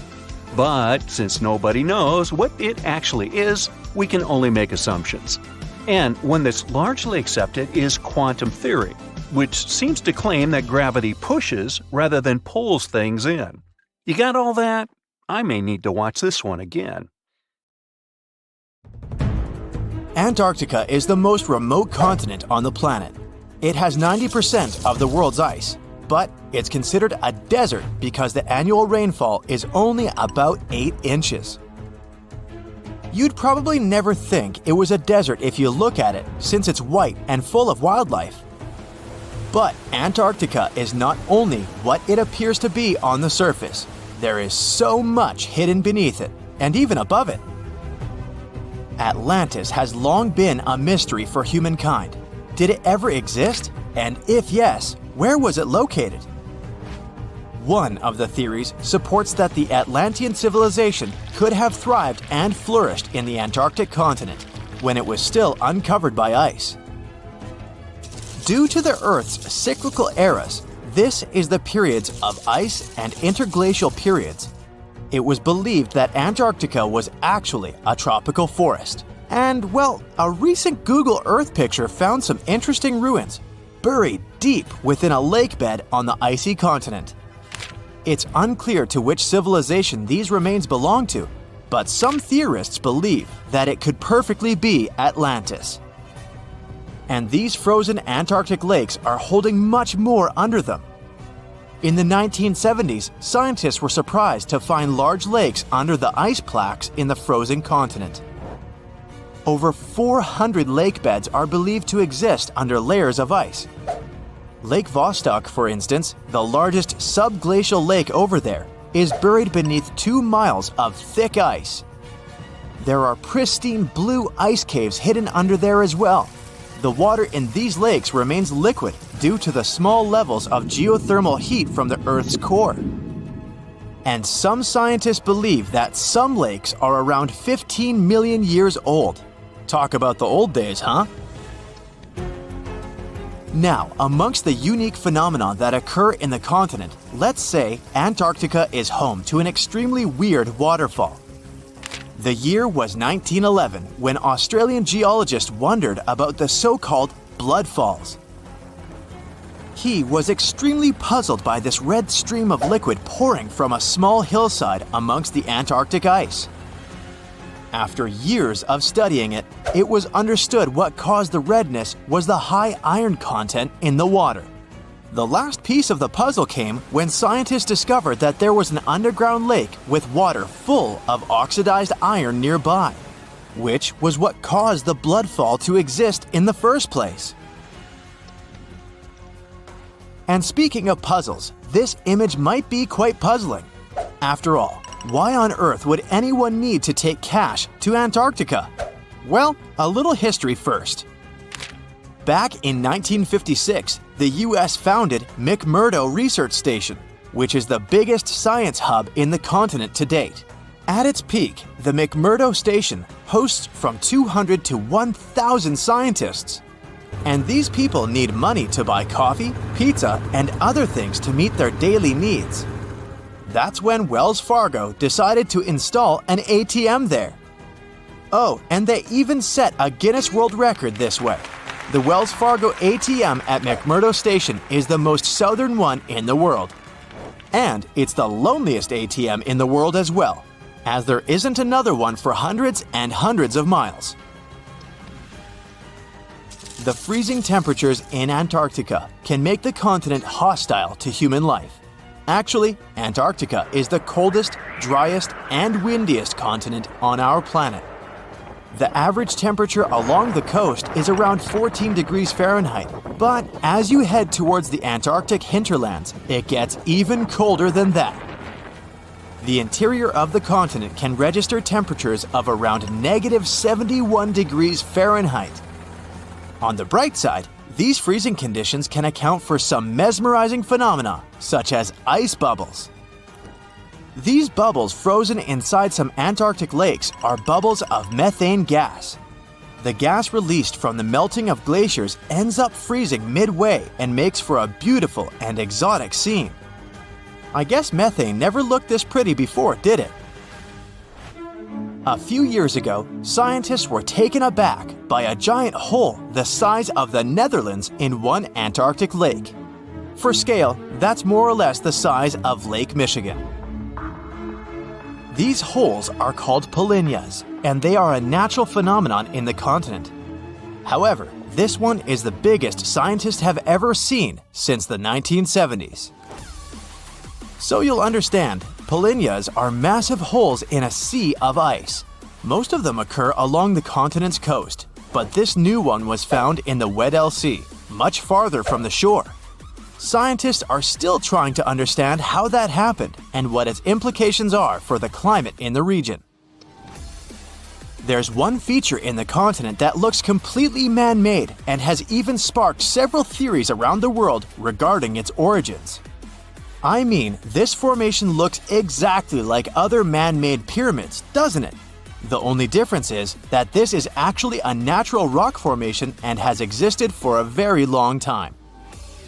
It was first found during an expedition in the 1910s and was kept secret ever since.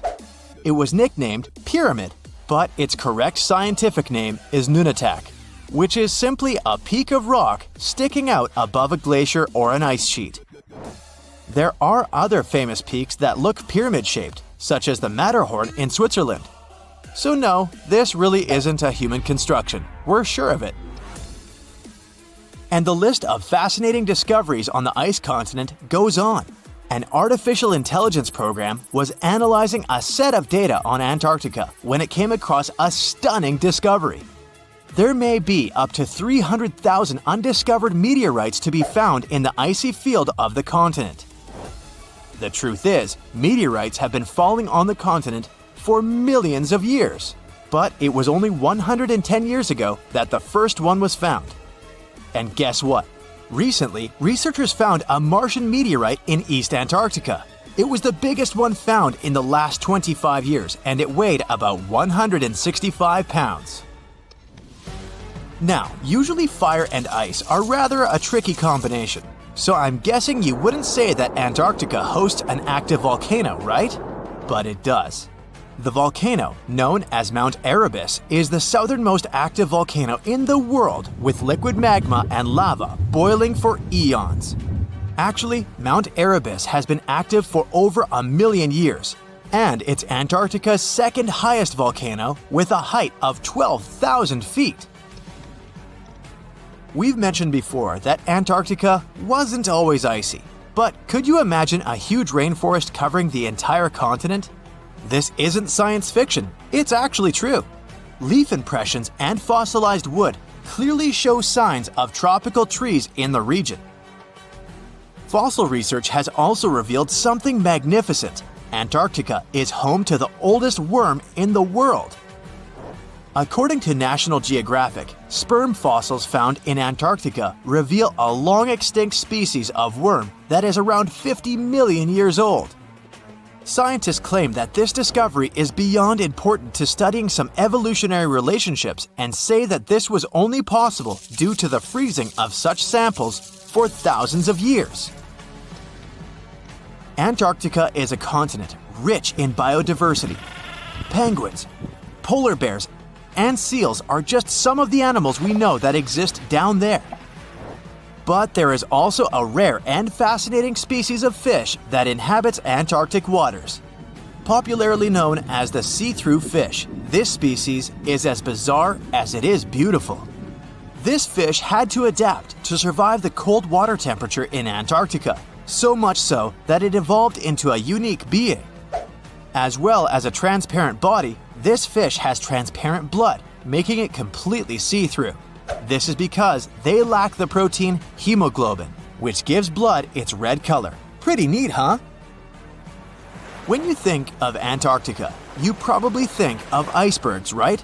So here are some fun facts about it. Did you know that icebergs have a lifespan of about 3,000 years? And that together with Greenland, Antarctica is one of the world's primary sources of icebergs. Icebergs can reach 600 to 700 feet below the surface of the water, and around 90% of an iceberg is hidden underwater. That's where the expression "tip of the iceberg" comes from.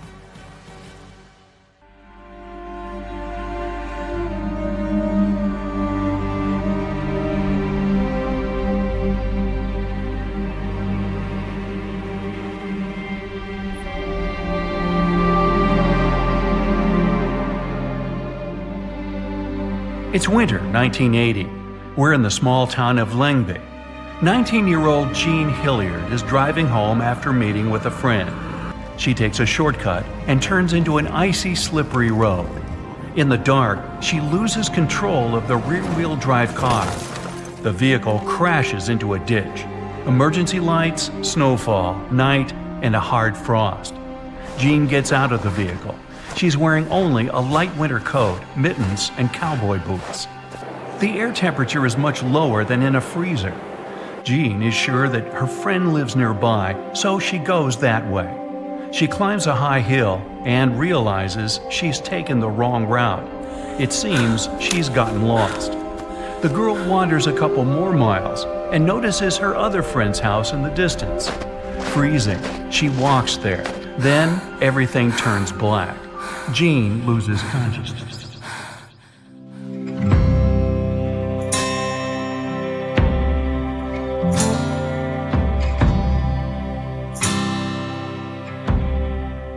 The next morning, rancher Wally Nelson wakes up in a great mood. It's the holiday season. There's a winter fairy tale outside the window. He leaves his house and notices the body of Jean Hilliard lying just a few feet from his porch. Wally approaches the girl, shakes her, and is horrified. Her body is stiff and cold like frozen wood. Her eyes are open and don't move. Her hair is frozen. She just doesn't look alive. But Wally sees that she's still breathing. Jean has managed to survive. Wally wants to put her in his car to bring her to the doctor, but the girl's body doesn't bend and can't fit into the auto. It feels like a statue. He takes a bigger car and rushes to the hospital as fast as possible. The doctors take Jean, but they don't think she has any chance to make it. Her hand is so hard and frozen that no needle can penetrate it. A low temperature, glassy eyes, and muscles as hard as stone are all the results of emergency mode. Her body has directed all the blood to the vital organs to ensure their functioning. That's why other parts of her body look so lifeless, and her skin and muscles don't react to anything. The doctors decide to put heating pads on the girl to warm her up. Her family hopes for her recovery, but right now, all they can do is just wait. Frostbite is so dangerous because all that frozen liquid begins to expand. Fill a small bottle with water and put it in the freezer for a few hours. Then take it out, and you'll see that the bottle seems to have expanded or even cracked because of the increased volume of the liquid. The same thing happens inside our bodies. We consist of almost 70% water. When it freezes, its particles turn into ice crystals and tear cell membranes. Ice fragments can stretch and destroy tissue. This is called frostbite. Also, our body can slow down all internal processes in extreme cold conditions to save strength and energy. The heart makes fewer beats, and the lungs stop consuming lots of oxygen. Metabolism slows down. It happened with Jean, and perhaps it is what saved her life that day. She was lying in the snow in severe frost for about 6 hours. But why didn't the ice particles start destroying her cell membranes? How did her body withstand such damage and manage to survive? Back at the hospital, doctors are happy to watch Jean get better. Warm blood spreads through the frozen vessels and brings her body back to life. Surprisingly, ice crystals haven't damaged her muscles and skin. A few hours later, the girl regains consciousness. By noon, she starts talking. Jean doesn't know what happened. She remembers walking to her friend's house and then waking up in the hospital. What worries her most right now is that her father's car is somewhere in a ditch. As it turns out, the girl fell down and crawled on all fours to Wally Nelson's house. She doesn't remember it, but apparently her brain activated the survival instinct that night. Unfortunately, she didn't manage to crawl the last few feet. Jean passed out at the door and stayed there for 6 hours. Doctors examine the girl and understand that she's completely healthy. Soon, she's discharged from the hospital. This case isn't unique. One professor of emergency medicine, David Plummer, said he'd seen about 12 similar cases over the past 10 years when patients had survived severe frostbite. Jean returns home and finds out that she has become famous. People write about her in newspapers, want to interview her, and film documentary shows. Her case has attracted the attention of many doctors around the world, but no one has been able to find out exactly how she managed to survive. In the case of humans, such recoveries seem like an absolute miracle. But many creatures of the natural world can adapt their bodies to extreme conditions. One of them is the tree frog. These animals live mainly in temperate and tropical parts of Eurasia. Sometimes they have to contend with cold weather. Their body injects glucose into the bloodstream when they feel they're freezing, and the content of their cells turns into syrup. Sugar lowers the freezing point of water. So, tree frogs have adapted to such conditions. The water outside their cells can freeze. Their bodies can get as hard as ice cubes, but they will be alive, feeling great.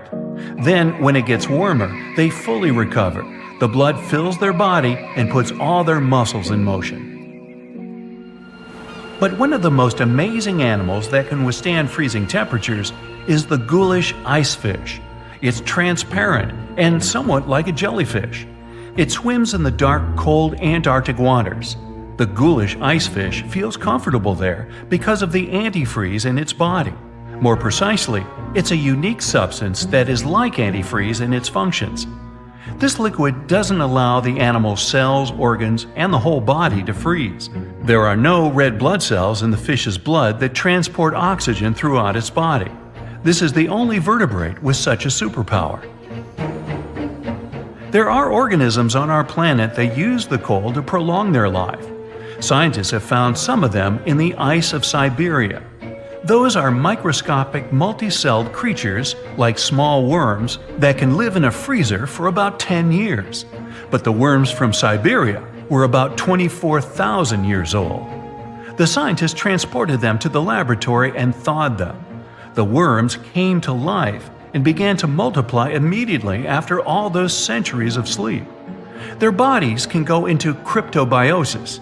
This is when an entire frozen organism has minimal vital functions. The analysis showed that the worms could stay in this mode for tens of thousands of years. And there are many such animals on our planet. Also, these creatures are some of the world's most resistant to radiation. They are practically invulnerable. Now back to our story. It's possible that Jean Hilliard's body went into short cryptobiosis. Perhaps there was some non-freezing liquid in the girl's blood, but no one knows for sure. These days, she has an ordinary job and almost doesn't remember that day. Further research on this topic can help scientists create special medicines that can help in freezing temperatures. Just imagine that you could safely go outside in the winter wearing a t-shirt and a pair of shorts. Steam would be coming off your body, and the ice under your feet would be melting. You'd feel hot inside. A dream, perhaps. But realistically, winter coat manufacturers would, of course, never allow it. Oh wow, there's a hole in the bottom of the ocean. It seems that the ocean has a leak. But it's not like a leak you would expect, where water is flowing out. It's more like a spring since water is flowing in, not out. This unique leak is something we know as Pythia's oasis. A grad student was the one who accidentally discovered it. He noticed bubbles that were rising to the surface. Normally, bubbles in the ocean tell us there might be some hydrothermal vents, which are hotspots for some pretty cool things. These vents are actually like hot springs on the seafloor, but instead of bubbling with warm water, they release a fluid that has been superheated in the crust of our planet. When seawater seeps into these cracks and travels deep into the crust, it comes into contact with the extremely hot mantle. This heats seawater to very high temperatures, and as it moves back up towards the surface, it carries dissolved gases and minerals. When the hot fluid shoots out of the vents, it mixes with the surrounding seawater and quickly cools down. Just a short distance away from the vent, the temperature can drop to a comfortable 68 degrees Fahrenheit or so, which is, as it seems, exactly what some creatures like. And there are some real weirdos living down there in the darkness, like ghostly fish, giant red-tipped tube worms, and a unique type of shrimp with eyes on their back. And some of them, like tube worms and bacteria, rely on the chemicals and minerals released by the vents to survive in harsh conditions. But in this case, the bubbling water didn't come from a hydrothermal vent. It was there because of a spring, and that's a bit more concerning. You see, the water in this reservoir needs to stay where it is. If too much of it seeps out, there could be some serious consequences, especially for the surrounding area. You can see this unusual leak along the Cascadia subduction zone, which is a massive fault line off the Pacific Northwest coast. It's a place where two pretty big plates that make up Earth's crust come together and slide along each other. The water from Pythia's oasis kinda acts as a lubricant between these plates. You can think of the fault zone as an air hockey table. When the fluid pressure is high, it's like you've turned the air on. That means the friction between the plates is reduced, which allows the plates to move. But if the fluid pressure is lower, the two plates can lock together, which then leads to the buildup of stress. Not that they'll feel bad. In the context of tectonic plates, stress is some pressure or force that can cause deformation. And if this stress starts to build up, at some point, it's gotta go somewhere. When it's too much, it can trigger earthquakes and most likely, not small ones. For example, a release of stress in the Cascadia subduction zone could lead to a magnitude 9 earthquake. For comparison, the biggest earthquake we've ever recorded happened in Chile in 1960, and it had a magnitude of 9.5. The damage was enormous. So we hope the water will stay in its reservoir and keep maintaining the delicate balance between the tectonic plates. We've explored only 5% of the ocean. Who knows how many cool things are there at the bottom, waiting to be found? For example, check out these mysterious holes scientists have stumbled upon in the depths of the Atlantic Ocean, near the Azores. They're neatly aligned and are about 4 inches apart, or in some cases, even several feet. They resemble punctures left by a sewing machine. Some think these holes could have a biological origin. For instance, some fish may have made them while walking along the seafloor. Others believe we could be looking at something that's human-made, maybe left by a spiked tire. Of course, such holes are perfect for making up stories about creatures from other planets who allegedly made them. Or maybe even legendary monsters, like that one from Loch Ness. It's definitely hard to explain such symmetry of the holes, but one deep-sea biologist offered a pretty good explanation. He said there could be an animal burrowing beneath the sediment, and from time to time, it could make little chimneys just to get access to clean water circulation in its small burrow. I mean, there are sediment piles around the opening of each hole, and they do support the idea that something pushed the soil from below. But there's still no proof these holes are actually connected beneath the surface. And there are also a lot of things hidden at the bottom of the oceans and seas that ancient civilizations left us. For instance, archaeologists made a really cool discovery off the southern coast of Croatia, a road hidden under layers of sea mud that's 7,000 years old. They found the ancient road at the sunken Neolithic site of Solin. The site of Solin was a human-made island in ancient times, and an archaeologist discovered it 2 years ago. He was studying satellite images of the area around Korčula, one of the beautiful Croatian islands. When he realized there could be something interesting at the bottom of the sea, he dove into the water with his colleague. And under the surface of the Adriatic Sea, which is part of the Mediterranean Sea, at a depth of 13 to 16 feet, they found stone walls that were most likely part of some ancient settlement. The landmass where people built the settlement was separated from the main island by a narrow stretch of land. Luckily, this area is protected from big waves by the surrounding islands, so the site remained relatively well preserved. It's now hidden beneath the surface of the sea and covered in mud. But it's so exciting to imagine how people walked on that road nearly 7,000 years ago, visiting nearby settlements. If you want to see the weirdest creatures, you can always head to the bottom of the sea. Actually, scientists have determined there could be more than 30 potentially new species at the bottom of the Pacific Ocean. They've collected them using their remote-controlled vehicle. That's a big step because until recently, they could only study such creatures through photographs. I'm talking about segmented worms, different types of coral, some invertebrates similar to centipedes, and many others.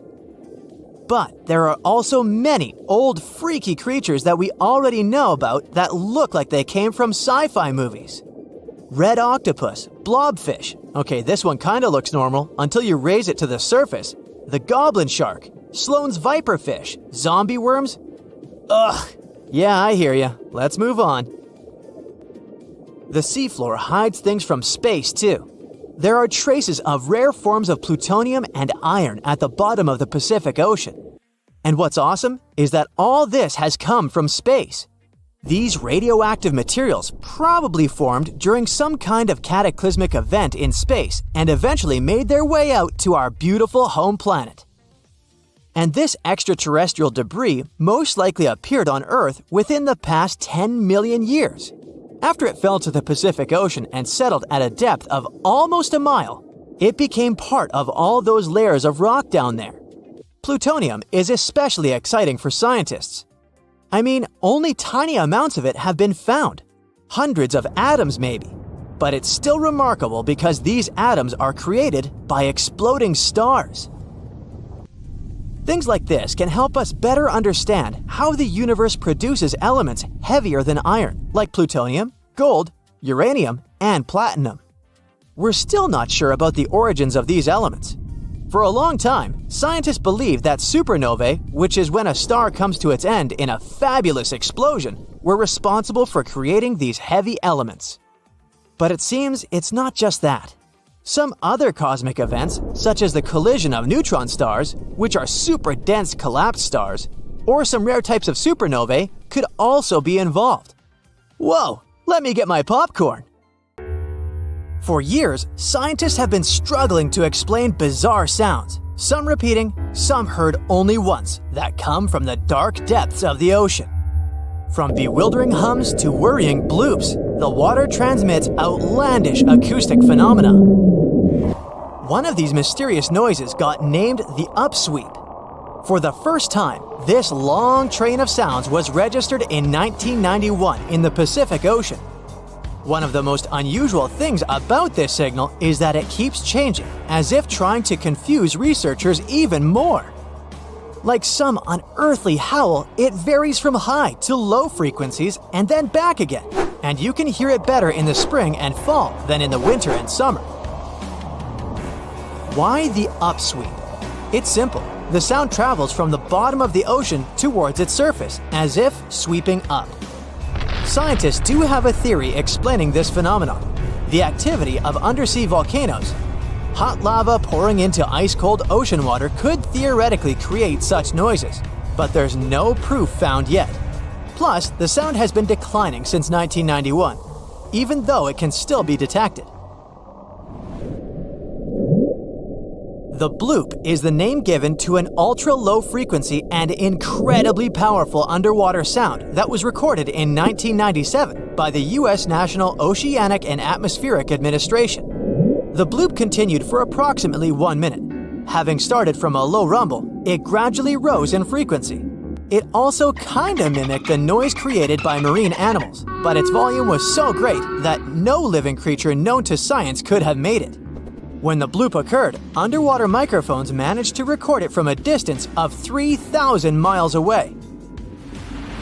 Rumor has it that the noise might have something to do with the fictional half-octopus monster Cthulhu, or some other colossal deep-water creature. But if you don't believe in monsters, science has another explanation: iceberg fracturing. The thing is that ice quakes recorded in the Scotia Sea resemble the mysterious bloop a bit too much for it to be a coincidence. The whistle resembles this annoying sound when a kettle of boiling water is telling you it's time to make a cup of tea. But even though it may not be as blood-curdling as some other bizarre ocean sounds, it doesn't make it any less mysterious. Plus, the whistle is very elusive. In 1997, only one underwater microphone was able to pick it up, and therefore, researchers didn't manage to pinpoint the source of the noise. The most likely cause of the sound is an eruption of one of the submarine volcanoes. Have you ever heard of Julia? No, not your neighbor. I'm talking about this otherworldly sound. Listen to it. It was recorded in 1999 by the U.S. National Oceanic and Atmospheric Administration. The source of the sound was most likely a large iceberg that ran aground somewhere in Antarctica. The sound was so loud that it was heard over a huge territory, and its duration was about 2 minutes and 43 seconds. Slow down. That's the name given to a sound recorded in 1997 in the equatorial Pacific Ocean.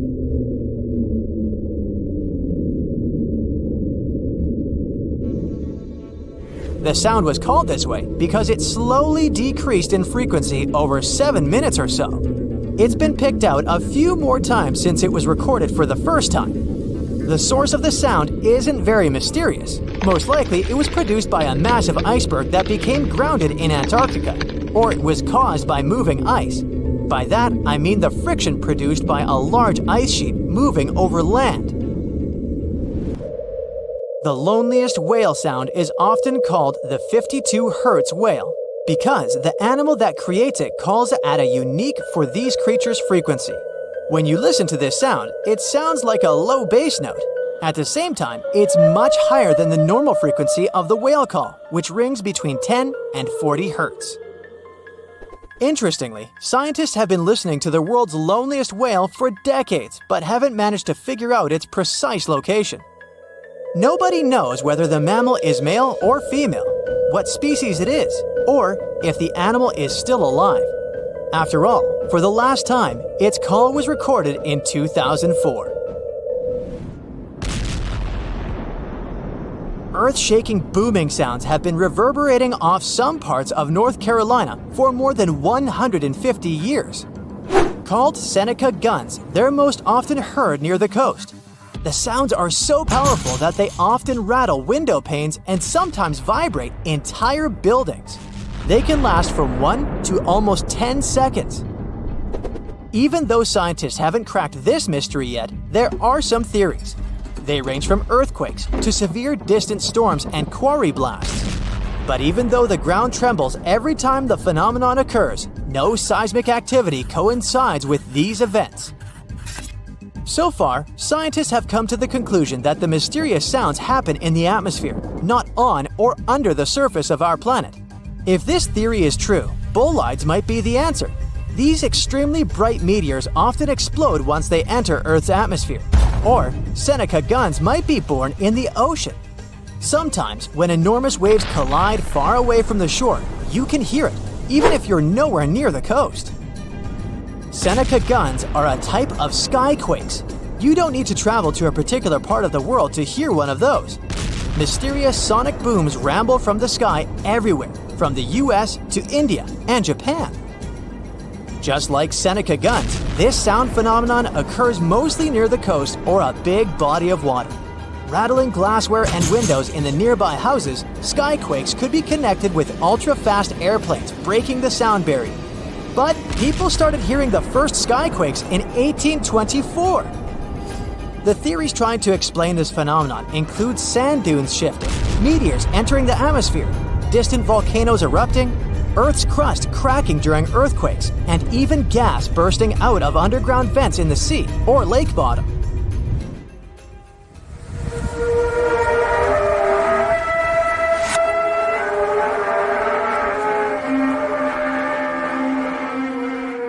In different countries all over the world, people get paralyzed with fear after hearing otherworldly trumpet sounds that seem to be coming from the sky.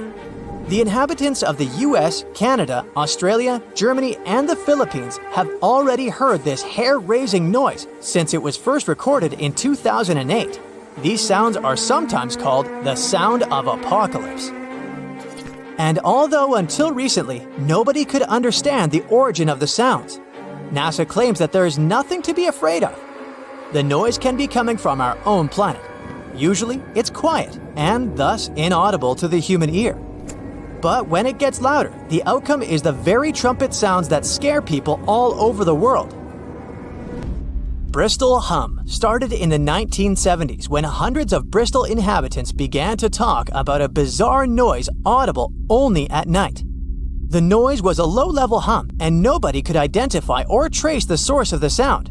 But the strangest thing about the noise was that one day, it stopped as abruptly as it started, but not before people in other towns across Britain reported hearing similar sounds. Some time ago, the mysterious sound returned. In 2015, a group of French scientists claimed that they had solved the mystery of the Bristol hum. They stated that the culprit was ocean waves that made the ocean floor vibrate. But while it was all good and well, it didn't explain why the sound was around for only several years or why it chose to return. If you ever come to the town of Taos in New Mexico, don't let another strange and unexplained phenomenon send you running for the hills. This phenomenon is a faint, low-frequency hum ringing in the desert air and grating on your nerves. Even stranger, only 2% of people who live in Taos hear this noise. But for those who do, it's unstoppable torture. On top of that, everyone describes the sound in a different way, from a quiet whir to an eerie hum or even persistent buzz. And while some people believe that the Taos hum is the result of unusual acoustics, the others suspect a bad case of mass hysteria. No one has located the origin of the hum yet.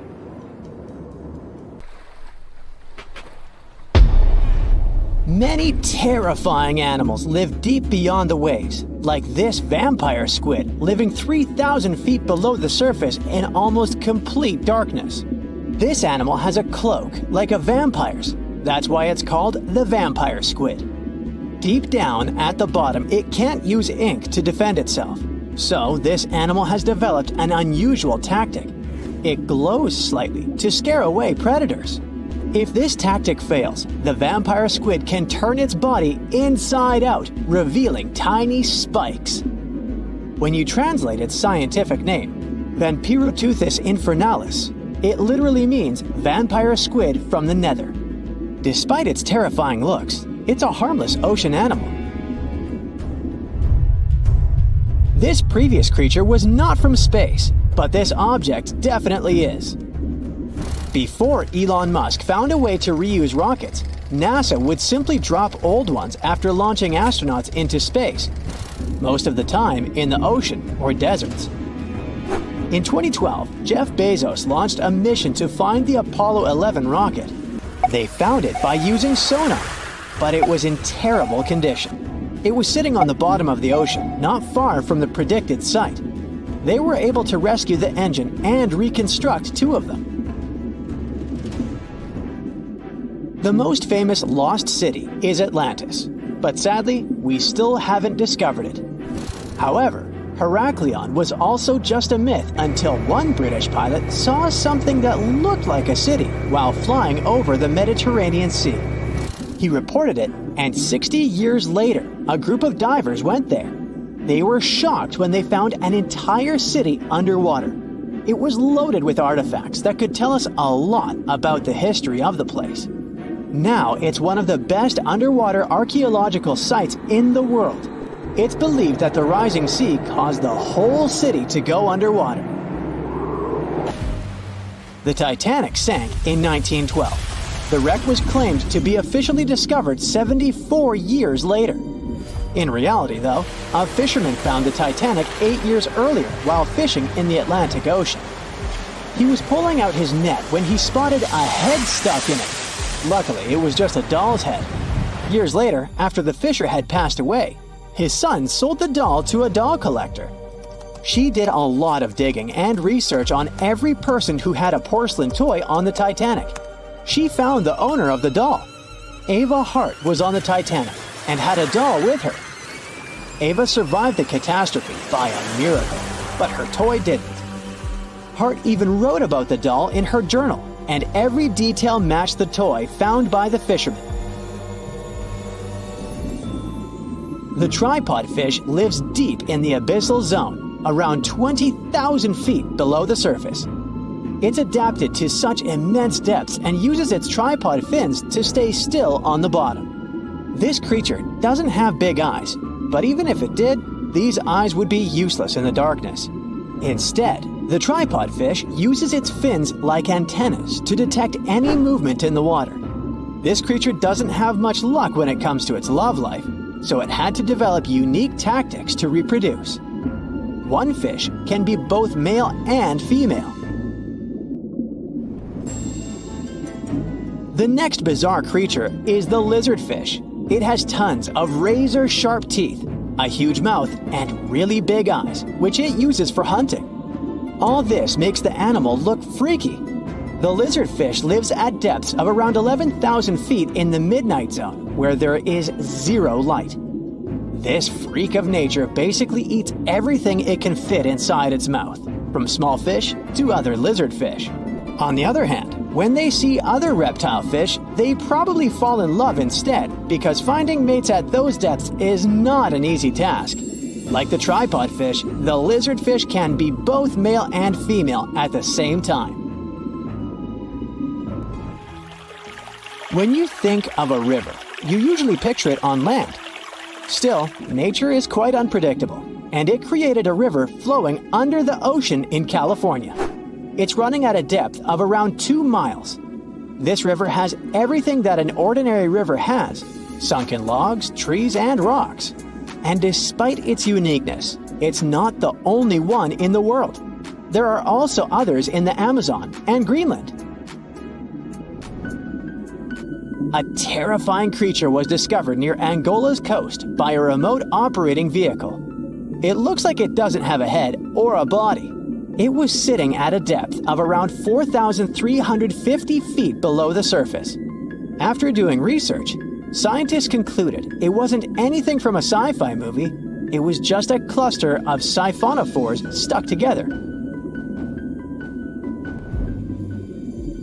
In 2015, some random guy was diving in Siberia, and something shiny caught his eye. He reached out, grabbed it, and realized it was a gold coin. After that, he examined the bottom and found out that there were many more. He reported the incident to the local authorities, and they concluded that he had found Arabic treasure. The coins were made of solid 24-karat gold and were a few thousand years old, but due to the perfect salinity and temperature, they looked brand new. The coins belonged to a ship carrying cargo. It was caught up in a storm and unfortunately sank. One of the weirdest things ever discovered was found in the Baltic Sea. It's an anomaly that looks as if it was created by a different civilization. It was discovered by Swedish researchers, and they basically had no idea what it was. They had to ask tons of other scientists for their opinions. When you look at this formation from above, it's 200 feet long and looks exactly like a fallen spaceship. It's hard to believe that it's a natural formation, But, spoiler alert, it's totally made by nature because the Baltic Sea has gone through many erosions throughout history. Most likely, the bizarre formation is the result of these processes. A group of divers in Madagascar were shocked when they found this 7-foot monstrosity of a knife on the seafloor. The speculation started immediately, and many said that the knife was from some giants that had fought megalodons and lived on Earth thousands and thousands of years ago. That could make a nice story, but the knife is most likely a movie prop that was lost at sea. One of the ocean's most bizarre animals is the frilled shark. It's believed that this fish is the reason for all those sea serpent stories that sea explorers of the past wrote about. These animals live pretty deep in the ocean, but sometimes they can be seen in shallow waters. It's super rare, but possible. The frilled shark has a big mouth sporting around 300 teeth. It also has a long body that looks like a lizard's, and it is truly a unique species of shark.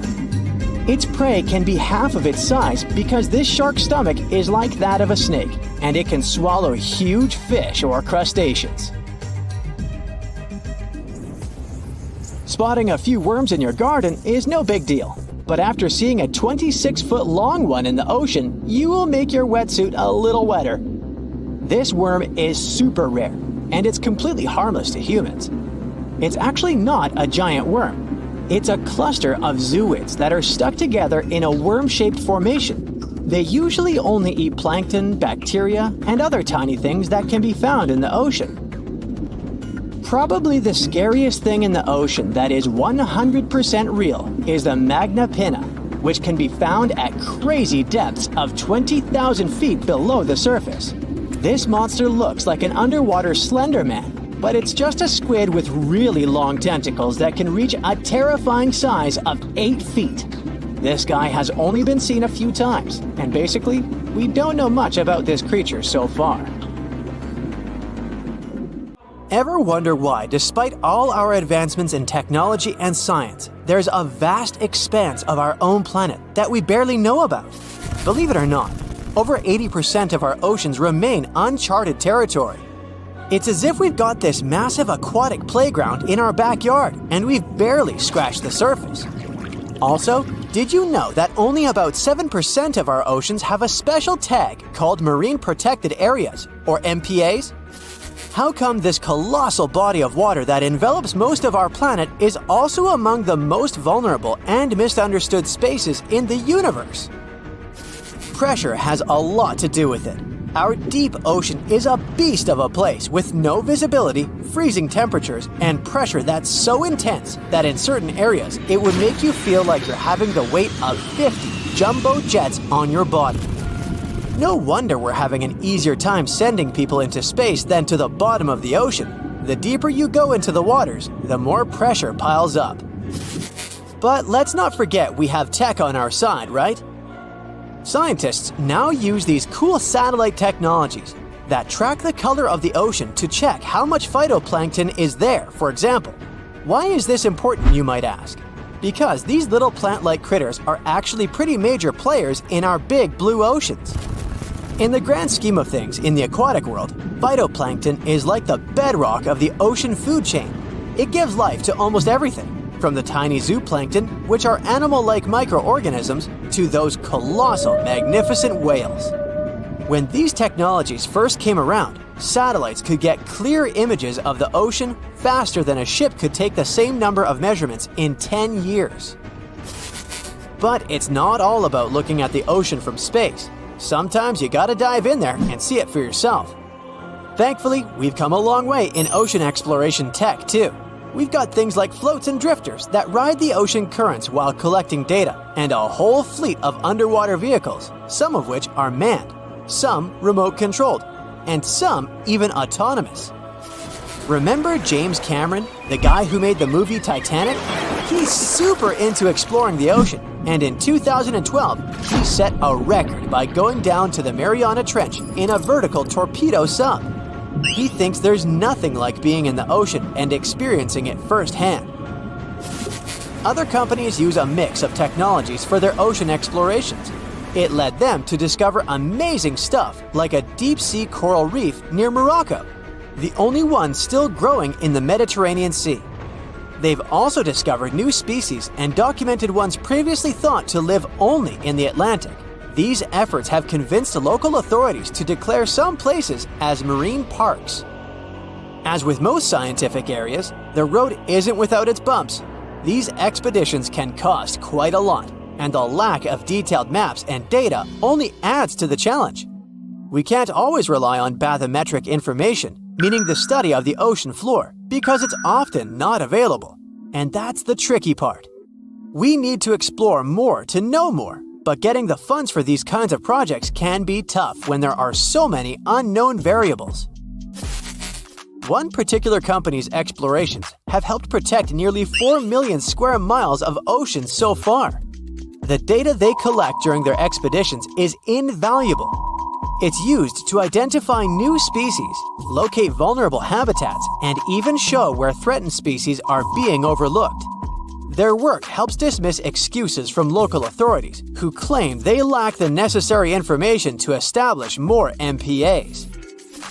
The same company supports a goal known as 30 by 30, aiming to protect 30% of our oceans by 2030. It's a big target, and there's a long road ahead, but ongoing ocean exploration can provide the proof needed to keep more of our oceans safe. We also need to set aside areas for protection and research, even when we don't have all the facts just yet. On that note, some cool scientists have recently stumbled upon a gigantic and mysterious world beneath the Pacific Northwest coast's ocean floor.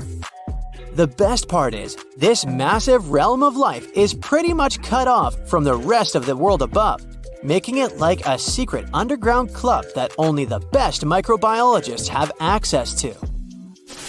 Picture an active city, except the city is microscopic cracks in the basalt rocks of our oceanic crust, and its residents are microbes. These tiny creatures aren't like you and me. They don't rely on sunlight or the organic products of land and water ecosystems for sustenance. Instead, they thrive on chemical reactions with rocks and seawater. Scientists call this type of life chemosynthetic, which sounds complicated, but it basically means life sustained by chemical reactions. While this sort of life has been found deep in mines and around seafloor hydrothermal vents, the scale at which these creatures are found under the oceanic crust is unprecedented. It might even be the most extensive ecosystem on Earth. A geomicrobiologist from Denmark was part of the team that made this discovery. He claimed that over 50% of our planet's surface is oceanic crust, which is an average of 4 miles thick. Imagine the size of this chemosynthetic party happening down there. This discovery didn't happen overnight. Since the 90s, scientists have found weird tiny holes in the basalt rocks that make up much of Earth's outer crust. They seem like they might have been made by bacteria, but hey, there was supposed to be no life there. I mean, imagine trying to survive in a place that's hot, deep, dark, dense, and mostly devoid of the organic compounds we need for life. Yet, here they are. In the following years, more pieces of the puzzle fell into place. Scientists found that the oceanic crusts had different conditions at the centers and edges. At the centers, rocks are jam-packed with energy-rich compounds that support these tiny life forms. But by the time they reach the edges, these chemicals are all gone. Fast forward to now, and it's time to put the puzzle together. A microbial ecologist from the University of North Carolina worked on this research and says we now have solid evidence of microbial life in the cracks and crevices of deep ocean basalt. The next question scientists asked was, how far does this life extend? Researchers collected samples of crust from a plate roughly 120 miles off of Washington's coast, drilling deep beneath the ocean's surface. What they found down there was remarkable. The life down there runs on a unique fuel, hydrogen. Yep, in the absence of sunlight, hydrogen provides the energy for all their biological processes. These microbes use hydrogen to transform carbon dioxide into organic matter. This matter and other byproducts, like methane, then fuel other organisms, creating a network of life. Of course, the life down there isn't as complex as the one we know up here. Scientists doubt there will be any multicellular life under the ocean because it's too hot and energy poor. But hey, who knows? This universe under our oceans still has a lot to reveal. This whole thing is significant for many reasons. First, it confirms that life can exist in places without oxygen, which changes our perspective on where we can find life. This makes us wonder if life could exist under similar conditions on other planets, where surface conditions might be too harsh. The implications on Earth are also profound. If a large portion of life exists in the oceanic crust, then our understanding of life on our own planet could be completely changed. This exciting discovery stretches our understanding of life and prompts us to keep exploring the mysterious depths of our oceans, pushing the limits of our understanding. NASA is also in on the whole deep sea exploration project. Why? Shouldn't they be preoccupied with outer space? Because they're hoping to find hints about what the oceans on other planets might look like. NASA specialists are really hopeful that by unearthing underwater secrets, we can solve some of the big questions about space. Plus, they're testing some nifty equipment for future journeys across our solar system. How would you describe the shape of the planet we live on? It's definitely round, but it's not a perfect sphere. Because of the force of Earth's rotation, it's slightly flat on the north and south pole. But there's more to it. The planet's rotation causes its sides to bulge outwards. The best term to describe our home planet is ellipsoid. Earth is nothing more than an oversized lumpy potato. These are the words of Atraji Ghosh, a solid Earth geophysicist from Bangalore. She and her team have been studying something called the Indian Ocean Gravity Hole. Sounds like the scenario for a science fiction movie, but it's very much real. We think of gravity as something consistent. If you drop a pen from your hand in Los Angeles and in Perth, they're going to fall to the floor at the same time. Well, this is not completely true. Gravity is connected with the mass of a celestial body. Astronauts on the surface of our moon don't walk, but move in hops. That's because Earth weighs 81 times more than the moon. Less mass means less gravity. Earth is more massive, so it has a stronger gravitational pull. But there's a catch.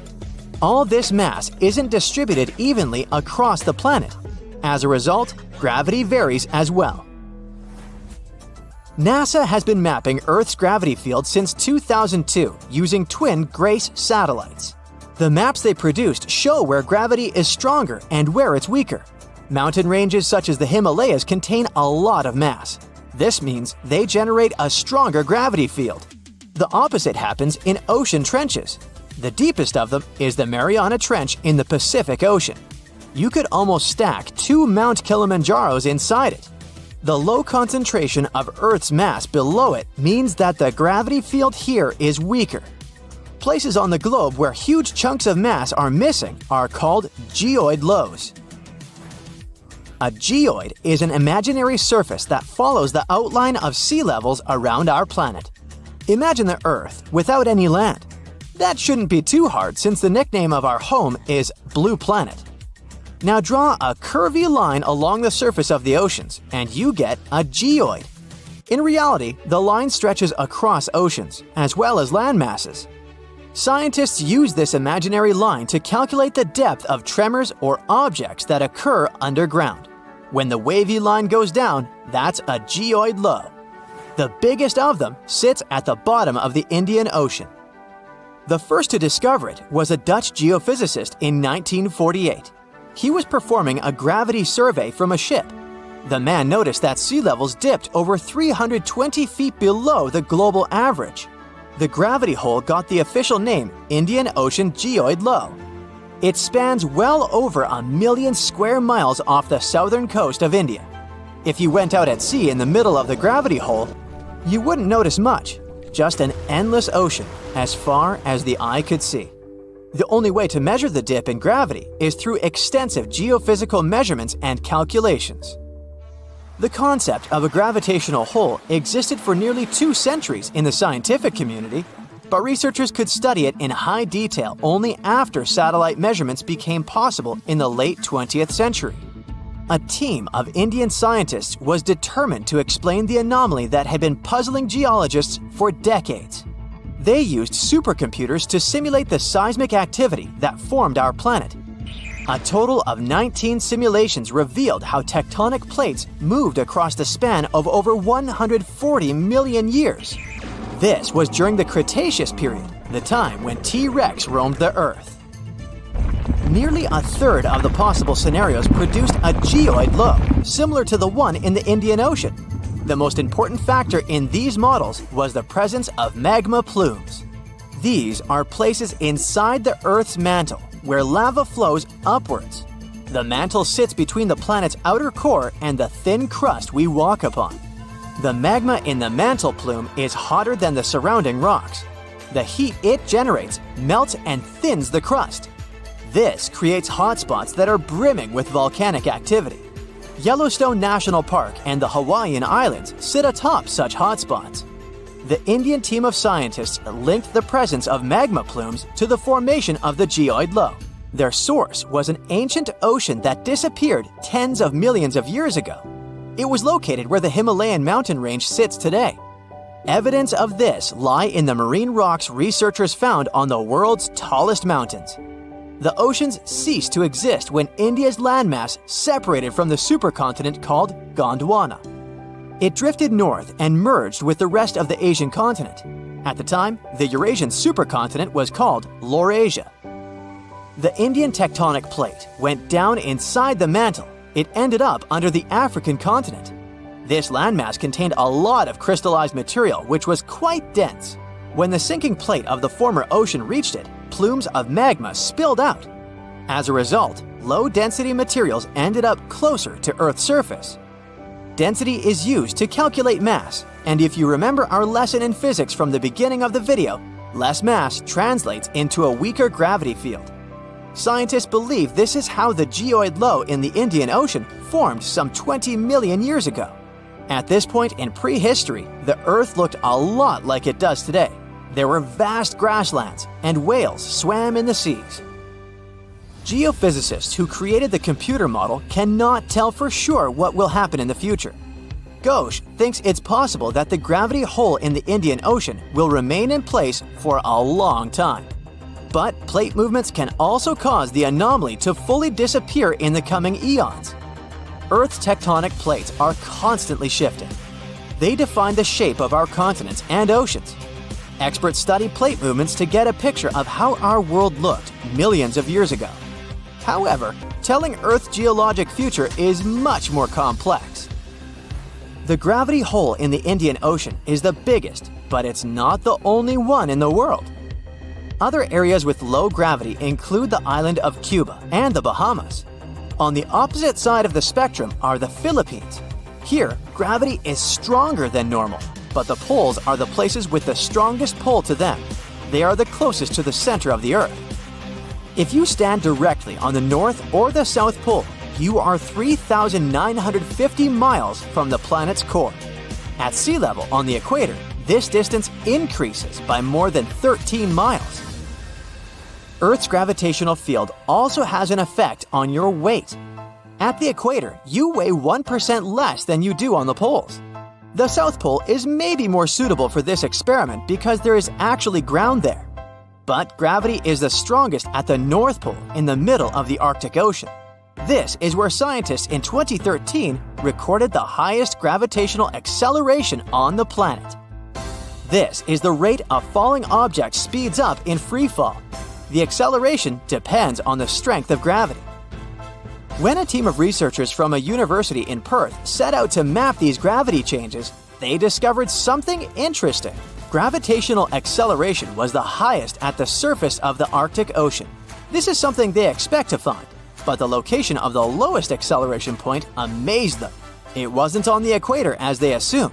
The spot lay more than 600 miles south of it at Mount Huascarán in Peru. Scientists believe that the mountain's height had an effect on the phenomenon.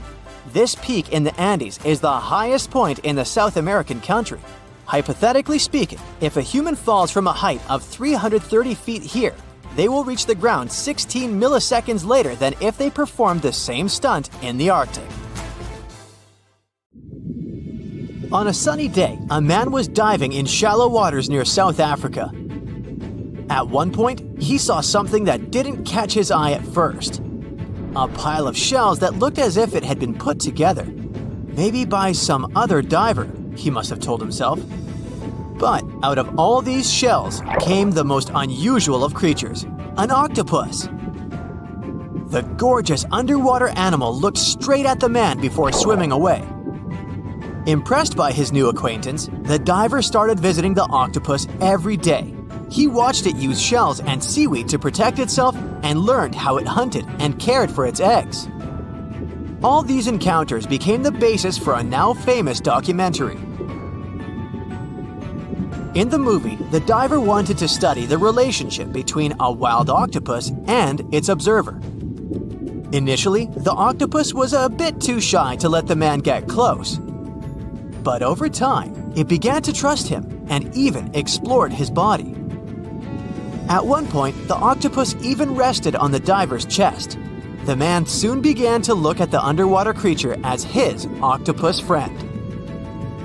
Sure, the documentary did make it look like a true friendship, but that was most likely because of all the close-ups and eerie music.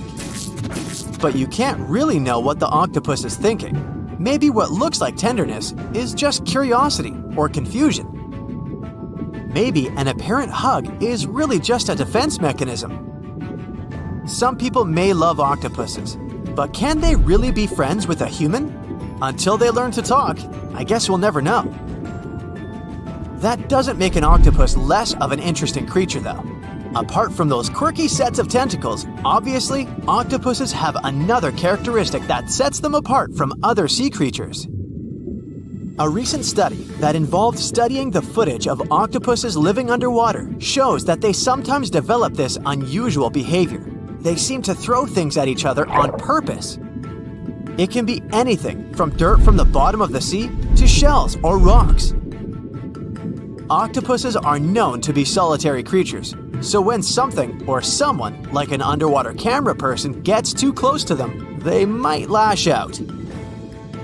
Just as we have yet to discover the limits of our galaxies and constellations, we know very little about the bottom of the sea. It's one of the reasons why we find it so hard to explain the behavior of some underwater creatures. The truth is, we don't have good enough technology able to deal with harsh conditions and a limited amount of light underwater. You might have asked yourself at one point, what's the deepest part of the ocean? It's called the Mariana Trench. We don't really know exactly how deep this giant hole is, since it's too difficult to measure, but it's somewhere around 6.8 miles deep and 5 times longer than the Grand Canyon. This massive underwater trench was first studied back in 1875 with the help of a weighted rope. Back in 2012, a Canadian film director reached the bottom of the trench in a submersible vessel called the Deep Sea Challenger. Some of the most bizarre creatures on the planet were discovered here, including the Dumbo octopus, the sea cucumber, and the goblin shark. The Mariana Trench got its name from the nearby Mariana Islands, which were named Las Marianas in honor of Spanish Queen Mariana of Austria. The Mariana Trench might be the deepest part of the ocean that we know of. But one other mysterious phenomenon that's interesting for researchers is called phantom bottoms. In the late 1940s, when the sonar became standard equipment, ships and submarines noticed unexpected signals coming from the ocean. Those signals came from areas where no seafloor was supposed to exist. What's even more mysterious is that this fake seafloor appeared to move. One researcher at Scripps University found out that these phantom bottoms showing on maps were indeed alive. They were made out of a layer of jellyfish, shrimps, and other deep-sea creatures. The reason why they move is that they rise to the surface at night to feed. To top it all off, even the way these creatures move is kinda calculated. They don't just move randomly, but seem to gather together by species. We used to believe underwater animals behave this way only to avoid being caught by predators. It's a mystery to scientists why they group in the same way to form a fake seabed.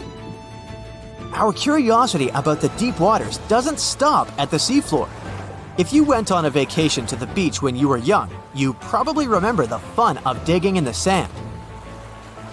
As the hole got deeper, you may have asked yourself, could I dig all the way to the other side of the Earth? None of us have ever found out. Our parents took us home when it got dark and chilly. Scientists are more reasonable when it comes to this subject. For starters, they know the best place to start digging would be underwater, since those regions are already deeper than what we can find on land. They also do not have the ambition to drill a tunnel through Earth. It's not even possible. That's mostly because of the extreme heat and pressure inside our planet. Even if we could technically dig a tunnel, it would not be safe to travel through it. However, reaching the mantle and retrieving a sample would be a huge scientific achievement, similar to landing on the moon. What we live on is called Earth's crust. Underneath it, there are other layers called the mantle, outer core, and inner core. Researchers have been trying to drill into Earth's mantle since the 1960s, but they haven't succeeded. Some failed due to technical issues, and others were unlucky and chose the wrong places to drill. Our planet's mantle is made of molten rock. Wouldn't that be dangerous if we ever reached it? Scientists say we have nothing to worry about, though. If and when the drillers eventually pierce through the crust underwater, hot molten rock won't pop up the hole and spill onto the seafloor like it would during a volcanic eruption. Mantle rocks aren't solid, sure, but they move slowly, at the same speed as your fingernails grow. Another of those famous deep-sea mysteries is that of the 1997 Bloop. You heard that right. I'm talking about a weird sound that seemed to come from deep under the waves.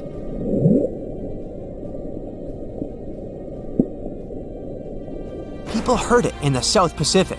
No one had ever recounted a sound like that before. Some thought it must have been emitted by a strange creature living deep in the ocean. It didn't help that the noise came from a location mentioned in a story by famous writer H.P. Lovecraft. In his story, it was a creature called Cthulhu that lived there. In the novel, the author described it as a large, human-like monster with tentacles on its face and wings on its back. For many years, people tried to figure out where the noise came from. It wasn't until 2005 that they concluded it was from icebergs breaking off of glaciers. Some people still don't believe that this explanation truly makes sense and are searching for a different reason for the bloop. If creatures living outside of our planet ever decided to come to visit, you wouldn't expect them to go straight to the bottom of the sea, right? Well, some people claim there's a sort of spaceship on the ocean floor, discovered in 2011. It's basically an oval-shaped object located on the bottom of the Baltic Sea. In 2012, a team of divers explored the anomaly and found what appeared to be a staircase and other structures on its surface. This only added to the belief that the large object had been made by someone and wasn't just a natural phenomenon. Even more bizarre, close to the unidentified anomaly, the explorers' electrical equipment, like sonar instruments and satellite phones, started to malfunction. Some scientists believe it just to be a glacial deposit or some other natural formation, but they still don't know for sure what it is. The concept of oil on troubled waters may seem like a strange expression, but its meaning of calming a tense situation is well understood. The origins of this phrase, though, have a much more literal explanation. It's true that even the roughest waves can be subdued by simple oil. Just like you dress your salad with oil to make it nicer, you can dress the sea to make it calmer. At the end of the 19th century, captains from various ships shared their experiences of using oil to calm rough waves in letters to the New York Times. One of those captains, Olsen of the Norwegian bark Wilhelmine, detailed what he did to save his crew and ship during violent storms. Despite the challenges they faced, the oil trick proved to be a game changer, drying up the weather side of the deck and helping them navigate through heavy gales. His words hinted at a secret power hidden within these simple bags made of sailcloth filled with irregular animal oil. He used it several times, and each time, the technique worked like a charm. One time, his crew encountered heavy gales on their voyage to Belfast. They were causing quite a stir, but they managed to stay ahead of the game by deploying these bags made of sailcloth filled with animal oil. As soon as they released the bag from the cathead, the weather side of the deck dried up in no time, even as the seas continued to wash over it. It was pretty neat to see it working its magic without even needing to check if the bag was empty, as it was a real lifesaver. Their vessel was still a little shaky and taking on water on the lee side, but this little trick really helped them out. Captain Jenkins from the British steamer Francisco used a similar method to calm the seas during their voyage from Hull, England to Boston. They ran into some strong westerly gales, causing really big waves. They didn't want to head any further north, so they decided to stop the engines and chill for a bit. They stuffed some oakum into the pipes of the closets and filled them with oil, and it worked like magic. The sea calmed down along the side of the ship, the big waves disappeared, and they stayed nice and dry. In total, 12 masters shared their success stories of using oil against rough waves, with only one reporting that it didn't work as expected. The use of storm oil, as sailors called it, was a tried and true method of preserving crew, cargo, and livestock from the harsh sea conditions. The toughest thing some of them experienced was just a little spray. Their methods were a tad different, but all of them used oil. But what made this storm oil so effective? First off, let's clarify something. Storm oil is not your average supermarket olive oil. To be truly effective, storm oil must be made of that thick, next to water insoluble consistency. Technically, it acts like a surfactant. This practice is very old and has been used for many centuries. Since ancient times, people have poured oil to calm ocean waves. It was poured onto the ocean surface to reduce wave intensity, making it easier for sea rescuers and navigation. This spilled oil accumulates on the surface and creates a concentration gradient that leads to extra dissipation and damping as waves move. In the past, steamships and lifeboats from various countries were required to carry storm oil as this practice continued until the late 20th century. It was included in the United States Maritime Service Training Manual as essential equipment for lifeboats, and British vessels were mandated to have it until 1998. Often, vegetable oil or fish oil was used as a cost-effective option. While those options were commonly used as storm oil substitutes, the thick consistency was the key to the oil's effectiveness. Storm oil has a dampening effect on water, absorbing some energy from the waves.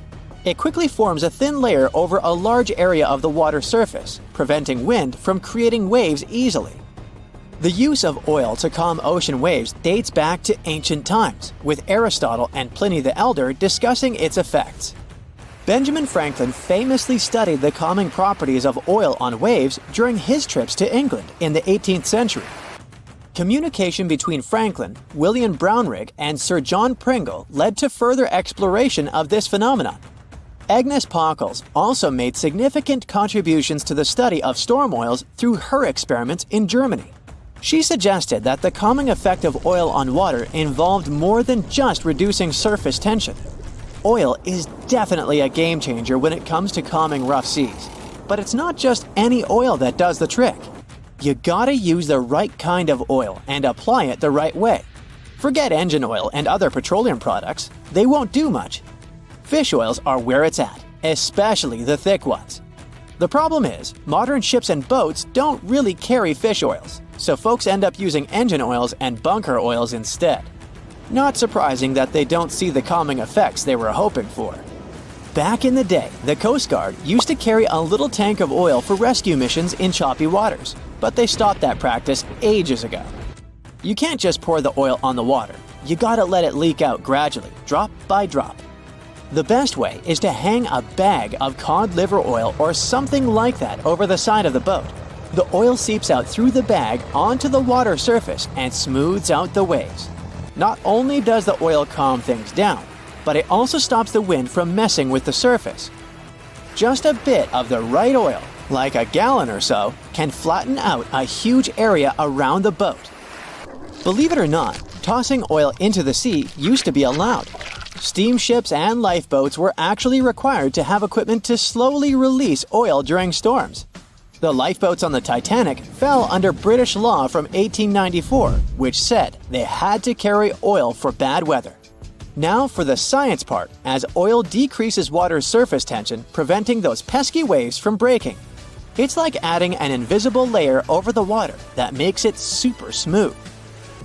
So, when you pour some oil into water, the molecules don't clump up as they spread out to form a super thin layer.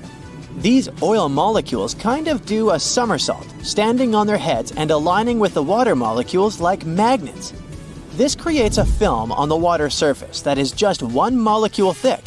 You can actually figure out the size of a single oil molecule by trying this out. For instance, one tester used a spoon that was under ½ an inch high, and the oil spot it spread out on the water was massive. If you do the math, you'll see that one molecule is incredibly tiny. Usually, wind creates waves by moving the surface of the water, but a layer of oil molecules acts as a barrier, stopping the wind from making waves and just pushing the oil around instead. This pretty cool trick has been used by all sorts of people throughout history for different reasons. I've already mentioned that Benjamin Franklin studied this phenomenon a lot, but he also liked to prank people by using this science. He would claim he could calm a choppy lake with just the touch of his cane. Turns out, he had a little vial of oil in the bottom of his cane that he could tap out onto the water surface. It made him look like some sort of magician or water-bending master. By the way, the science behind this trick is still used today. By putting a thin film of oil or smaller molecules like magnesium fluoride on glass, you can create invisible glass that reduces glare and reflection. This type of glass is used in smartphones, tablets, laptops, and glasses. Hey, don't freak out. Those red waters you see aren't blood oceans. It's just a natural occurrence called the red tide. Red tides often happen in Florida, especially in the West Florida shelf, and they can stick around for weeks or even months. They're basically caused by an increase in algae levels, hence the color. Those algae produce toxins that can be harmful to marine life. They can also be bad news for us humans, causing symptoms like upset stomach and urgent bathroom trips, if you're picking up what I'm putting down. Volcanoes are super scary, but there's nothing scarier than getting taken out by a pyroclastic flow. These fiery flows move crazy fast and reach insane temperatures, like hotter than your oven on a pizza night. They're like a fireworks show of volcanic eruptions filled with ash, lava, and hot gas, speeding down mountains at 50 miles per hour. Some researchers claim they might even hit speeds of 450 miles per hour, almost as fast as a passenger jet. If you're unlucky enough to be in the path of a flow, you're in big trouble. The heat alone can turn you into a human barbecue, even if you try to hide in a building. The air around the flow can reach temperatures high enough to fry your insides, burn your clothes off, and leave metal melted into your skin, which almost sounds like a Marvel origin story. However, a lot of people have met their end because of these flows. But there's one crazy story about a guy named Luger Silbaris, still sounding like an origin story. So on the 7th of May, 1902, there was a major eruption on the island of Martinique. The night before, Silbaris had gotten into trouble and ended up in jail. Maybe this is a villain origin story. He'd been locked in a sturdy cell facing away from the volcano. The next morning, Mount Pella unexpectedly erupted, destroying St. Pierre within minutes. The flows wiped out around 30,000 people, but Silbaris survived in his cell and became known as the guy who lived through doomsday. The rescue team found him 4 days later. By the way, the cell still stands today. I hope somebody tested him for superpowers.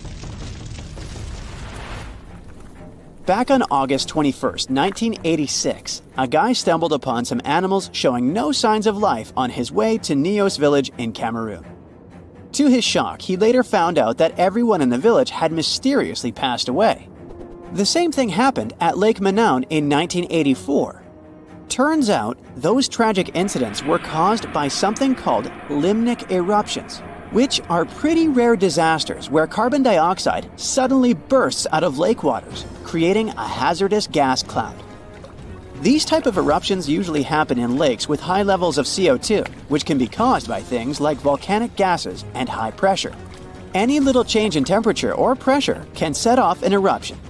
So, experts have started looking into ways to safely release CO2 from lakes like Manaus and Nyos in order to lower the risk of more disasters in the future. In March 2024, a video captured a terrifying moment of a woman disappearing into a sinkhole while browsing through a Chinese department store. Guess she got more than she bargained for. Ha ha ha ha. Moving on. The scene unfolded as the floor beneath her gave way, sending her plummeting into the abyss. In the midst of the chaos, another customer frantically ran away before returning to check on the woman who had fallen. Their quick thinking and the swift response of emergency crews and firefighters saved the day, resulting in only minor injuries for both women. I'm glad that lady checked on her because I would be gone. An anvil cloud is basically a big cloud made of ice particles that forms at the top of really tall thunderstorms, or those huge cumulonimbus clouds. The flat top shape is caused by the air rising in the storm and spreading out when it hits the stratosphere. That's why it's called an anvil. It looks like the tool metal workers use. Duh. The air from the anvil cloud is cooler than the stratosphere air, which keeps it from going any higher. You can spot anvil clouds from really far away, sometimes over 100 miles. Often you might see streaks of snow coming from the edge of the cloud known as virga. The snow disappears before hitting the ground because of the dry air. If you notice clouds poking through the flat top or bubbling up, it's an overshooting top, a sign of a super strong storm. Anvils are known for producing dangerous lightning. Normally, lightning comes from the bottom of a storm, but anvil clouds can produce really powerful lightning from the top. This lightning can strike out of nowhere, even from up to 30 miles away. So keep an eye on those anvil clouds if you see one forming nearby. Lahars are no joke. They're basically fast-moving, super dangerous streams of rock, ash, and water that come down the slopes of volcanoes. It's important for everyone to be aware of them. Scientists, policymakers, and even us regular folks. By understanding how lahars work and their potential impact, we can try to stay safe when volcanoes start acting up. Saving lives during natural disasters is the name of the game. There are two main types of lahars: debris lahars and mudflow lahars. Debris lahars are full of solid stuff like rocks and ash, while mudflow lahars are more waterlogged and sludgy. Lahars can be triggered by the rapid melting of snow or ice, heavy rain falling on loose volcanic material, or even a crater-like eruption. The volcano's characteristics and presence of water are key factors in how lahars form and move downhill. When lahars come barreling down mountains at speeds of up to 120 miles per hour, carrying loads of debris, it's a recipe for disaster. Unless you have a surfboard, but I doubt you'll have a surfboard on a volcano. Just saying. Also, it won't work. Going to the beach for a sunny vacation is the best. There's nothing like basking in the sun, feeling sand between your toes, and hearing waves crash against the shore. But even though it's all relaxing and picture perfect, always keep an eye on the water and never turn your back on the ocean. You may know about rip currents and tides, but have you ever heard of square waves? It's a real thing, and it can be pretty scary. Square waves, also known as cross seas, happen when two swells meet, forming a unique square pattern that looks like a checkerboard. They can be found along coastal areas, and while they are rare, they can create waves up to 10 feet high and make it tough for boats and swimmers to maneuver. If you find yourself in the water with square waves, you might feel like you're fighting against two different currents.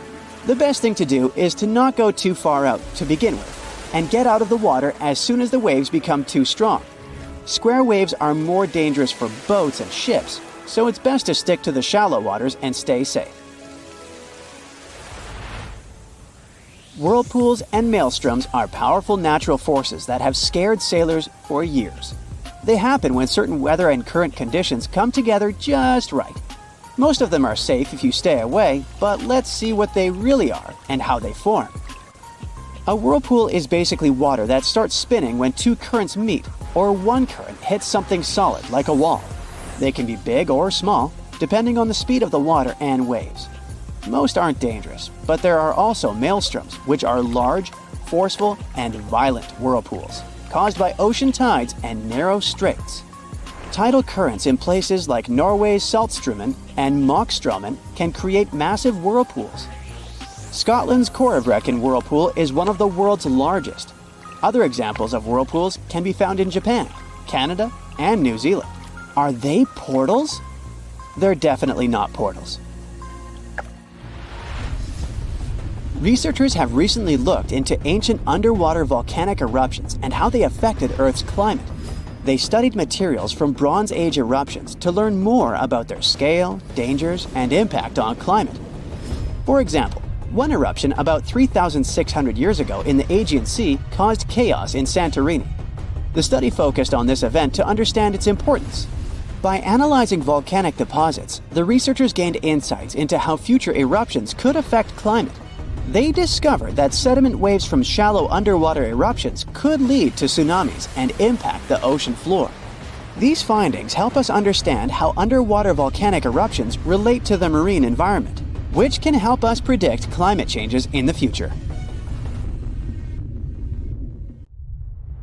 If all the volcanoes on Earth suddenly erupted together, it'd be loud.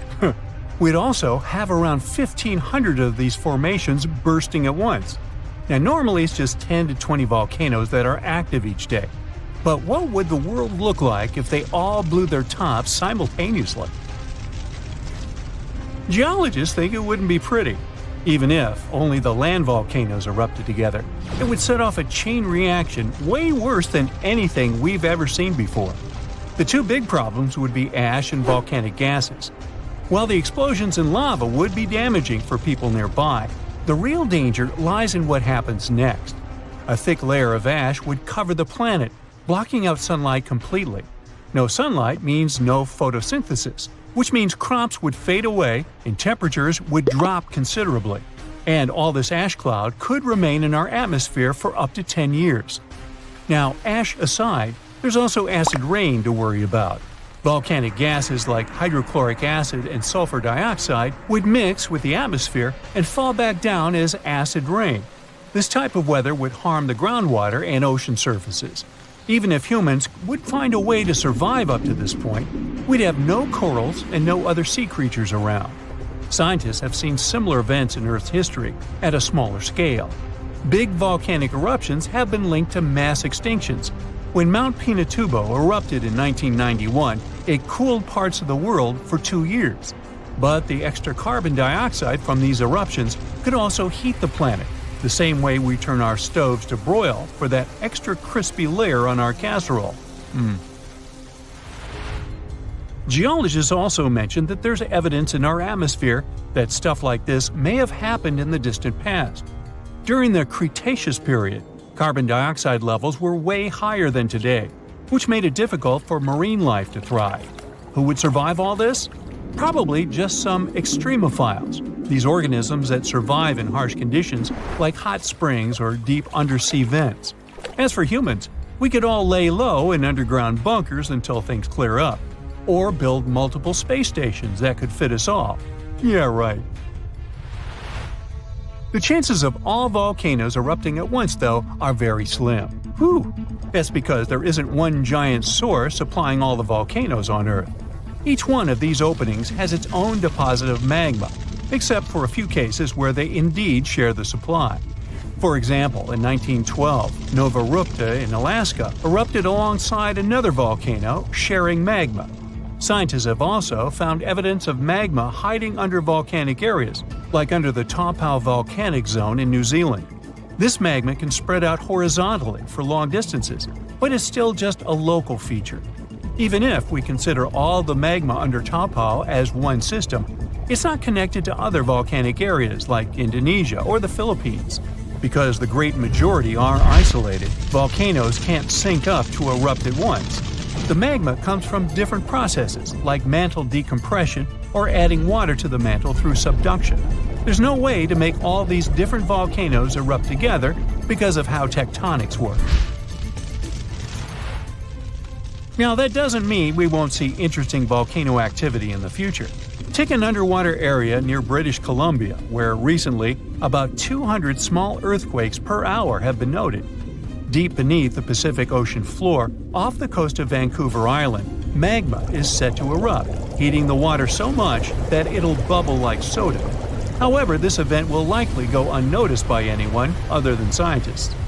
The anticipated eruption will most likely happen around 3 miles below the ocean surface. Scientists explain that the earthquakes range from negative to 4.1 magnitude, meaning only those nearby would feel any tremors. This unusual activity gives us a rare opportunity to study how the Earth's crust forms. The magma beneath the ocean floor is estimated to be almost 1,500 degrees Fahrenheit, but will cool rapidly upon eruption and contact with water. This runny rock will solidify upon contact with the seafloor, turning black quickly. This event will be useful for biologists too, who will have the opportunity to study the marine animal's response to any changes, like run! Antarctica, often seen as a vast icy continent, also holds a volcanic surprise beneath its frozen surface. Researchers have identified over 130 under the western ice sheet alone, making it the largest volcanic region on Earth. Most of these volcanoes, about 90, were only recently discovered in 2017. But could any of these Antarctic volcanoes actually erupt? Well, it depends on which volcano we're talking about. While these formations are relatively young in geologic terms, it's hard for scientists to tell if they're still active or not. There are only 2 confirmed active volcanoes in Antarctica, Deception Island and Mount Erebus. The latter, standing tall as the highest peak on the continent, has been continuously erupting since at least 1972. It's known for emitting gas and steam, and sometimes even throwing out rocks in what are called strombolian eruptions. One of its most notable features is a persistent lava lake in its crater, a rare phenomenon due to specific conditions needed to keep the surface molten. For instance, it's fueled by a steady supply of magma from deep within the Earth's mantle. This continuous inflow of molten rock provides the material for the lava lake to exist. It also features low ambient temperatures. Despite its location in Antarctica, Erebus has relatively mild temperatures in its summit region because of the heat generated by the volcanic activity. This allows the lava lake to remain liquid rather than freezing over. Deception Island, another active volcano, last erupted in the 70s. While it's currently not showing signs of imminent eruption, it's being monitored closely for any concerning activity. Apart from these 2 being confirmed to be active, Antarctica is dotted with fumaroles, openings in the Earth's crust that release gases and vapors. Sometimes these fumaroles can create icy towers reaching heights of 10 feet. What we should focus on is maybe supervolcanoes. They're this type that has the potential to produce the most massive and destructive eruptions. Unlike the typical one, which has a single vent, supervolcanoes have a vast magma chamber beneath the surface, spanning tens or even hundreds of miles in diameter. Their eruptions can have catastrophic effects on the surrounding area and even impact global climate patterns because of the amounts of ash and gases they spill out into the atmosphere. One famous supervolcano is the Yellowstone one, which some say is gearing up for another eruption. It has the capacity to unleash a colossal eruption, spewing over 240 cubic miles of material. As much as we'd like to predict its behavior, volcanoes don't stick to a calendar. On the contrary, eruptions simply happen when there's enough magma beneath the surface. There also needs to be enough pressure for the magma to travel upwards. As far as we can measure, these conditions are not currently met at Yellowstone. Sure, many volcanoes operate on a cyclical pattern, but that doesn't mean Yellowstone is overdue.